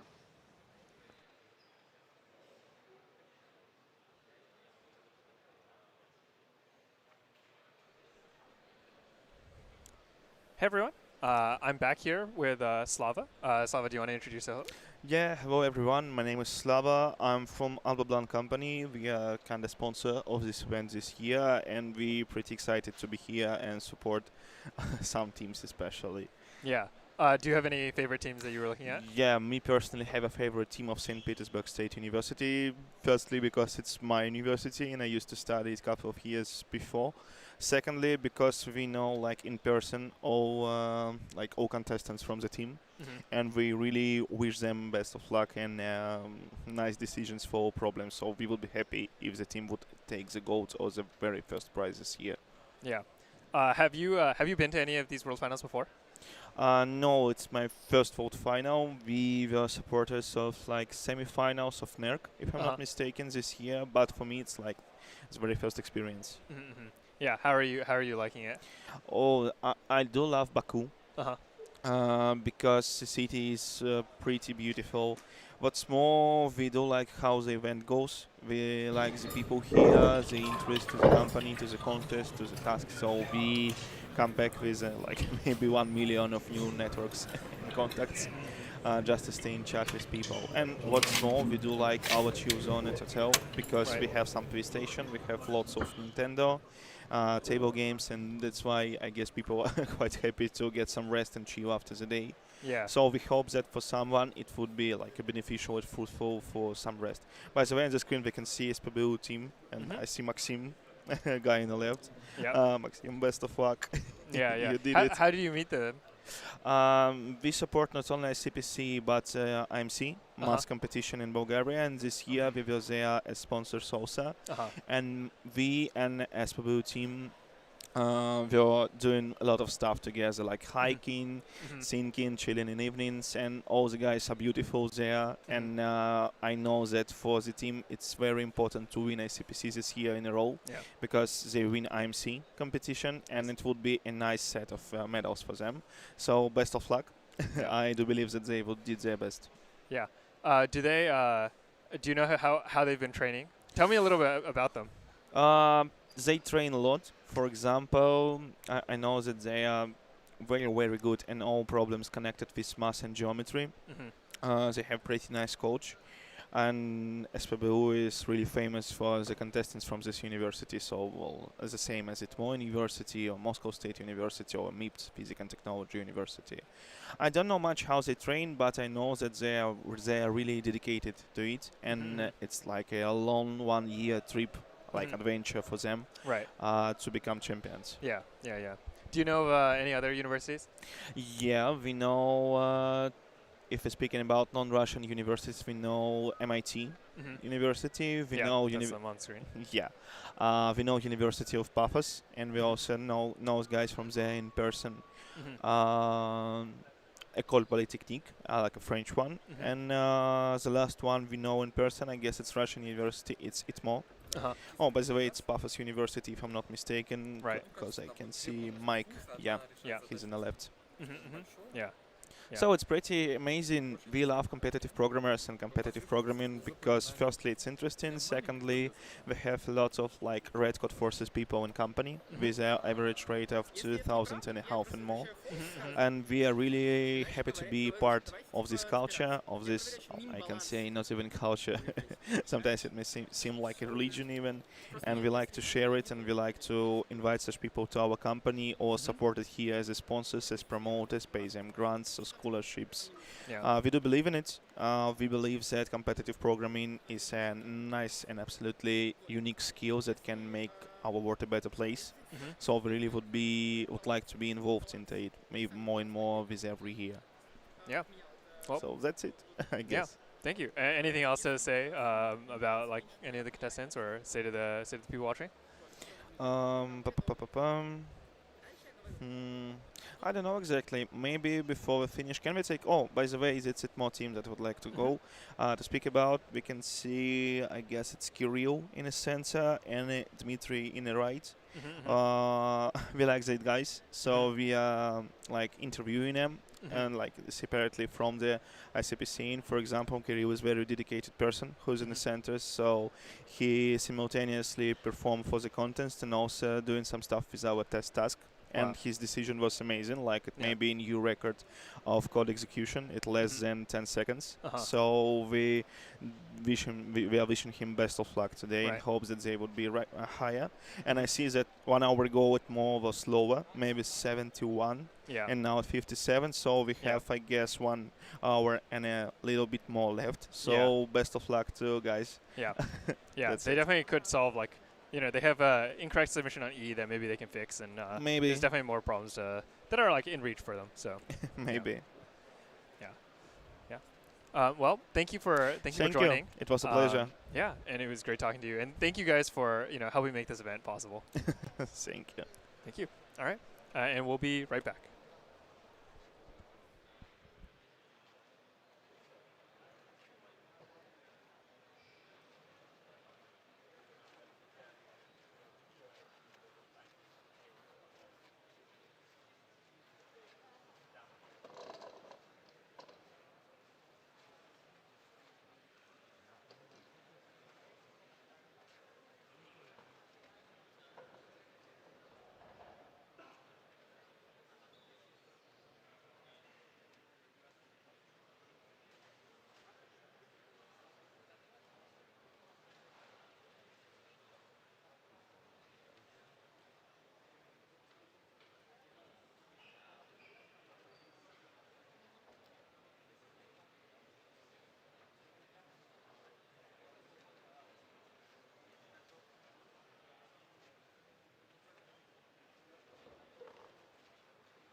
Welcome back. We have a surprise given to us by one of the viewers. This is from a legendary Christmas tree lecturer who you may know, Donald E. Knuth. Famous for a lot of things, but he gives a lot of talks, especially on Christmas, about trees. Right. And he wears a Christmas tree sweater, and that's his Christmas tree lecture. This is a book on tasty algorithms, and it talks about how the one and only Donald Knuth, the very, very lovely man, has written the foreword, and then it talks about recipes from Azerbaijan, starting with pilaf, and they got beautiful pictures on every page. So I don't know if this is something that's like publicly available or if this is a limited edition one, but it's a nice book. No, this is. I was talking to some people, and this is actually a limited edition. Like it's a print run specifically for this event. Oh, I think wonderful! This book might have I think another edition of this book was also distributed at the IOI in Baku. Oh, cool! But yeah, this is like exclusive to I guess 2 events now. Yeah, apparently Donald Knuth actually loves Azerbaijan food from Azerbaijan, and so that's like he's just like he down this to is help his out thing. with this. Yeah. Yeah. Well, it's beautiful. It's a wonderful book. So we're lucky to get to see it. Yeah, there's a whole lot of recipes. They're all like traditional Azerbaijan food from Azerbaijan. Is it Azerbaijani? Is that Yeah, kinda it's right? Azerbaijani. Okay. I don't know. I asked some of the local guides, and they told me to like try making the dolma and also the tea. Yeah. So It says it on the bottom. I think Azerbaijani. yeah, Azerbaijani cuisine. So yeah. yeah. If you look at the front, is that Christmas themed or is that something else? I don't think this is Christmas themed. These are the colors of the Azerbaijani flag. Oh, I see. Okay. Right. Yeah.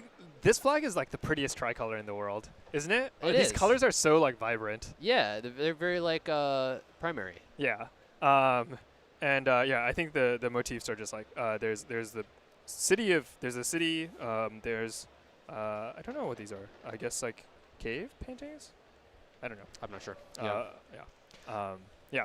It's a very cool book. All right. And it's pretty great that they made it specifically for events like this. Yeah, absolutely. Yeah. All right, let's dive into some geometry problems having to do with depth. I'll let Andrew take a quick talking break if he wants to get some water. Yeah. So the first problem I want to talk about is problem G. I talked about a little bit about it earlier. So there are like 2 parts with G. The first one is determining whether or not it's possible to trace a path that's the same height from the left to the right. To do that, I think the first thing we want to do is check, are there any mountain ranges that are above your starting heights or above your ending heights, or are there any valley ranges that are those things? And if there aren't any of those, I'm pretty sure the intermediate value theorem or whatever tells you there's going to be a path that'll make it work, because the only way to interrupt that path is to go too high or too low. Mm-hmm. So now we know whether or not it's possible by doing some sort of like disjoint set thing. We know the heights that we can consider. Yeah, and then we talked a little bit about what it means. Like if you have a fixed height, what does it mean when you enter a triangle? Do you want to talk a little bit about the logic there? Yeah. So if you think about a triangle, right, and the height, which is like the interpolated height around it, right? So let's just say that there are 3 points, and like 1 point is the tallest, 1 point is like the lowest, and 1 point is in the middle, right? Well, what are the lines of equal height that pass through this triangle? Well, if you're between the top and the middle height, right? The only heights that are like between these are going to be like the paths of heights between them are always going to connect a fixed point on this edge from the long edge, top to the bottom, from the top to the bottom, and a fixed point on the left to the right edge, the top to the middle edge, right? And like if the height is fixed, right, the position it enters and the position it leaves are also fixed. Yeah. And there's only the one line connecting them. So it's not like you're doing some weird thing where, depending on a previous triangle, you might start or end in a different place. Like, because all the heights are unique, it's gonna be this one place. That you're exactly. Yeah. We're using the fact that the heights are unique, so the height along the entire edge and these entire edges are like they change the whole way through. Yeah, right? exactly. No, there's no like equal. If these 2 heights were equal, then at this height we could choose to go here or here or here or here, right? But because they're different, then we really only have one choice, which is from the correct point on the on the long edge to the correct point on one of the short edges. And now because all the heights are unique, you're always going to have one point on the triangle that's like the high point, Right. one of them that's the low point, and then one that's like the middle point. Yeah. And there's going to be a certain point where the fixed line Yeah. will go from the high to middle Right. and then high to bottom. Right. At a certain point, you're going to pass the middle, and then Right. it's going to be middle to bottom to top to bottom. Right. And then at that point, like there's this shift. Right. And maybe something weird happens there and your path changes in some Right. unpredictable way. But before then, everything is just a mild shift. So the answer is only going to occur at one of the points in the graph where the height is exactly equal to that point. So like, in other words, your final line is going to cut through exactly one node in the graph. Yeah. And that exactly. determines the height. Yeah. And then, oh, sorry. Yeah, go ahead. So like we have that out of the way. Actually, I forgot where I was going with that. Well, yeah. So once we have this idea, we can kind of just like sweep the target height from highest to lowest. You know, Yeah. just sort of across the whole range of valid values, right? And as you were saying, the answer is a linear between like heights. When we're not passing through a vertex, the answer is just like a linear function of the is just a linear function of the height, right? Because it just like the locations of the points just vary linearly, right?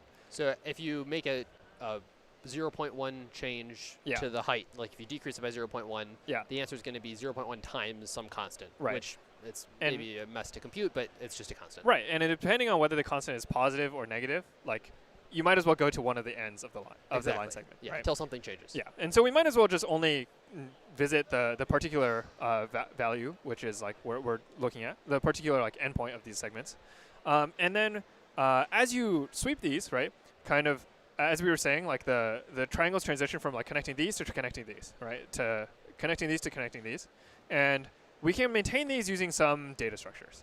Maybe we maintain them using like binary search trees or something, and we just like maintain like which pairs of edges are connected as like a list.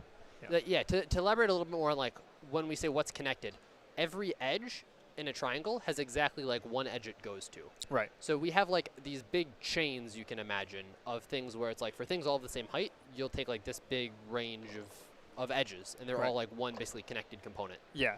And then one big connected chain. It's not even Yeah. it's not even a graph. Yeah. Yeah. And then each of these things add a little bit to the total. They Right. have like it's the height times this thing, maybe plus a little bit. Yeah. So for this whole connected chain, you can basically merge all of them and Yeah. say this is like the total result of this chain. Exactly. And that helps us beat the n squared. Right. So now you can for each height you just like look at the chains that are on each side and just compute the best answer. Actually, the one special case is like when you get to the vertex, when you get to the particular vertex that's your target height, right? Actually, there can be a lot of triangles surrounding it, right? And you actually need to try all different triangles and see like which triangles lead to the start, which triangles lead to the end, and then take the shortest path to the start and the shortest path to the end. Yeah. So you have to be like a little careful with that one. But Yeah. But that's like the only case. And so this is it's a little implementation heavy. You kind of, as far as I can tell, you ought to do this. You don't actually need to do this binary search tree thing. You can do it with like, you can do it offline with divide and conquer, where you first casework on is the height. Restorable disjoint sets. Yeah, something like that. Yeah. Okay. Like disjoint sets with rollback. Yeah. Where you go down like you say like if the height is above half, then all the triangles with like cutoff point below half, you already know like they're in the top half. And then if the height is in this bottom half, all of the triangles with cutoff point above is already known, so you can fix it. And so doing this will give you will make it a little simpler. It will make it a little simpler. You don't have to do like balanced binary search trees or anything. And yeah, it'll just be kind of an implementation challenge to implement it. So one question I have is I don't know if teams have like thought through this problem yet, and if teams like are in the process of implementing it, or if they're still all thinking about haven't quite come up with the solution yet. Yeah, I mean, maybe it's like, well, we know we can do this, but it's geometry, so it's scary, and there's a bunch of data structures, so it's scary, and there's the math stuff, which you also have to be good at, and to people like me, that's scary. So it makes sense to kick it to the end of the contest, but it doesn't seem like a terribly difficult problem, although even quite good teams like MIT haven't even submitted it yet. Yeah. So it's hard to tell whether they've seen this or. Yeah. It's probably not in the first 10 problems I would work on. I'd probably work on it after, like, maybe you can work on it before B, but you probably should solve all the other problems, like all the other 10 solved problems first. Yeah, fair enough. Before actually getting to coding this. This is like a last hour problem. This is your 11th problem in the last hour, and you solve it fast to win. Yeah. We have an announcement from Analytics. They say St. Petersburg SU's submission on problem A is correct when it finds an answer, but sometimes they aren't finding an answer when there is one. So hopefully they're able to find their way through that. It looks like right now we're looking at MIT, who's coding up, is that B? It looks like B2.cpp, which is not a great sign. Yeah. Maybe that means that they had one failed attempt already, or one failed solution. But I kind of want to see the code now. Yeah. Here we have CMU. I think they're. I'm not sure what they're doing. I guess they're. It's either C or E. I can't quite tell. Yeah, I guess they're testing their code on E. They haven't solved E yet, so that's probably what they're working on. Here's UMD. Yeah, we have a lot of movement in the scoreboard. Because this is because there have been so many problems that have been solved since the first hour. A lot of teams are kind of just now getting to the point where they've solved most or all of the problems that have seen solves, and they're now they're almost done with that, and we're really gonna see how they stack up on all the hard problems. All of that movement in the scoreboard is about to come to a grinding halt in exactly 3 minutes when the scoreboard freezes. The submissions from teams, they'll still see their own submissions, but I don't think we'll be able to see teams' screens anymore. Yep. So get that while you can. And then we also won't know whether any teams have solved them correctly or not. Yeah. The main reason we do this is so that there's a scoreboard reveal after the contest, yeah. And all the submissions that happen in the last hour, they all get revealed in a very wonderful display of events to reveal the winner of the contest. Yeah, it also provides a little bit of a different strategic scenario for the teams, because normally when you're able to see the whole scoreboard, you can know exactly when you need to solve the last problem in order to win on penalty, or exactly how much whether you need to solve this last problem, whether you need to risk maybe you know exactly oh, I actually need two problems. We actually need two problems, so we should work on really hard on two problems at the same time and try our best to multitask. Versus we know that one problem is enough to win, so let's do the extra double checking and make sure that this one problem is correct. It's kind of a unique sport because unlike most sports, when the thing ends, you don't know who won. Yeah, and we'll be revealing it at the award ceremony. Yeah, I guess it's kind of like Go, right? Chess is a battle of two kings who fight in a hill in the end when one stabs the other. Right. Go is a game of two mages wrestling in a room, and then afterwards they sit there and count for an hour to see who won. Yeah. All there's right. a lot of counting. Oh, sorry, go ahead. I was just going to say, this is U Tokyo, who is now in the lead. They're only winning by 20 penalty, which is only one wrong submit. So these penalty differences are very, very close. And all the top four teams are within 40 penalty, which is 42 penalty, which is two wrong submits and, just some time. And so it'll be, it's a big deal, exactly how they navigate this last hour in order to solve as many problems as they can, and also optimize their penalty as much as they can to try and take home the win. Looking at the scoreboard, U Tokyo has been incredibly precise with their submissions. They only have one wrong submit, which is far less than most of the other teams. Yeah. Sometimes we call that dirt. Having very low dirt is a sign of just implementation maturity, I guess, and being comfortable implementing things with very few bugs and just very consistently. It's a sign of very strong consistency. We got 30 seconds left. Maybe let's keep an eye out on the scoreboard before we lose it. Then we can talk about problem K briefly. Harvard on E. If it looks like it'll come in before the freeze. They're in 8th place, they're in 9th place with 8 problems. Now 5th place with 9. That's quite the pack there. Yeah, it's a huge pack. Their penalty is pretty good. They're very excited. You can see from their faces here. Yeah, it's an interesting question whether you prefer to submit right before the freeze or right after the freeze. I think It's usually true. I would prefer to submit right after the freeze, but when penalty this close, maybe you don't risk it. You don't risk the one more penalty point. Yeah, the extra penalty point. Yeah. But now, this is pretty much the last scoreboard that we'll see. We actually have 8 teams with 9 problems already, right? I'm pretty sure the bronze cutoff is going to be 9 problems at this point.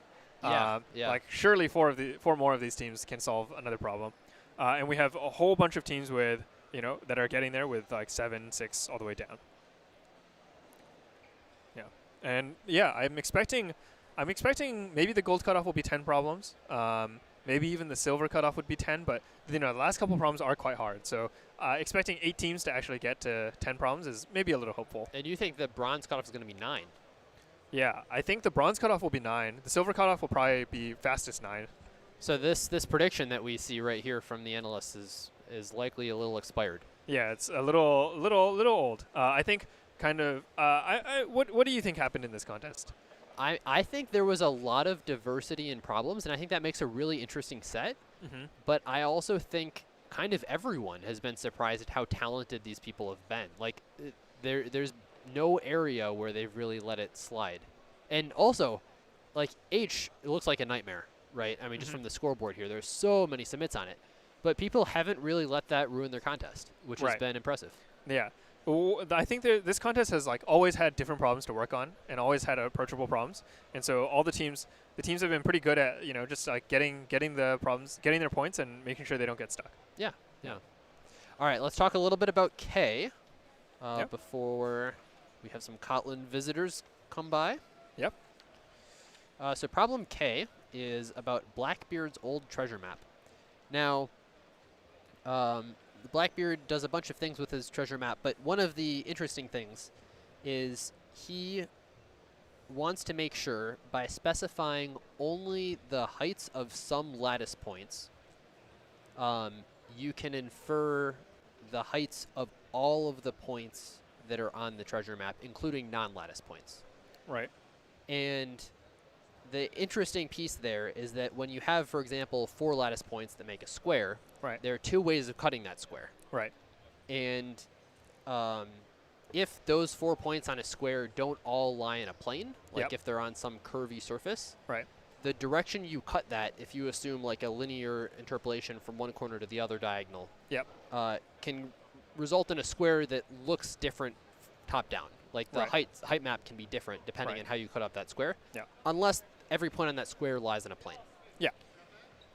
So the problem is you're given some points on a map. I guess what is the problem, Andrew? So the problem is that we're given some of the points that we'd like all points. We'd like every single unit square to be a plane. That's what we want. And in order to do that, we're given some of the locations. We're given some of the depth values of some like corners of the squares. And do you know we want to fill in all the rest of them. Okay. All the rest that we aren't given in order to make this possible. And as we fill them in, we want to like optimize like the shallowest one or something. We want to make sure that they're all like as deep as possible or something. But that is like less important than just straight up like, how do we finding a way to do it, like finding like if it's possible or not. Is it possible, and then if so, do it in some way that's like extreme or something. Yeah, okay, I see. And so the main thing to analyze is like, what is the condition for these 4 points being on a plane, right?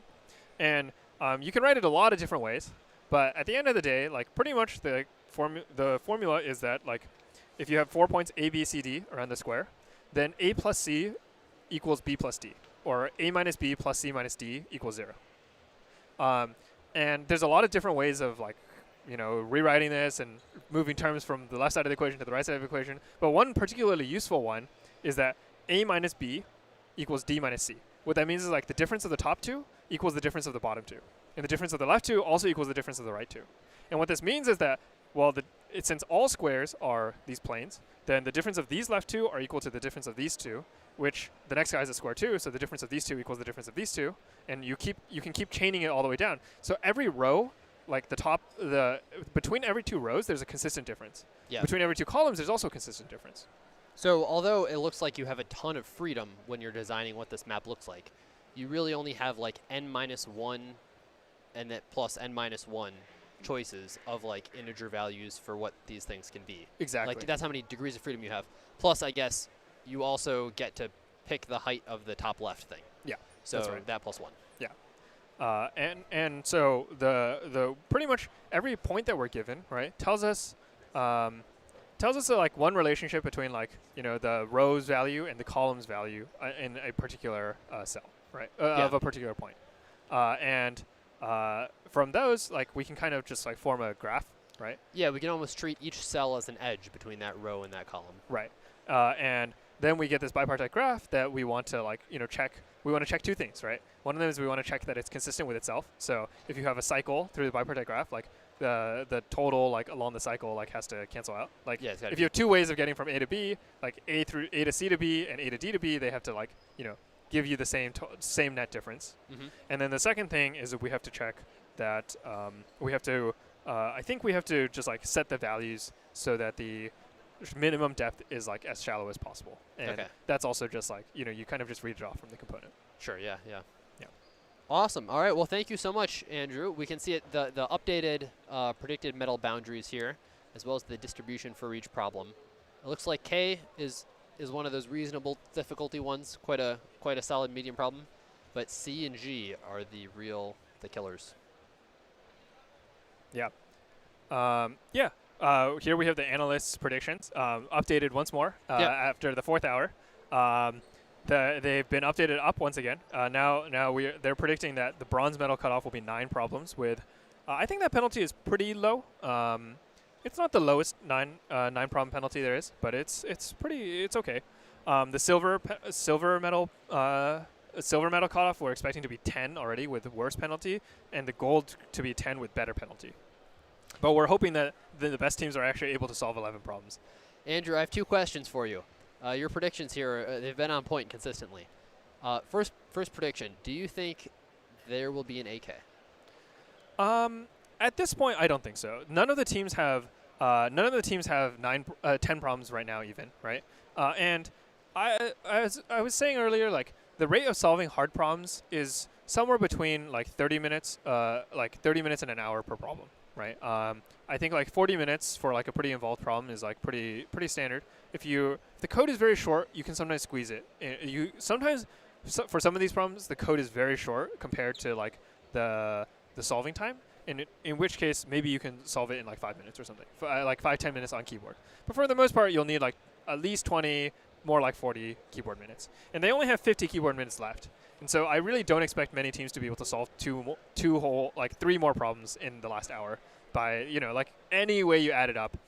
B could have a very short code, but even then, like solving both C and G in the last hour is very tight. Yeah, I think that makes sense. Last question for you before we take a quick break here. Do you think the mirror has finished yet? Do you think they've solved set? I was watching them earlier. Okay. So they've started a little late, so they're a little bit behind on time on these teams. But they were roughly keeping pace with the top teams. I think they might have been a tad faster, but not by that much. And so I don't expect them to AK, but I think they could win on penalty. Gotcha. Yeah. All right. Thank you, Andrew. With that, we'll take a quick break, and we'll be back soon. Thank you, guys.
Hello, I'm Mishov and I'm going to explain the solution to problem H. In this problem, we have a score that starts at 0, and there are 10 possible ways to score an integer number of points. All of these ways give you additional points that are between 1 and 1,000, so we can think of these ways as some coins that have values between 1 and 1,000, and we are using these coins to create bigger and bigger sums, and the sums that we can create are kept at the limit m, that is up to 10 to the 18. And so the first question you may ask is like, what are and what are not reachable sums in this range? But we are interested in one specific property of those. We are using boards with individual letters to display those scores, and we need to purchase a sufficient number of each digit. So for each value of a digit, so for each 0, for each 1, and so on, we will be asking the question, what is the actual maximal number of boards we can get? Minimal number of boards that is sufficient to display any of these valid, reachable score combinations. And there is one additional trick to this problem that is making the implementation slightly nastier, which is that in this problem, the numbers 6 and 9, those two digits are interchangeable because you can use the same board and just turn it upside down. So when we are counting 6s, we are actually counting the most occurrences of 6s or 9s within the same number. So how do we approach a problem like this one?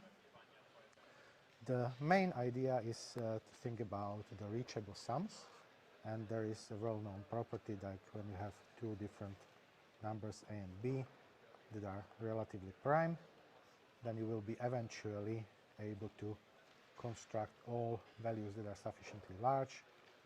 In particular, everything bigger than a times b can be constructed. This is sometimes called the Frobenius coin problem or the chicken McNugget problem. And for two values, we know the exact upper bound, but we can generalize the upper bound at least very easily to arbitrarily many numbers, because like now when we realize that for relatively prime numbers you can eventually build all possible sums, then if the two numbers instead have a common divisor d, then you can build all multiples of d, and obviously nothing else, because anything you build as a linear combination of those two coins will be divisible by d. And now you can, by induction, add new coins one at a time and reiterate the argument that there will always be an upper bound that is such that from this upper bound, if the set of coins you have has a GTD of 1, then everything bigger than the upper bound can be reached as sum of the non-negative linear combinations, and this then again generalizes to if the GCD of the coins you have is d, then all multiples of d beyond some upper bound are reachable. And we can actually prove that this upper bound is roughly quadratic in the size of coins. It cannot be small, it cannot be bigger, because if you consider a graph where the vertices are remainders modulo the value of one of those coins, and you can then build directed edges that start from 0, and from each vertex and for each of the other coins you have an edge that corresponds to adding one more piece of that particular coin, then the reachability in this graph tells you how to reach each of the possible remainders modulo the value of the chosen one of the coins. In this graph we have already proved that all of the vertices are reachable, and if you look at the shortest path to reach such a vertex, then the shortest path will use at most as many, well, it will not visit the same vertex twice, and this can give you the upper bound that, like the square of any coin sizes, should be the limit. So what this tells us is that so as the coin sizes in our problem are roughly 1,000, this means that beyond a million, all of the reachable sums will be regular, and this gives us one way to solve the problem, which is to do a knapsack style DP for values up to a million or maybe up to a few million, just to be sure that we are not having any problems with rounding. And for all of those numbers, for all those sums that are reachable, we actually brute force, look at all of their digits and pick those as potential solutions. And for all of the bigger numbers, one possibility how to solve the rest of the problem then is to do digit-based dynamic programming. So we can, for instance, try to construct the bigger numbers by first choosing the length of the number, and then as we are building the number from the left to the right.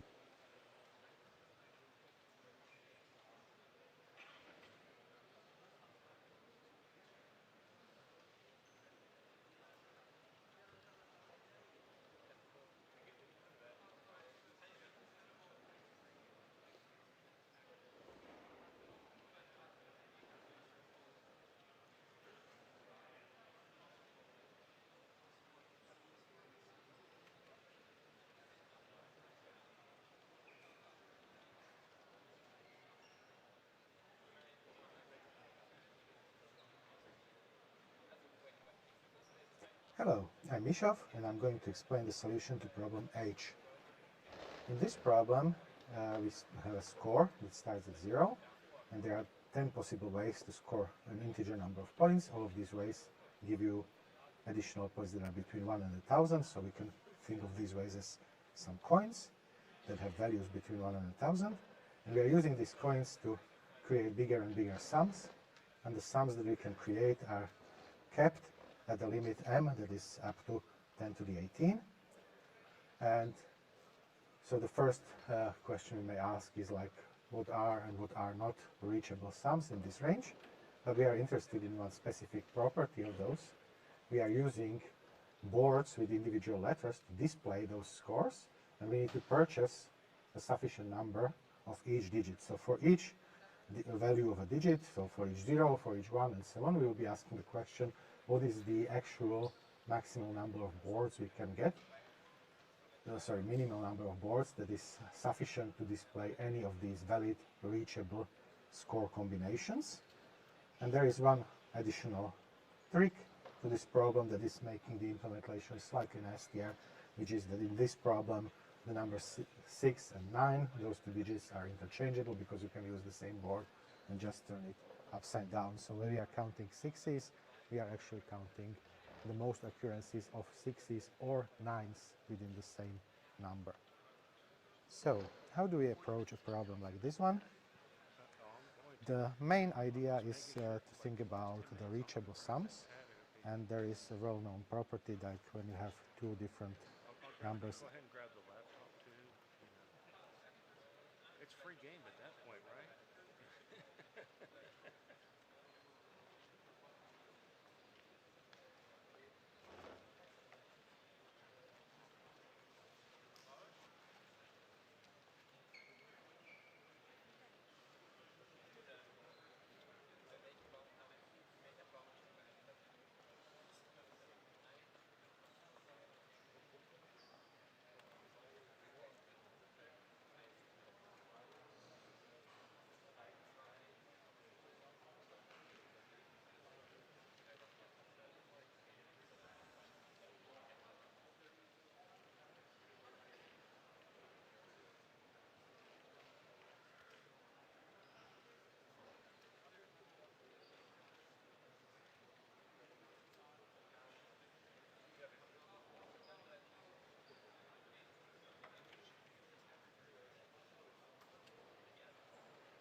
Hey, we are back.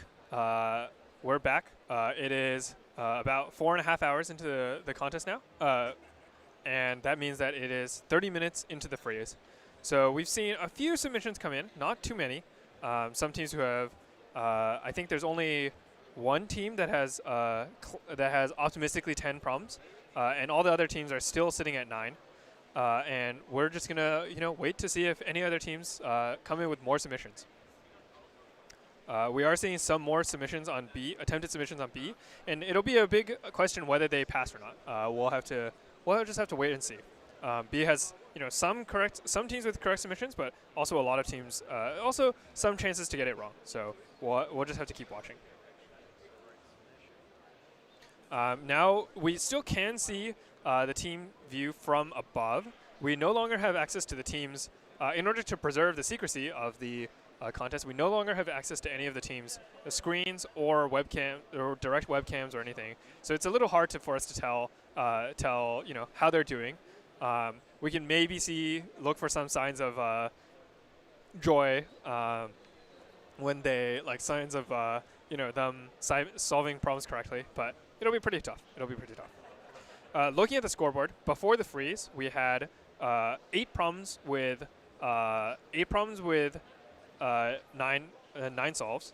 8 teams with 9 solves, and then another 12 teams with 8 solves. So we're expecting the medal cutoffs to be solidly 9 problems, and the gold and silver cutoffs might be 10. We'll see.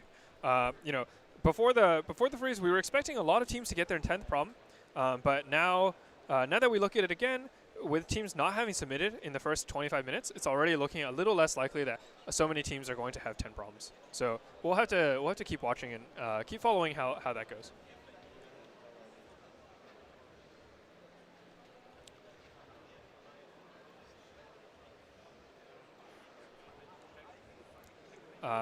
Yeah, we also were looking at some of the problems earlier. A lot of teams are missing problem B. Problem B does look like it has a bit of a strange, it's not so clear how exactly you solve the problem in linear time. Maybe there's just some fixed answers that you can print out a lot of the time, but we'll have to see exactly how it works out. Here we see that MIT is switching positions, but they are we can see some of their code, and yeah, they're still working on it. They haven't submitted anything, which is kind of interesting. Okay. In a second, we'll bring on a quick guest, one of the analysts, to tell us a little bit about the predictions.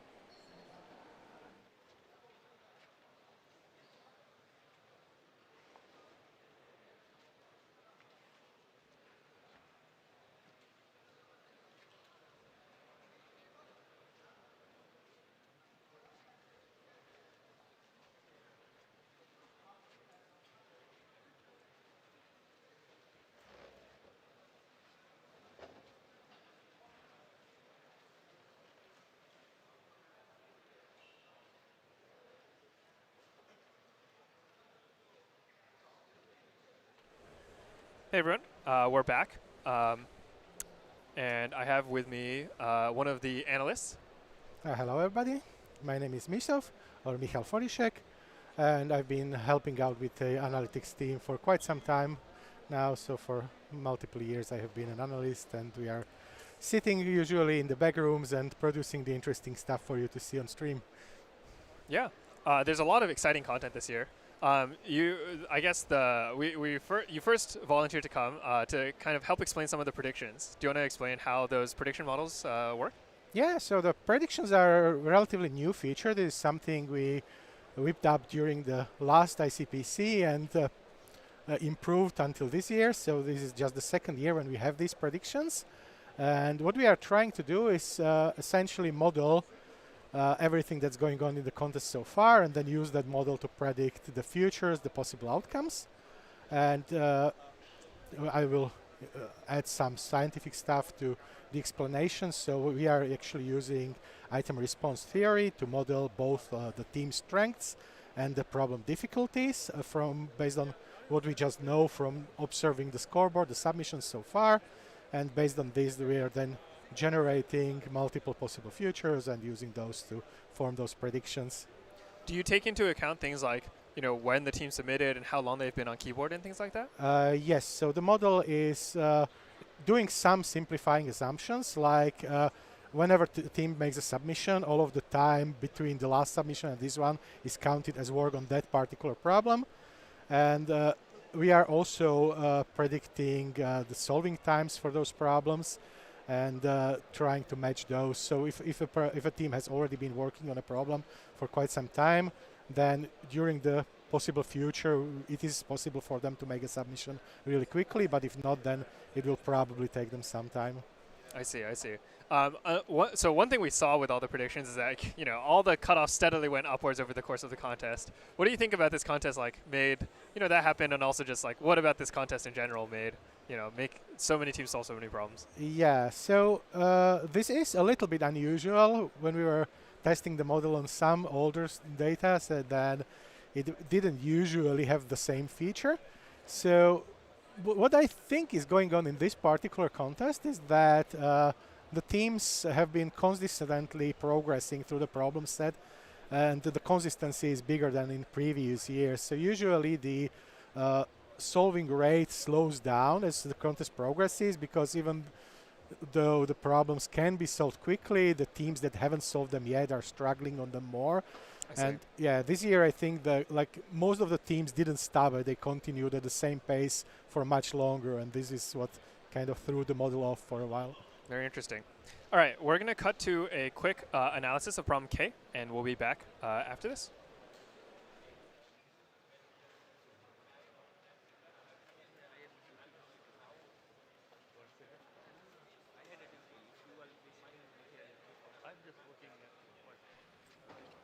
Hello, I'm Ishav, and this is problem K. In this problem, we are given the C floor, which has a very peculiar structure, and we have some queries to answer. But before we get to the problem itself, let's explain about the C floor. So we are given a unit grid of points that is horizontal, that is at the bottom of the C floor, and for each of those points, the C floor has some altitude. And once we know these altitudes, everything else is linearly interpolated within each of those unit squares. But of course, if you have a unit square where you have given 4 different values in its corners, there are 2 ways to do the linear interpolation. You can split it either along one diagonal or along the other, and then interpolate within one of the triangles and within the other triangle. And the peculiar property I was mentioning about the C floor is that you are guaranteed that within each of the unit squares, this interpolation will give you the exact same result, regardless of whether you do it this way or that way. So let's take a closer look at what that means. So we have a unit square, and in each of its corners we have a prescribed altitude, the values A, B, C, D here. And now we can find an easy necessary condition. If we are interpolating along this diagonal, then the value in the middle will be the average of A and D. And if we are interpolating along the other diagonal, the value in the middle will be the average of B and C.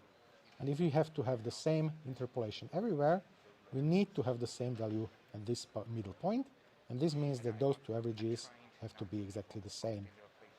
And this condition is not just necessary, it is also sufficient, and the easiest way to do it, to see why it is the case, is to go directly to 3D. So here we have the 4 corners of the unit square, here are the given altitudes, and now the information that both interpolations give us the same value means that in 3D the diagonal between those 2 points and the diagonal between those 2 points intersect, and that means that all of 4 corners of the square are coplanar, they lie in the same plane, and therefore it's easy to show that the rest of the interpolation will also be always constant. So the condition that A plus D equals B plus C is actually sufficient and necessary. So this perfectly captures the property of the C floor, and now we can rewrite this condition as follows: D minus C equals B minus A, or we can also rewrite it as D minus B equals C minus A. Those 3 forms are equivalent, but the green ones are telling us the following. the difference here must be the same as difference there, and the difference here must be the same as difference there. So if we now go back to the original grid, you can see that from this unit square, this difference and this difference in altitudes must be the same, but then from the next square, this difference and this difference must be the same, and so on. So within each column, all of the values are changing by the same amount, and then the same in the next column, and the same in each of the rows, and so on.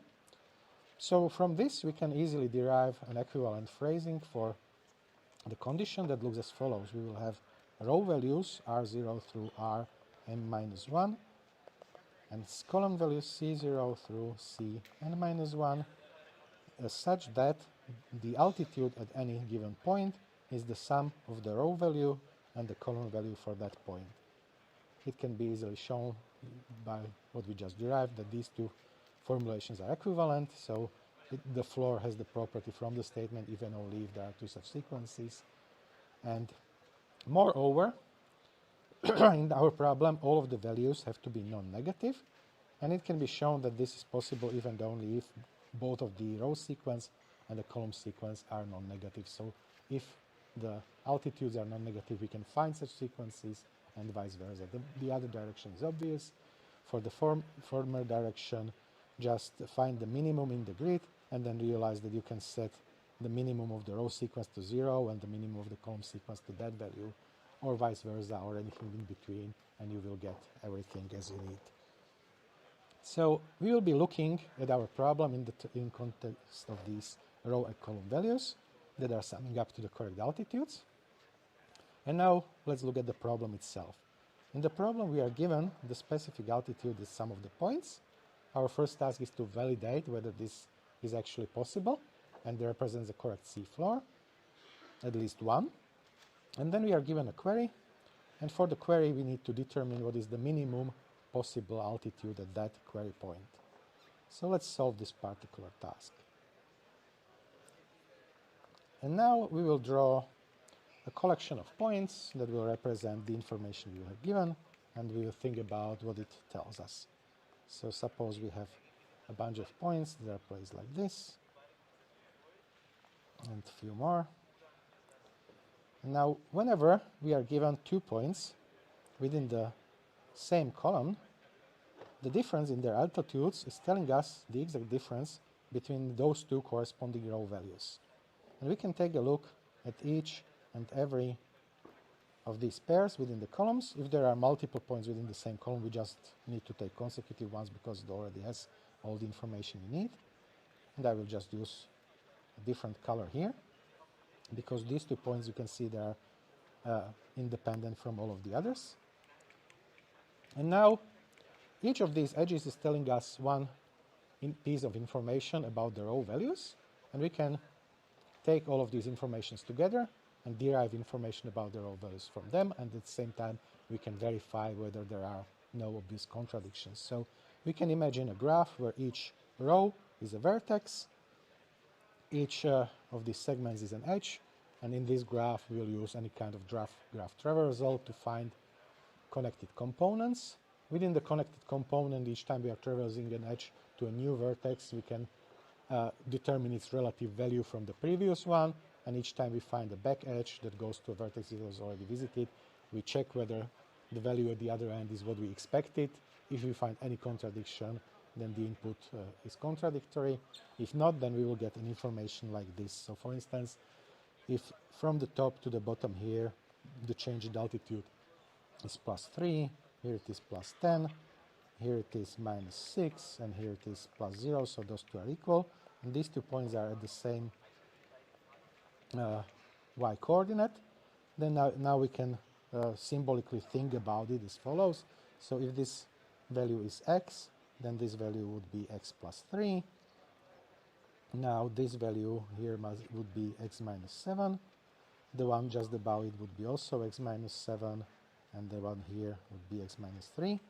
So now the smallest possible values for these particular row values would be 0s here, a 7 here, a 10 here, and a 4 here. And independently from those, in a different component, if this is y, and this difference in altitude is +5, then this is y +5. So the smallest possible non-negative values here are 0 and the 5. And we can now do also the same thing with the horizontal segments and derive information about the column values. Once we have done this, we can now take a look at the entire connected components, which I have drawn each one of them in a different color, and find one final contradiction that can appear. And the contradiction is that if you have a red component like this, it's telling you information about all of the points that lie within any of these rows and at the same time in any of these columns. And we can find the minimum of those altitudes, which can correspond in general to a point that was not given. And if we can derive the exact altitude at that point and it is negative, this is again a contradiction. So if we haven't seen any contradictions, now we are ready to answer queries. If we get a query that is completely unrelated to what we know, the answer is 0. It just works. We can extend the altitudes in such a way that everything will be valid. If you get a query where both of the coordinates are from the same component, then we can exactly derive the altitude of this point. And if you get a query like this, where one coordinate is from one component, the other is from a different component, now what can happen is that you can take the minimum row value from one of the components and set the entire component so that these are the row values and the corresponding column values are increased as necessary. You can take the minimum column value from the other component. So for this one would be take 0 and something. If this was the query point, you would be taking at least 10 from the row values and something else from the column values. And the sum of those two minima is always constructible and is obviously the necessary minimum. So that's the answer to our query, and that's the last step of our solution.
Welcome back.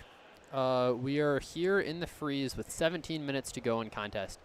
You can see right now these are the optimistic standings. So optimistic means if any submission a team has made was correct, or I guess if every single one was correct, this is where we'd be. Obviously, this is going to be far from the truth.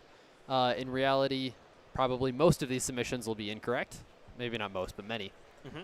But you can see how many submissions we're getting in the past hour. I think it was, I forget which team. Whichever team was in 10th before the freeze has dropped from 10th place to like 40th. Actually, wait, that might be not true. That's bad data. I think because that's a the little number, yeah, never mind. Yeah, so I think we actually are seeing fewer submissions than we expected from the top teams. If you look at the teams that had 9, there's only 3 of those teams that have actually submitted at least one problem. So right now we only have at most 3 teams with 10 points at the end of the contest. Sorry, my data was just totally wrong. Yeah, thank you. And so 4 teams now. Yeah, so only 4 teams could have at most have 10 problems at this moment. And all the other teams are working on their. Seems like they haven't come to a solution that they are ready to submit yet. Looks like UIUC is one of the only ones with G. Oh, never mind. There are other teams who have submitted to it. They have 12 submits, which is a little daunting.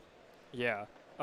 G is definitely, well, yeah, it's they definitely got trapped a little bit on G. You know, they I probably wouldn't. Well, at this point, they don't really have that many other options, right? Yeah. They probably should go solve E, right? But also, if they're aiming to win, they really need to solve both E and G. And assuming they've already gotten A. Yeah, assuming they've already gotten A. And they also probably should solve B. So it is like a little bit of a gambit to keep working so hard on G, which you've gotten so many wrong submissions on so far already. Yeah. I think we may have a solution to D coming up here. Potentially. Yep. And we'll show that on stream real quick. Oh, I guess maybe in a sec. Maybe C is coming up in just a sec. Yeah. Yeah. And just talking about like the just really quickly bringing up the mirror. We have Keisan, Pyotr, and Radovush solving on the mirror right now, and they have 9 problems as well. Just like Tokyo, except without B. Right? They don't have B. They're missing B. And it looks like they're working simultaneously on C and B. And how much time do they have left in their contest? I think they have just under half an hour. Half an hour, so another 15 minutes because of the delay? Yeah, something like that. Yeah. So they have like a little bit of extra time. And they've also been fiddling with their stream and stuff. So their time is a little bit behind, but they are also like, you know, hopefully they are able to get at least some of those problems. Yeah. Looks like we can see... Looks like we are... Zhejiang University, but they're not even touching their keyboard, so maybe... Yeah. Maybe that means their e-submission was correct, or maybe it means that it was incorrect. It's hard to say. Yeah, it's true. Yeah. But there have been a lot of teams that have optimistically have 9 problems now. And so we do expect that the bronze cutoff, at least, the medal cutoff, should be at least 9 problems. Probably at least 4 of these teams actually solved it, solved their problem successfully. And the silver cutoff will still have the solution for problem E. All right, here's E. In this problem, we're given a delivery network over 200,000 cities, and we want to hire 400,000 couriers. 400,000 couriers who would deliver our packages. So each of them would live in one city, and each morning he would pick up required packages and go to some other city, fix it for this person, and go back in the evening. So for example, if we have one person who is going from city 1 to city 2 each morning and back each evening, and another person who is going from city 3 to city 2 each morning and back each evening, we can deliver packages from 1 to 3 by them going with this package in the morning to city 2, meeting the other delivery person, and going from city 2 to city 3 back in the evening. So after hiring each new delivery person, we need to say how much cities are connected in both ways, so we can deliver both packages from A to B and from B to A. To make further formulas simpler, let's simplify it. Let's simplify the value we need to compute a bit. Now we need to compute a number of pairs A and B that are different and don't depend on the order, for which we can deliver from A to B. But as we mentioned, we can see that it easily can be seen that that if we can deliver from A to B, then we can also deliver from B to A. So order actually doesn't matter. So we can just compute both and divide by 2 in the end. To make it even more simpler, we can also say that we can deliver from A to A, and then we would just need to subtract n. So instead of computing what we asked, we would compute a number of pairs AB without any restrictions, so we can go from A to B, and that fix it right in the end. To do this, we would split each of our vertices in 2 vertices corresponding to day and night in this city. So if we have someone who goes from 1 to 2 each morning and back each evening, we would draw an edge from city 1 in the night to city 2 in the day, and vice versa. What we can do is we can deliver any package within any connected component of this new graph. The problem is, if we just compute number of pairs in this graph, we would compute some things twice. Because, for example, if we can deliver from night in city 1 to both night and day in city 2, we would count this twice, while we need to count it only once. But this is easy case. If this is in one component, we can just ignore vertices, the second copy of vertex in the same component.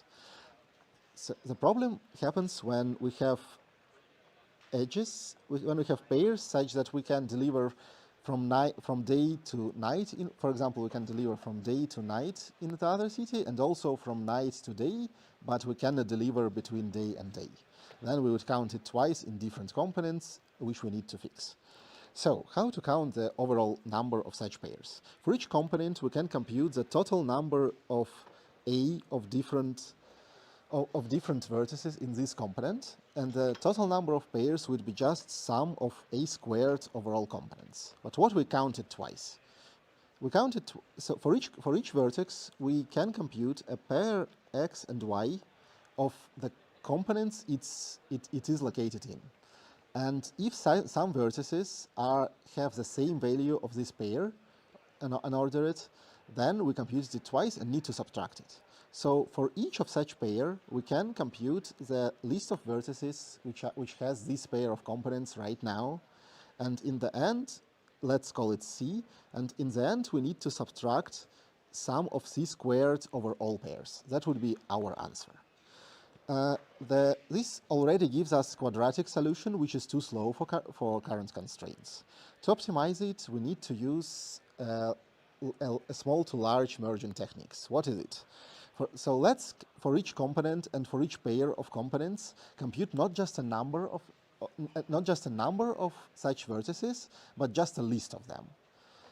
We can, whenever we want to merge some components because new delivery person appeared and the new edges in our graph appeared and some components emerged, we just go through the smaller of the lists and put all elements from it to another list.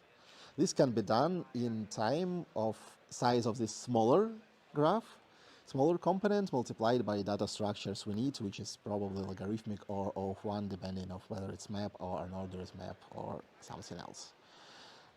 This would lead each vertex move to some other place logarithmic number of times, because each time we move something, it moved to a component which is at least twice bigger, because we go through the smaller component. This means that overall time of our solution would be n log n multiplied by our data structure, which is again either logarithmic or constant. Both should be good enough. That's it.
Hi, I'm here with a representative from JetBrains. You want to introduce yourself?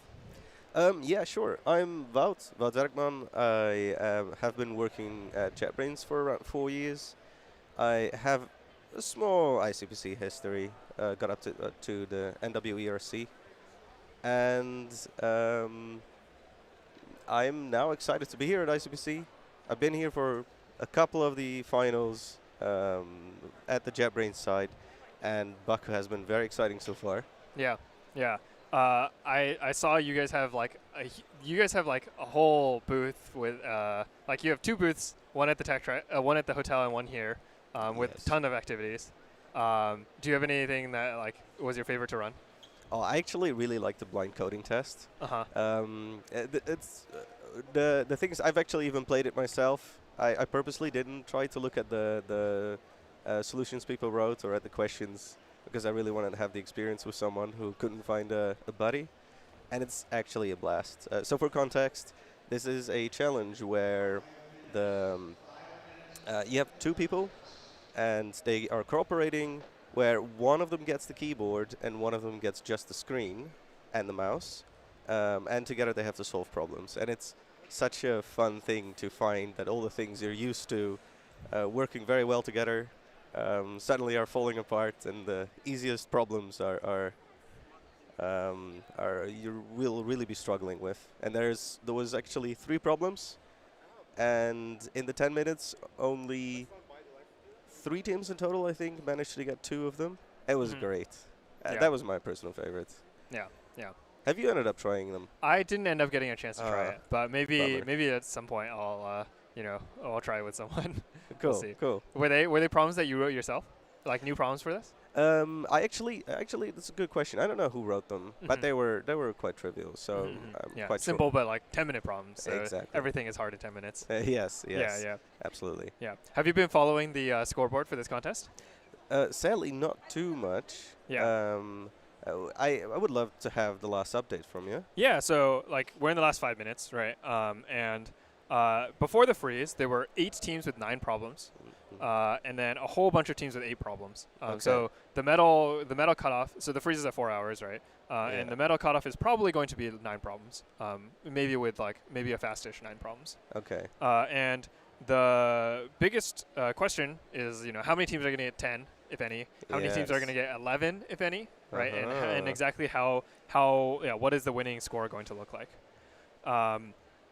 So yeah, we have also the teams were very close in penalty. The top penalties at 9 problems were 845, 865, 865, 887. Wow, that's crazy. Actually. So it was super close on penalty. And another thing is that the teams all had 9 problems, but there was one problem that had been solved, there are 10 problems that had been solved by at least one team. So every team had one solvable problem to work on, at least. I see. So it was really about which team could actually finish out all the problems that everyone else had solved as well. Yes. And now I think we're looking at it, and here I can show you the scoreboard. We have one U Tokyo, which was in the lead, submitted B pretty early. So if they got it correct, they almost certainly have the fastest 10. With 10 with the lowest penalty. And then we have St. Petersburg State and Beijing Jiaotong that have up to 11 problems. If they, optimistically they have 11 problems. And so those are the 2 to look out for that could beat Tokyo. I think Tokyo's submission is likely correct, mostly because they haven't submitted again. They submitted it very early in the freeze and haven't touched it again. I so see. they're probably working on C and G, but no one here has solved C or G yet. UIUC here has been submitting to G since the 3rd hour of the contest or something. And I don't know, their approach is wrong or something is wrong. Interesting. But a lot of the other teams are, we'll see if maybe one of these teams manages to get C or G. Okay. Yeah. How many are you thinking will solve either C or G, right? Yeah. I don't know. I think it's maybe the 2 of them, each of them is 50% chance of being correct. Yeah, maybe lower. okay. Maybe it's a 50-50 of whether either of them passes or something. Have you looked at the problems by any chance? I've looked at most of the problems. Have you looked at any of them? I have not. I've been too busy at the booth. Yeah, yeah. G is a pretty interesting problem. You're given a map of just like a rectangular map. Okay. And it's triangulated, so you know you split into triangles so that and at each vertex of a triangle you're given the height of the vertex, which is just like in 3D space. So this is like a topological map, right? Yes. And then the triangle is just like a fixed plane on the triangle. And to make your life easier, like no two vertices have the same height. So all triangles are like, there's no like flat triangles or anything. They all have a slope. And what we're trying to do is we're trying to find the shortest path from the left edge to the right edge that that stays at the same height for the entire path. So we're finding. Do you like hike much or anything? Sorry? Do you hike or anything? It's like we're trying to find like an isocline or some whatever. I'm from the Netherlands. I think that answers it. Okay. Right. We're just trying to find a path which is like stays at the same, which stays flat and like and like goes like of the shortest path from the two sides. Yeah. Interesting. Okay. Yeah. And so the contest is ending in 10 seconds. Wow. And yeah, it looks like some of the teams are done. There's not much left for them to do, and it is over. Wow. So yeah, I guess this scoreboard is now final. Yeah, congrats to all the teams. Yes. This is Beijing. I think we've tried to do a little spying, but it hasn't been all that successful to try and like peek over their shoulders and see. We no longer have access to their screen captures. Yeah. In order to preserve the secrecy, but sometimes we can get like a glimpse of the screens. Yes. Yeah, I've been a bit bummed. I always enjoyed looking at the screens occasionally. Yeah. But we just we like the secrecy. Yes. So yeah. We'll be. I think we're gonna have some people. I think David is going to be on the floor, and pretty soon we'll be sending you some updates from some of the teams about how they're feeling. Yeah. How did you? You mentioned that you competed at Newark, right? Yes. How'd you guys do? How'd you like the experience? I really enjoyed the experience, but to be honest, actually at the BIPC. I still got to do some of the tasks myself, but we had one of us was really like we had one of our team members was really carrying us, and at the end of BRC we kind of let him do his thing a bit more because I was literally feeling like I was dragging him down a bit, and that was a bit of a bummer for me. I would have liked to carry the weight a little bit more. Yeah.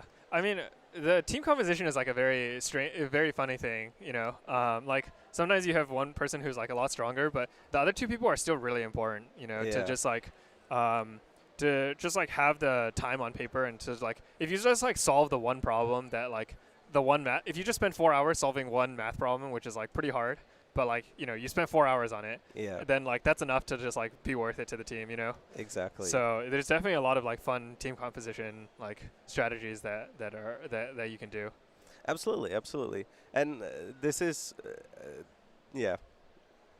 I was very sad that the one task that I really thought that was my task he actually ended up doing. Oh.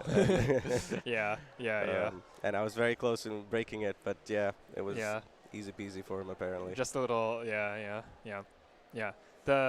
It's pretty. There's a lot of tasks like that. Yeah.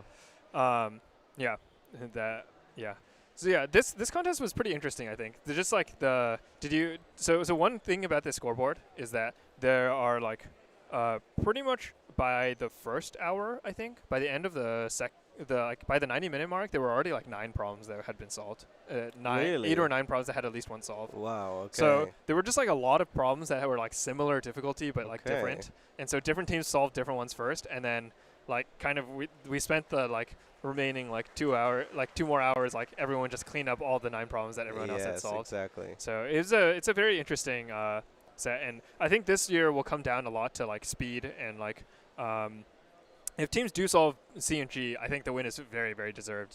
These are like the hardest problems of the set, and otherwise it'll be like it'll be about like who was the most consistent, who had the least penalty, who had the least dirt, and just like who solved things the best. Yeah, great. A lot of balloons I see. Yeah. Indeed. They stop handing out balloons at the last hour, so if you're a little slow, you don't get quite all your balloons. But otherwise you get to keep all the balloons. Hopefully not too many of them fly away. Yeah. It's always interesting to after the events, you do see some balloons flying outside, and it's always a little broken heart somewhere, I guess. Yeah. Little accidents. Yeah. Yeah. So we're looking at the U Tokyo team. They're definitely one of the favorites to win. At looking at the scoreboard, I think they actually have 2 of their team members are actually twins. Oh wow! Yeah, and they're also very notable problem setters. Okay. Their handles are like square 1001 and E. It's like a big number. And they're I think they set several of the IOI problems this year. So they're they're pretty prolific. Looking at them, they seem pretty happy. So maybe that means they got B, and they have some confidence. Yeah, they have some confidence. Yeah. So we'll have to wait until tonight to know for sure. But it's definitely they might have won it. Yeah. But yeah, beyond that, there's the candidates of Beijing Jiaotong and St. Petersburg State that we still have to see if they manage to get 11. Yes, and Tsinghua University, whether they... Tsinghua University has 10 at most. Okay. So if University of Tokyo didn't get B, then Tsinghua is also in contention to win it. I see. With their pretty fast 10. But we'll have to we'll see about that. Yeah. I'm very curious. We also have Piotr, Keisan, and Radush streaming, doing a mirror contest. They're just doing it unofficially. Their time window is a little longer because they started at 11 instead of before 11 they always do. And we'll see if they manage to exactly finish the contest, but it seems like they have some. I think they're working on 2 problems at once, and they're running a little short on time. So we'll see if they manage to actually close out the 10 or 11. Yeah, I found a couple of coaches around the in the area, solving the. Yeah. And some of them told me that they were pretty confident for getting 9. Yeah. So Yeah, it's definitely a problem set where there's just a lot of problems, and if you're very consistent and you're very experienced, then you can just grind through the whole thing in time. Yeah. Have you done any contests recently after finishing your ICPC career? I have not actually. It's been 6 years, and it's only every time we go to the finals. We ourselves have a little Kotlin challenge actually. Where we solve a couple of problems from the last year finals in Kotlin. We tell people to find the bug that we left in there. Right. And this one I have to debug, and it's actually kind of fun every year. Yeah. On top of that, there is the Kotlin Heroes. Right. And I don't participate. I feel like that would be conflicts of interest, of course. But I do check out and play around with it. Yeah. Because some of them are just, I think we picked some of the challenges to also be a bit of a satisfying solve in Kotlin. Right. Do you work in Kotlin day to day? I do work in Kotlin, yes. I even work on tooling for Kotlin, which is, also written in Kotlin. Right, of course. All languages are self-hosted these days. Yes, exactly. And yes, it's hard for me not to geek out here, but I'm very passionate about programming languages. Yeah. What kind of tooling do you work on? Are you working on these days? So my team, we focus on Kotlin multi-platform. How technical can I get? Well, Kotlin compiles to multiple platforms, and this is something that is actually like a lot of people might compare us to Java, which is a fair comparison since this is quite a bit of an origin part, and the interop between the languages is a big selling point.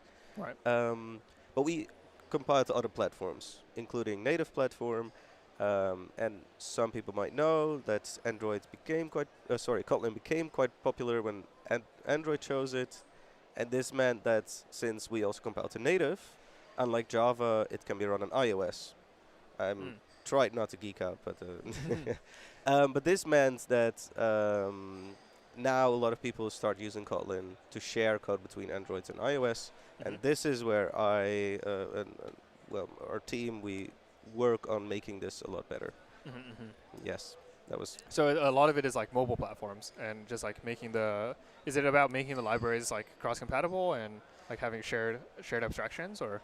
So Google actually created a UI framework, which is an Android one, Compose it's called, and for me as a language and an API design fanatic, it's also very nicely designed. It's actually, I don't know, I'm very impressed by Google's. Anyway, we took that that framework and we turned it multi-platform. Right. And then I work on the tooling side, so in the IDE, in our team, we make sure that there's a lot of things that help you here. I'll try not to get too deep into that, but that's roughly the area where we work. Yeah, yeah, that's very cool. Yeah, yeah. I haven't done much mobile development in a long time, but yeah. It's like it is very it's quite annoying to have like completely separate Android and iOS code bases and completely separate maintenance. Yes, and the also Kotlin is popular on servers, and now there's also Kotlin WebAssembly, so it's gonna coming to the web, and no, it's enough. I think I've geeked out enough, but that's a big part, and this is something that's very exciting for me. Yes. Yeah, that's very exciting. Yeah. I guess now we have a lot of teams that are filing out, right? Yes.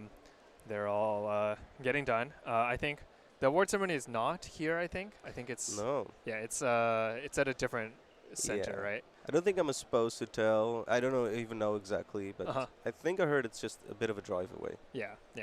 So the teams will be going there shortly. Yes. And you know they'll get to see, they and us will all get to see the results together. Yes.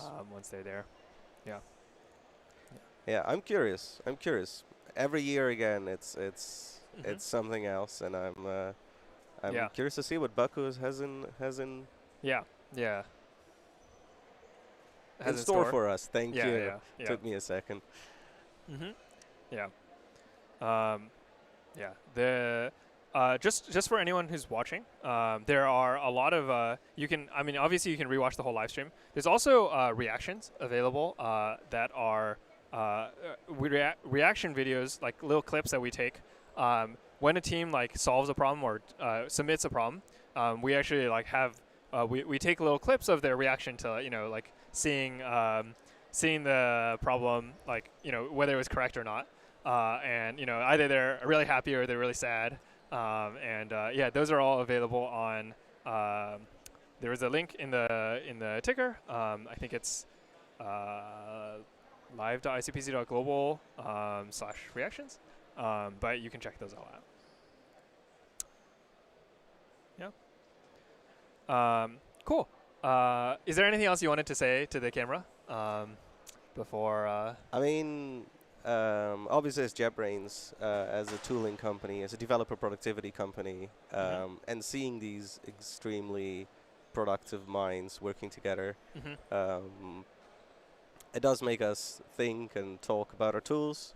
And a lot of them actually have been using our tools. Yep. I don't know the exact numbers for this round. It's too early, I think. Yeah. But we have seen a lot of Kotlin submissions, which is exciting. And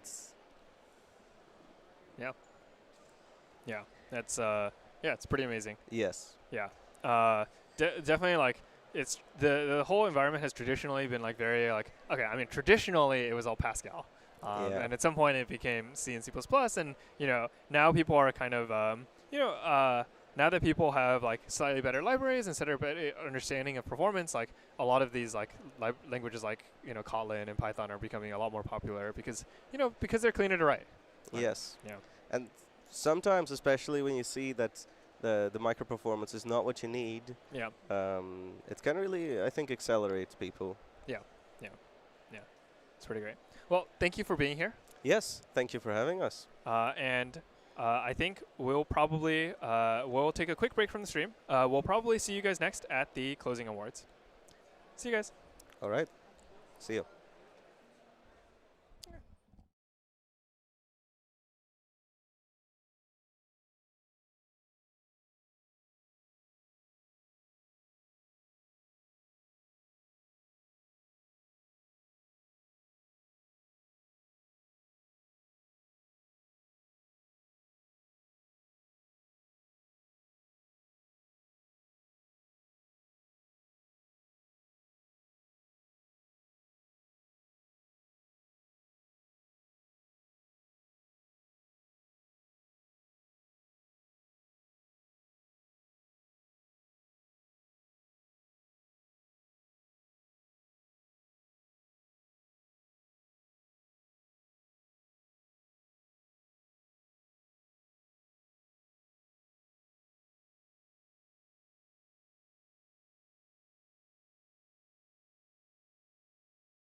Hey everyone.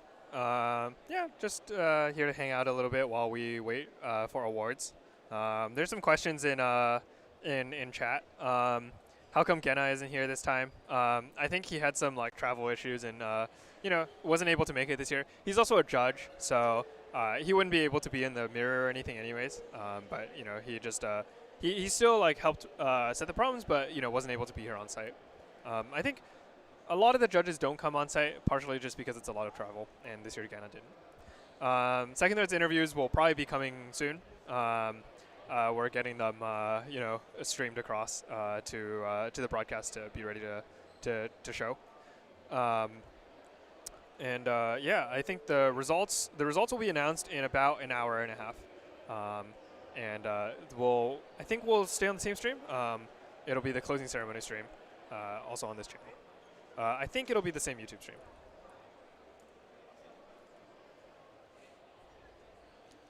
We don't know who the winner is. I think, like, essentially no one knows who it is. So, they're pretty good at keeping the things secret these days. So, it's pretty tough. Pretty tough to guess. I think Tokyo is one of the top contenders. Can I introduce myself again?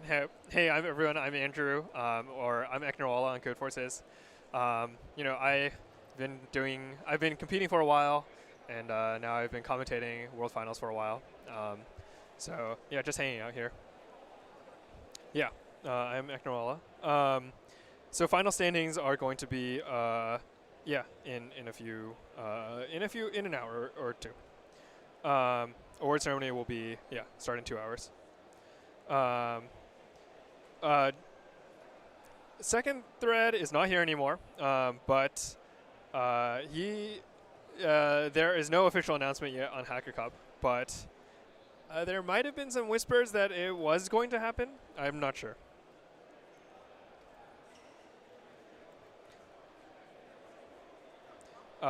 So I think in a few minutes we're going to be playing some analysis videos of some of the other problems that we didn't get to. We're going to be describing problem A in a bit, and just stay tuned for all that. Will Torst ever solve like he used to? Well, the problem is that Torst is a judge now, so he's a problem setter, so he can't really solve anymore because he wrote the problems, and that obviously doesn't work anymore. So maybe at some point he'll take a break from judging, but for now, you probably won't see him. You probably won't see him at World Finals, solving World Finals.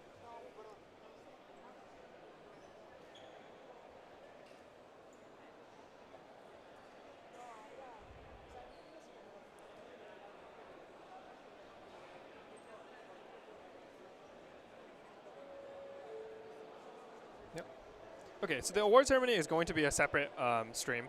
The scoreboards will be finalized. The scoreboard will be finalized like later during award ceremony. You can tune in to the awards on youtube.com/ICPC Live to check it out. Right now, all the teams are going over to the award ceremony venue. Jianli wasn't here. He's I don't know. He chose not to compete this year. Which one is hardest, C or G? Personally, I think C is harder. I think C has a lot more, I see some ways of doing C, but there's a lot of precision issues and there's a lot of, care to be taken. Whereas G is a little more straightforward, and I think G is, not too bad. So I probably, if I were competing, I probably would have done G instead of C. But, if I were competing, hopefully, I don't know if I'm, my team would be, hopefully we would actually be able to solve both C and G. But, that's obviously very hard. I haven't streamed in a while. Life has been pretty busy, and maybe I'll do it some more in the future. But no immediate plans. Yeah, Jianli did an online mirror. I don't know how his team did. I heard they solved G. I don't have a link to it on hand. Which team do I think is going to win? Well, the two big candidates. It really depends if anyone solved G, right? I think Tokyo probably has 10 problems. I think Tokyo, they looked like they had 9 problems, and then, we're going to have an analysis video, so I'll be back after this. Hi, I'm Pavel, and I'm here to discuss a problem A as skewed reasoning. This problem is about a data structure named skew heap. Let's first talk what is this data structure. A heap is a tree for each node has a value bigger than its children. This typically allows us to find minimal values fast and insert and remove additional values to the heap. For this problem, we only insert values, so let's discuss how it works for skew heap, which is one of the ways of making this data structure fast. In a skew heap, when you need to insert a value, if this value is smaller than all you have, you just add it as a root node and add everything else as its left subtree. Otherwise, you swap your left and right subtree with each other and insert new value recursively in the left subtree. So let's check an example. We have some state of the heap and we insert a value 7 to it. First of all, we check whether 7 is the smallest value, and it's not, because the smallest value is 4, which is less than 7. That's why we swap its children of our root and insert it recursively into the next node. The next node is 5. 5 is still less than 7. That's why we again swap its children and insert recursively. Now the new node is 11. 11 is bigger than 7, so we just add 7 and put everything else as a left subtree of our new node. It can be proven that this leads to a good time on average, but it's not important for our problem. For our problem, we are given a specific result of n insertion operations, and we need to come up with an order to insert values into our data structure to achieve that exact structure. In particular, we are interested to find whether it's possible at all, and if it's possible, we need to find lexicographically smallest and lexicographically largest permutation of values which leads to this result. We'll stick to finding lexicographically smallest one. Lexicographically largest can be done exactly the same, but each time when we choose the smallest version, we need to choose the largest, and that's the only change, so let's stick to minimal version.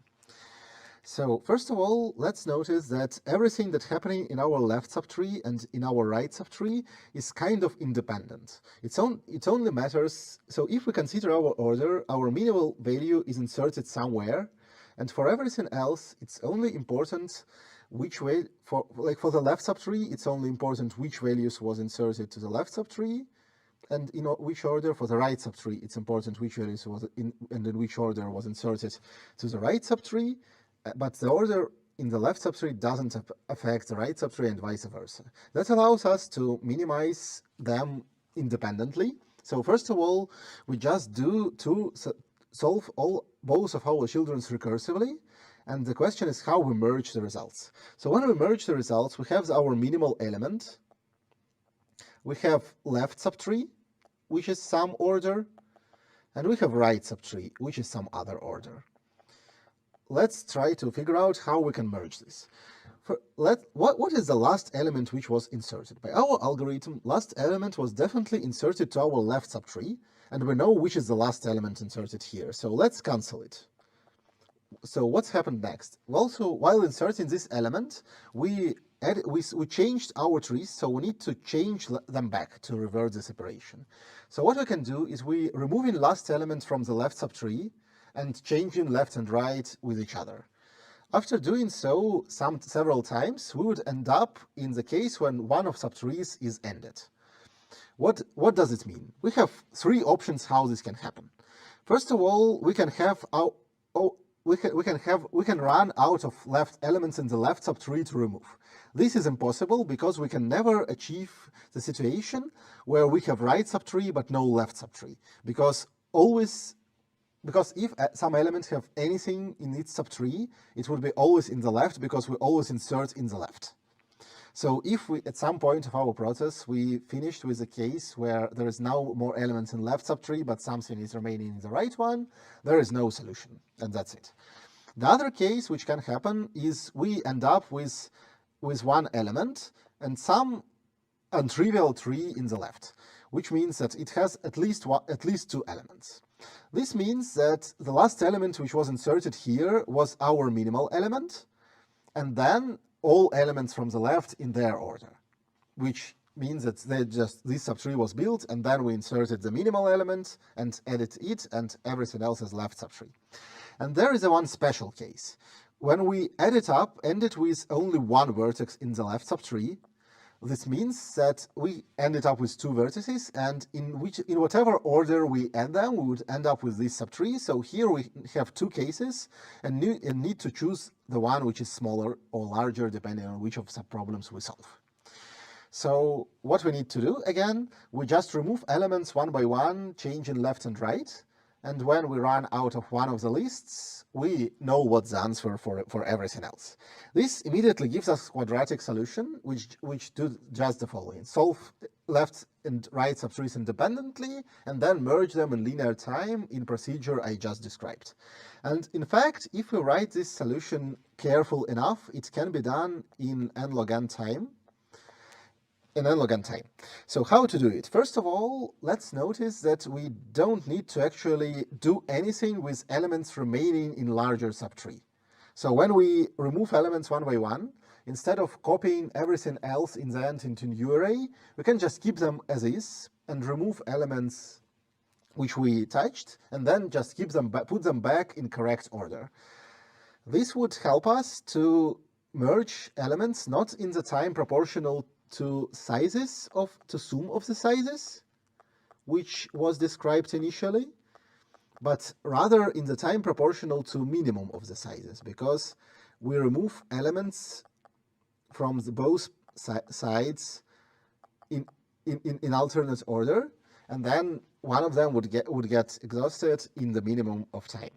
And it's well known that if we do merge things in the time proportional to the minimum, then each time when we put element to other set, amount of elements in each set becomes at least twice larger, which can happen with each element no more than logarithmic number of times. So the total number of moves from one set to another would be n log n, and it bounds our total time, because each time we move only for each two elements we processed, the one of them would be moved to bigger set. And being careful with this, we can achieve n log n time, which is good enough for this problem. And for the second part, when we're asked for maximum permutation, we need to do exactly the same, with the only difference that in case where we have a choice, we need to first insert maximal element and then minimal. That's it. Thank you.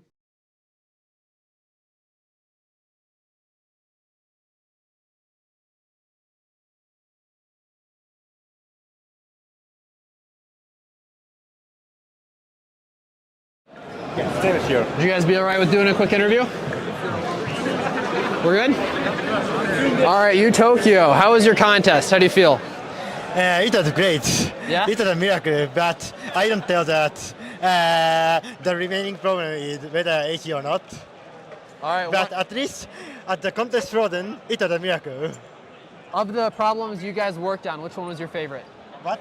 Of the problems you worked on, which was your favorite? I think problem E was my favorite. Problem E? What did you like about it? It was a mix of data structure and ad hoc observation. Wonderful. It was one of two I didn't get a chance to look at in the contest. Yeah. Yeah? Were you guys confident when you submitted it that it was right? Or was it relieving to see the verdict? For what problem? For E. E. Yeah, were you confident it was right when you submitted? I was 50-50. I thought it was 50-50. You were lucky that it was passed in first attempt. Wonderful. I saw you guys had a very clean early contest, very little dirt, very little wrong submissions. So well done with that. Yeah, it was part of my strategy. Awesome, awesome. Well, thank you guys so much. Good luck on the scoreboard reveal. Thank you. And we'll see you guys later. All right. Where did that go?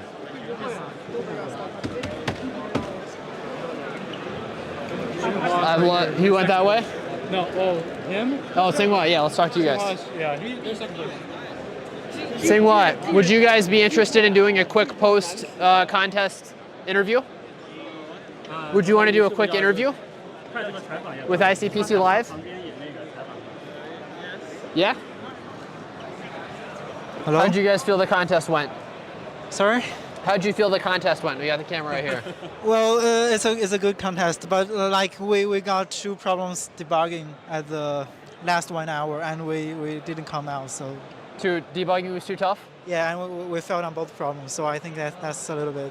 Gotcha. That's a shame. Yeah. What do you think was your favorite problem of the set? What's your favorite problem? My favorite problem is A. Problem A? It's like you need to figure out some cases and deal with them separately and to get accepted. Did you kind of solve it recursively? Yes, I solve it, and I think it is very. So you need to cover all the cases to get accepted. So I think it's interesting. And I think C is interesting though. But also C. Yeah. Although we cannot solve this. Okay. But I think we are very close. Yeah. Wonderful. For problem A, did you guys know about skew heaps before the contest? No, actually. Okay. I don't learn about it. Apparently the reason that they're useful is that you can merge heaps together. Yes. So they're kind of like splay trees. Yes, I've heard about it, but I never really learned it. Wonderful. All right, well, thank you guys so much. Good luck on the scoreboard reveal. We'll see you guys later today for sure. See you. All right. All right, what do we have next? We have a list. I mean, St. Petersburg. That's down there. Okay, all right, let's go talk to him.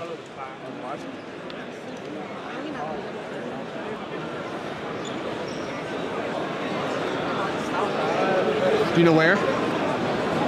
Down here?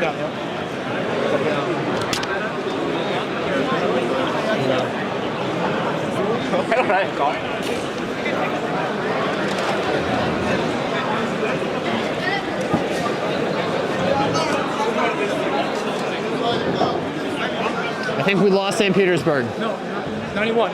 91? Oh, okay. St. Petersburg. Yes. How was your would you guys be interested in doing an interview with ICPC Live? Yeah. Quick interview? Last year we had. You had one last year? Yeah. Yeah. All right. How was your contest? How did you feel about the contest today? We feel great. Yeah? It was rather good, yeah. In the middle there was the problem we want to solve, and we were having some logs, wrong answers. But after that we somehow managed to solve everything what we could solve within. Everything but C. Yeah. Which problem gave you the most trouble today? Problem G and problem A. We have a stuck with problem A during the middle of the contest because we thought that if right sub 3 is more than plus sub 3, the answer is no, but it's wrong. For G, were you able to get an n squared to pass, or did you use some data structure to merge the triangles? We used data structures. What data structure did you guys end up using for G? it's like DCP offline, the dynamic connectivity. You just need to add edges in the segment tree style and to add some linear function weights on the vertices. So did you do like a disjoint set with offline processing? Yes. Yeah? Okay, very cool. And then like rollback disjoint set. Yeah, and rollbacks, yeah. Wonderful, okay. We were talking, Andrew and I were talking about that on stream. We had a lot of fun talking about G. Seemed like a very interesting problem. What was your favorite problem of the set? Or I guess Mine was B. B? The game theory one? Yeah. I actually solved it fast, but it's nice. Did it turn out that there's a number like 4 that basically always works? Or no? No. No, it's a different number for every input. Prime number that like such that 3p is at most 10 and 4p is more than n. Interesting. If n is big. If n is less, then like full algorithm. Did you use a brute force for it, or did you? No. You figured it out. Yeah, just figured it out. Wonderful. All right. Well, thank you guys. Good luck. Good luck. We'll see you later today. But good luck on the scoreboard reveal. Yeah. All right. Thank you. All right. Who's next? Those top 3. Oh, here we go. What's up? I convinced most of the teams. Okay, can you direct us to the next one?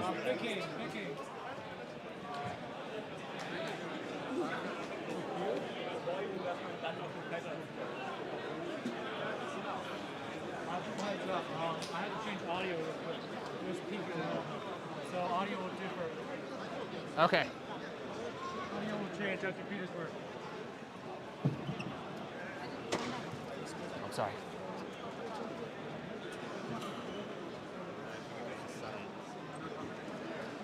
There's something ironic about audio peaking while we're going to Peking University.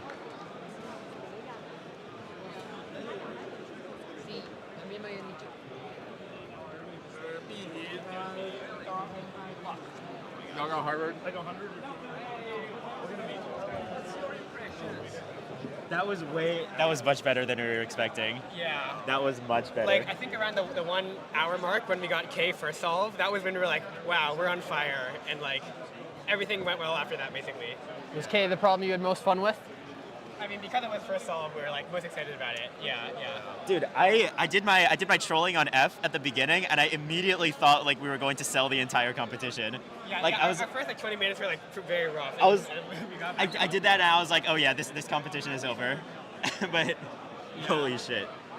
What did you guys end up thinking about G at all or no?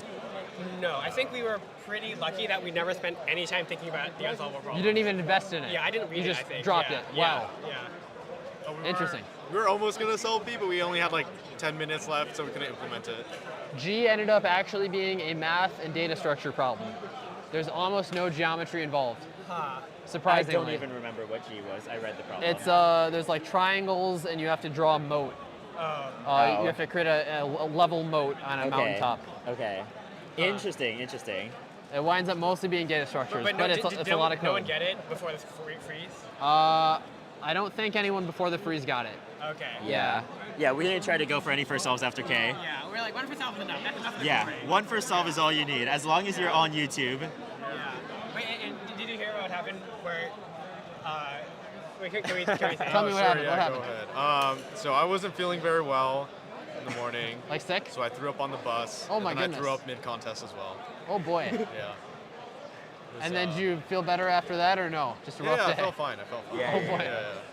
Other things counteracted that, and it's a net positive thing. All right. Yeah, positive day. Well, I hope you get better before the flight home. Yeah. It's what, almost 30 hours? I think we'll get back in less than 24 hours. Okay, all right, good. Well, congratulations, you guys. Best of luck on the scoreboard review.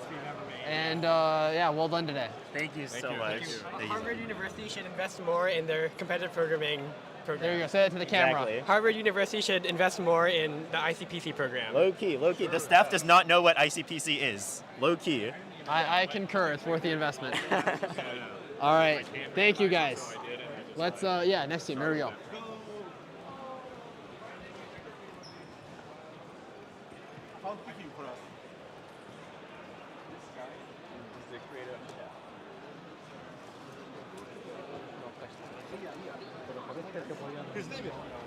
Hey, is it Peking University? Yes. How did you guys feel about the contest today? We feel that the problems we didn't solve are pretty hard for us. Yes, but we enjoyed the problems that we solved. Which one was your favorite one of the contest? Favorite one. My favorite one is A. A? We've yeah. gotten a couple A's today. Did you guys know what a skew heap was before the contest? I know, but it didn't help. Okay. Did you have you ever used them before to like merge heaps together? I use it. Yeah. Okay. So you're familiar with the benefits of it. It's kind of like a splay tree. Yes. Okay. Very neat. What problem gave you the most trouble today? Problem G. Problem G. We didn't solve it because we can't get the samples right. What approach were you trying to do? We were trying to firstly deal with the input to get the graph, and then we kind of enumerate through the heights, but with a segment tree. And then we solve like for a given height, the length should be a linear equation with respect to the height. So then we calculate that. Okay. And then since every edge can only, every line can only exist for an interval. Then we put the Yeah. interval on the segment tree. Yeah, but that's our solution. But actually we didn't. Do you consider the fact that like when you might go through a vertex? Yeah, we considered. And then there are a bunch of trees, a bunch of exit points you might use. Oh, that's true. Yeah, we didn't consider Okay. that. Yeah, it's very complicated to write the code, you know. Yeah, frequent like from what we've talked to for teams, lots of times they have like some complicated data structure they end up using. So usually they're using like a balanced binary search tree or something else. For this problem. For G. For G, they you do have to use, you do a sweep through the heights. Yes. And then you have like for every triangle you have the input node which maps to a unique output node. So you have like these chains of nodes that are all connected. And then the chain, like you mentioned, is a linear equation. Yes. So you have to maintain that linear equation, but you have to like break up a chain and reconnect it when you pass the middle point of a triangle. Yes. So it's very interesting, but it's a cool problem. Yeah. Well, thank you guys very much. Best of luck in the scoreboard reveal. And congratulations on your performance today. Thank you. All right. Go.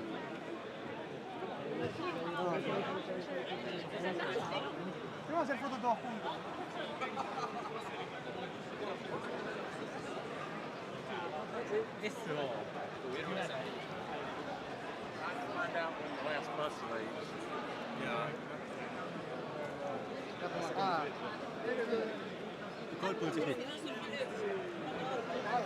To you, Delft, would you guys be all right for a quick interview? Yeah, this is not Delft. Yeah, this is Delft. We have the same T-shirts, but Sorry. we have purple. And this is like I'm Delft. Oh, you're Delft. Who are you guys? Okay, can we do Delft? Is that real quick? We'll come back. Okay. Should we go to our own booth? Yeah, let's go to your booth. Interview. Interview time. Yeah, I don't think that's working.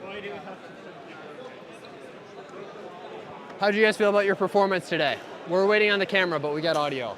Yeah, so I thought our performance at the start was a bit slow, but we didn't have wrong answers, so we were quite happy. You didn't have what? Oh, We didn't wrong have many answers. wrong answers. So Okay. like the implementation didn't go so fast, but it was consistent. So we thought, nice. And then in the end, we saw, after some hours, we saw, we are in 9th place. Great. Did you take any strategies to distribute the problem allocation between you guys? Yeah, so it was mostly like the problems were very implementation heavy. So it just meant I had to program myself. Are you the implementation heavy guy on your team? Yeah. And then a couple of problems I could offload to them, like the interactive problem, I think you did it in Python. Yeah, I did that one. Yeah. This was I? Yeah, what was problem I again? It's this one. Yeah, but I solved it with Leon, and then implementation wasn't too bad. So like the only thing I did in I is remind them that there's a testing tool. This is the only thing I did in I. Yeah, fair. That was a good point. But in all fairness, I found the bug not really using the testing tool, but just by simulating some random inputs. And I was the gambling one, right? Or the wheels? Yeah, slot machine. I haven't looked at it. I don't know the statement, but apparently we solved it. So. What was your strategy for it? What approach did you use? What approach did you use? Is it even? I mean, it was roughly like first make sure they're all distinct, and then you can start creating a bigger and bigger subset that is the same by using one of the subsets to look for a different one. Or to align yourself? At first they're all distinct. So you have some subset of wheels that are the same, and then everything else is distinct and different from that. So you can use one of them to go look for a different one, because like if you move it to a different position that already has a value, then the number of distinct values doesn't change, so you can find another one. Then you move the rest of your equal subset to that same position, and then you go through the other wheels and you shift them. You try shifting them the opposite way to see if that was basically a swap with the subset you had, and if that is the case, it gets worse again. So then you know, this one is now in the good subset, and you add that, and now then you know where you are. Yeah. Wonderful. What was your favorite problem today, you guys? I didn't really like the problems I had to implement, and there were some problems I liked to solve, but I had no time for them, so there's a bit of a... I liked... G seemed really nice. A lot of people have been talking about G. Yeah, G I think was one of my favorites. That was really interesting. We had some ideas, like for example, that the paths will never cross each other. Like if you have a path of a different height, then they cannot cross each other, of course, because they're different heights. Yeah. And then we had some ideas of like, we have some intervals and we will be distributing them over the edges of the triangles. And we thought maybe it's n squared. So I think we came to the conclusion we had an n squared solution, but we didn't know how to optimize it. And then we kind of dropped the problem after that. I won't explain all of it here, but we have a very interesting solution that Andrew and I came up with on stream. So it's quite fun. We first determined whether or not it's possible by finding a valley or mountain range. Yeah. And then we build chains of edges with like a balanced binary search tree. Okay. And then each chain is a linear function of the height. Yeah. We had the idea for linear functions. Like if you shift it slightly, the output will be linear. Yeah, so the answer is always going to be a height that's an input height. Yeah. We knew this, yeah. We got that. So then to get it to n log n, you have to do, like you can do like either a restorable disjoint set, or if you do it offline, or you can do like a BBST for like processing them. Okay. So it's kind of involved, but I interesting think we for had a some geometry ideas problem. like these, but we knew that we couldn't implement it in time, so why bother then thinking Exactly. about this? Yeah. Awesome. Well, thank you guys very much, and good luck on the scoreboard reveal. Thank you. Yep. All right, here we go. Let's do at least one more here.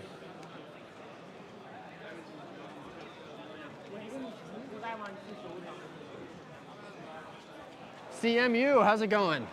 Well, it's probably not so good. Probably not so good. Oh no. How'd the contest go today? Well, like in the last minute we submitted something and we did not know whether like the solution is accepted or not, but we guess it's not because like we find a tiny bug in our last submission. So do you still not know whether it was correct? Yes, we still not know. And do your computer like shut off at 5 hours? Yes. Oh wow.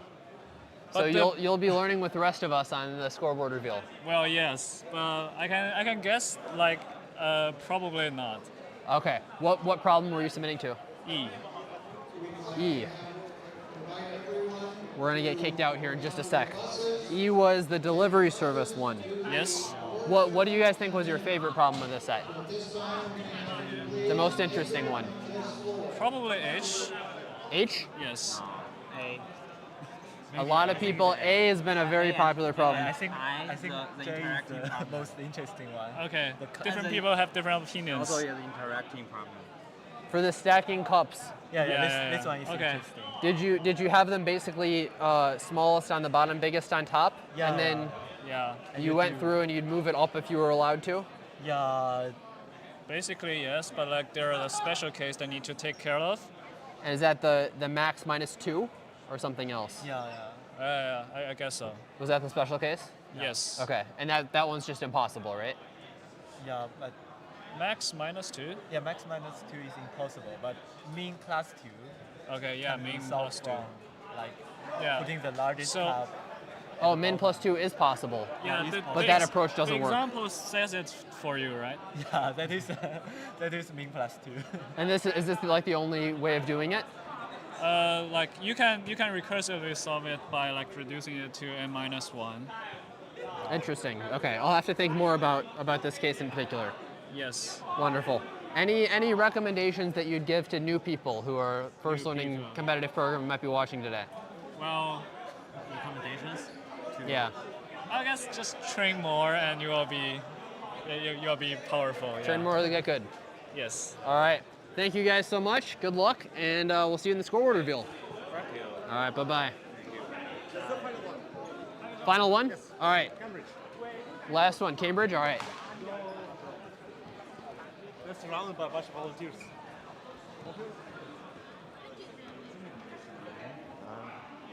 Hi, guys. Hi, Cambridge. We'll be on the other side of the wall for this. You guys have time for a quick interview? Of course. Sure. And then we'll get out of people's hair.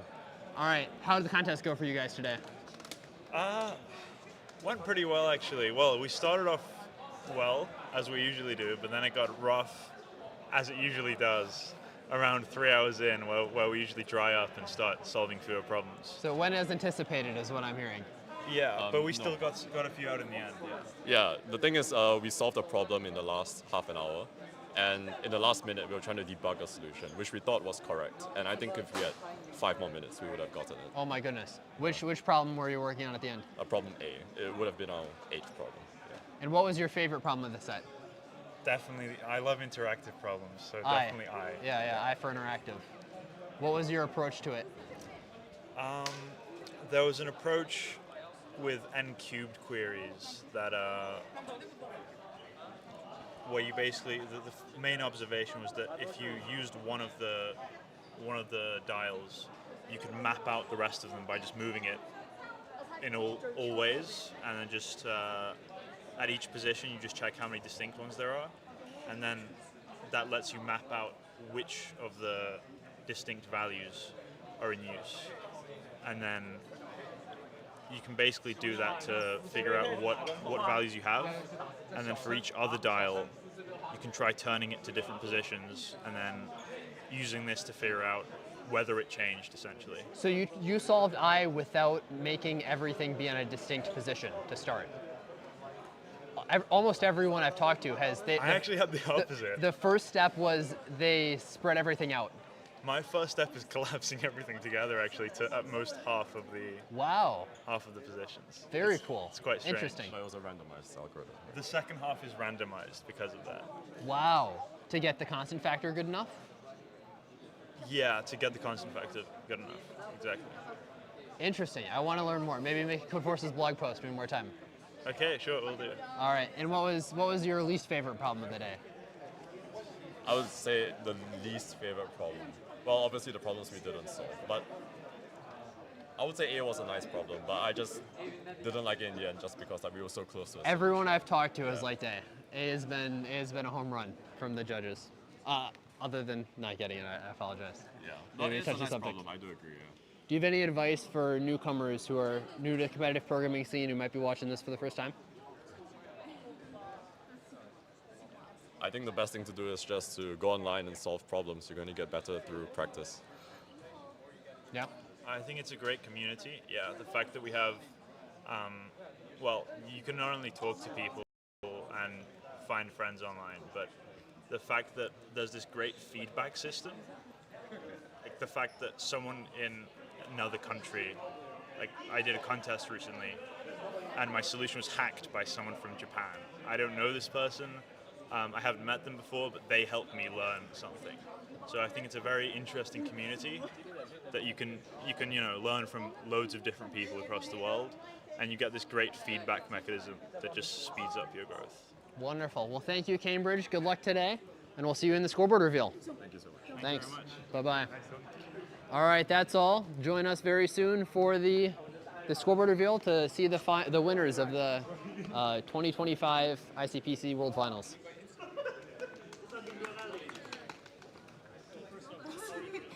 We've got for ICPC Live. Yeah, stay here. Would you guys be all right with doing a quick interview? We're good? All right, you Tokyo. How was your contest? How do you feel?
are live on the TV, Bob.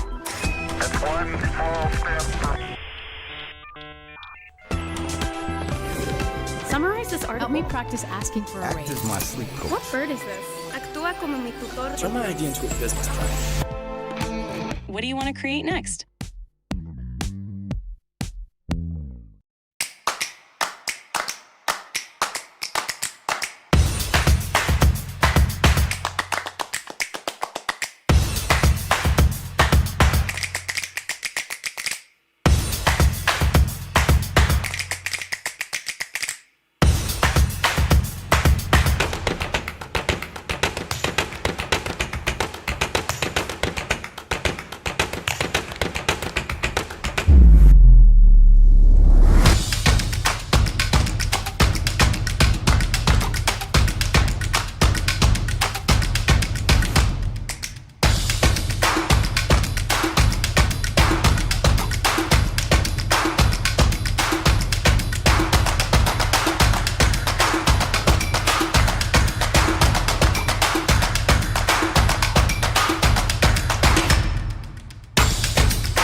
Seen it, but I have to believe that the sun shines behind all the clouds.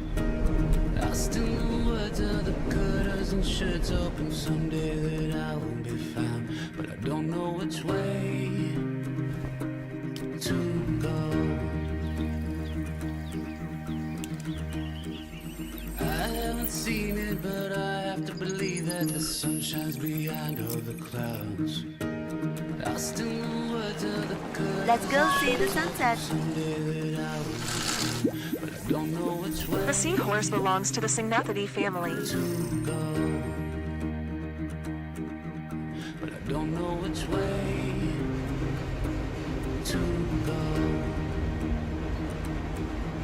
Challenge from a fellow rider.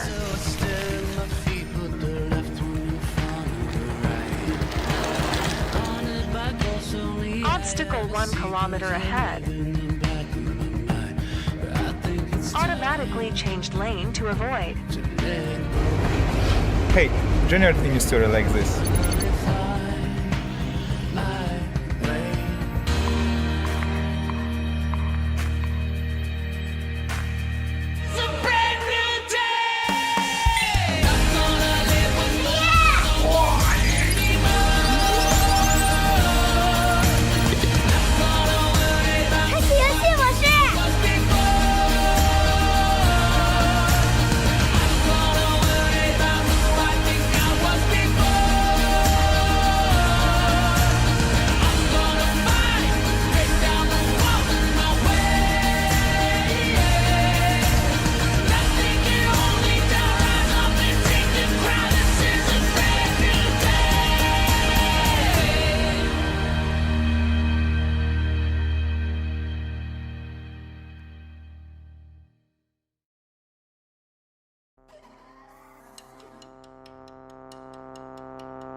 Can you make a bunch of like confetti circles explode out of my mouse?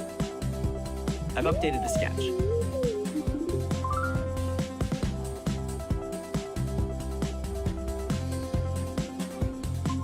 Okay, what should we build next? Okay, here's another 30 ideas for you.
you.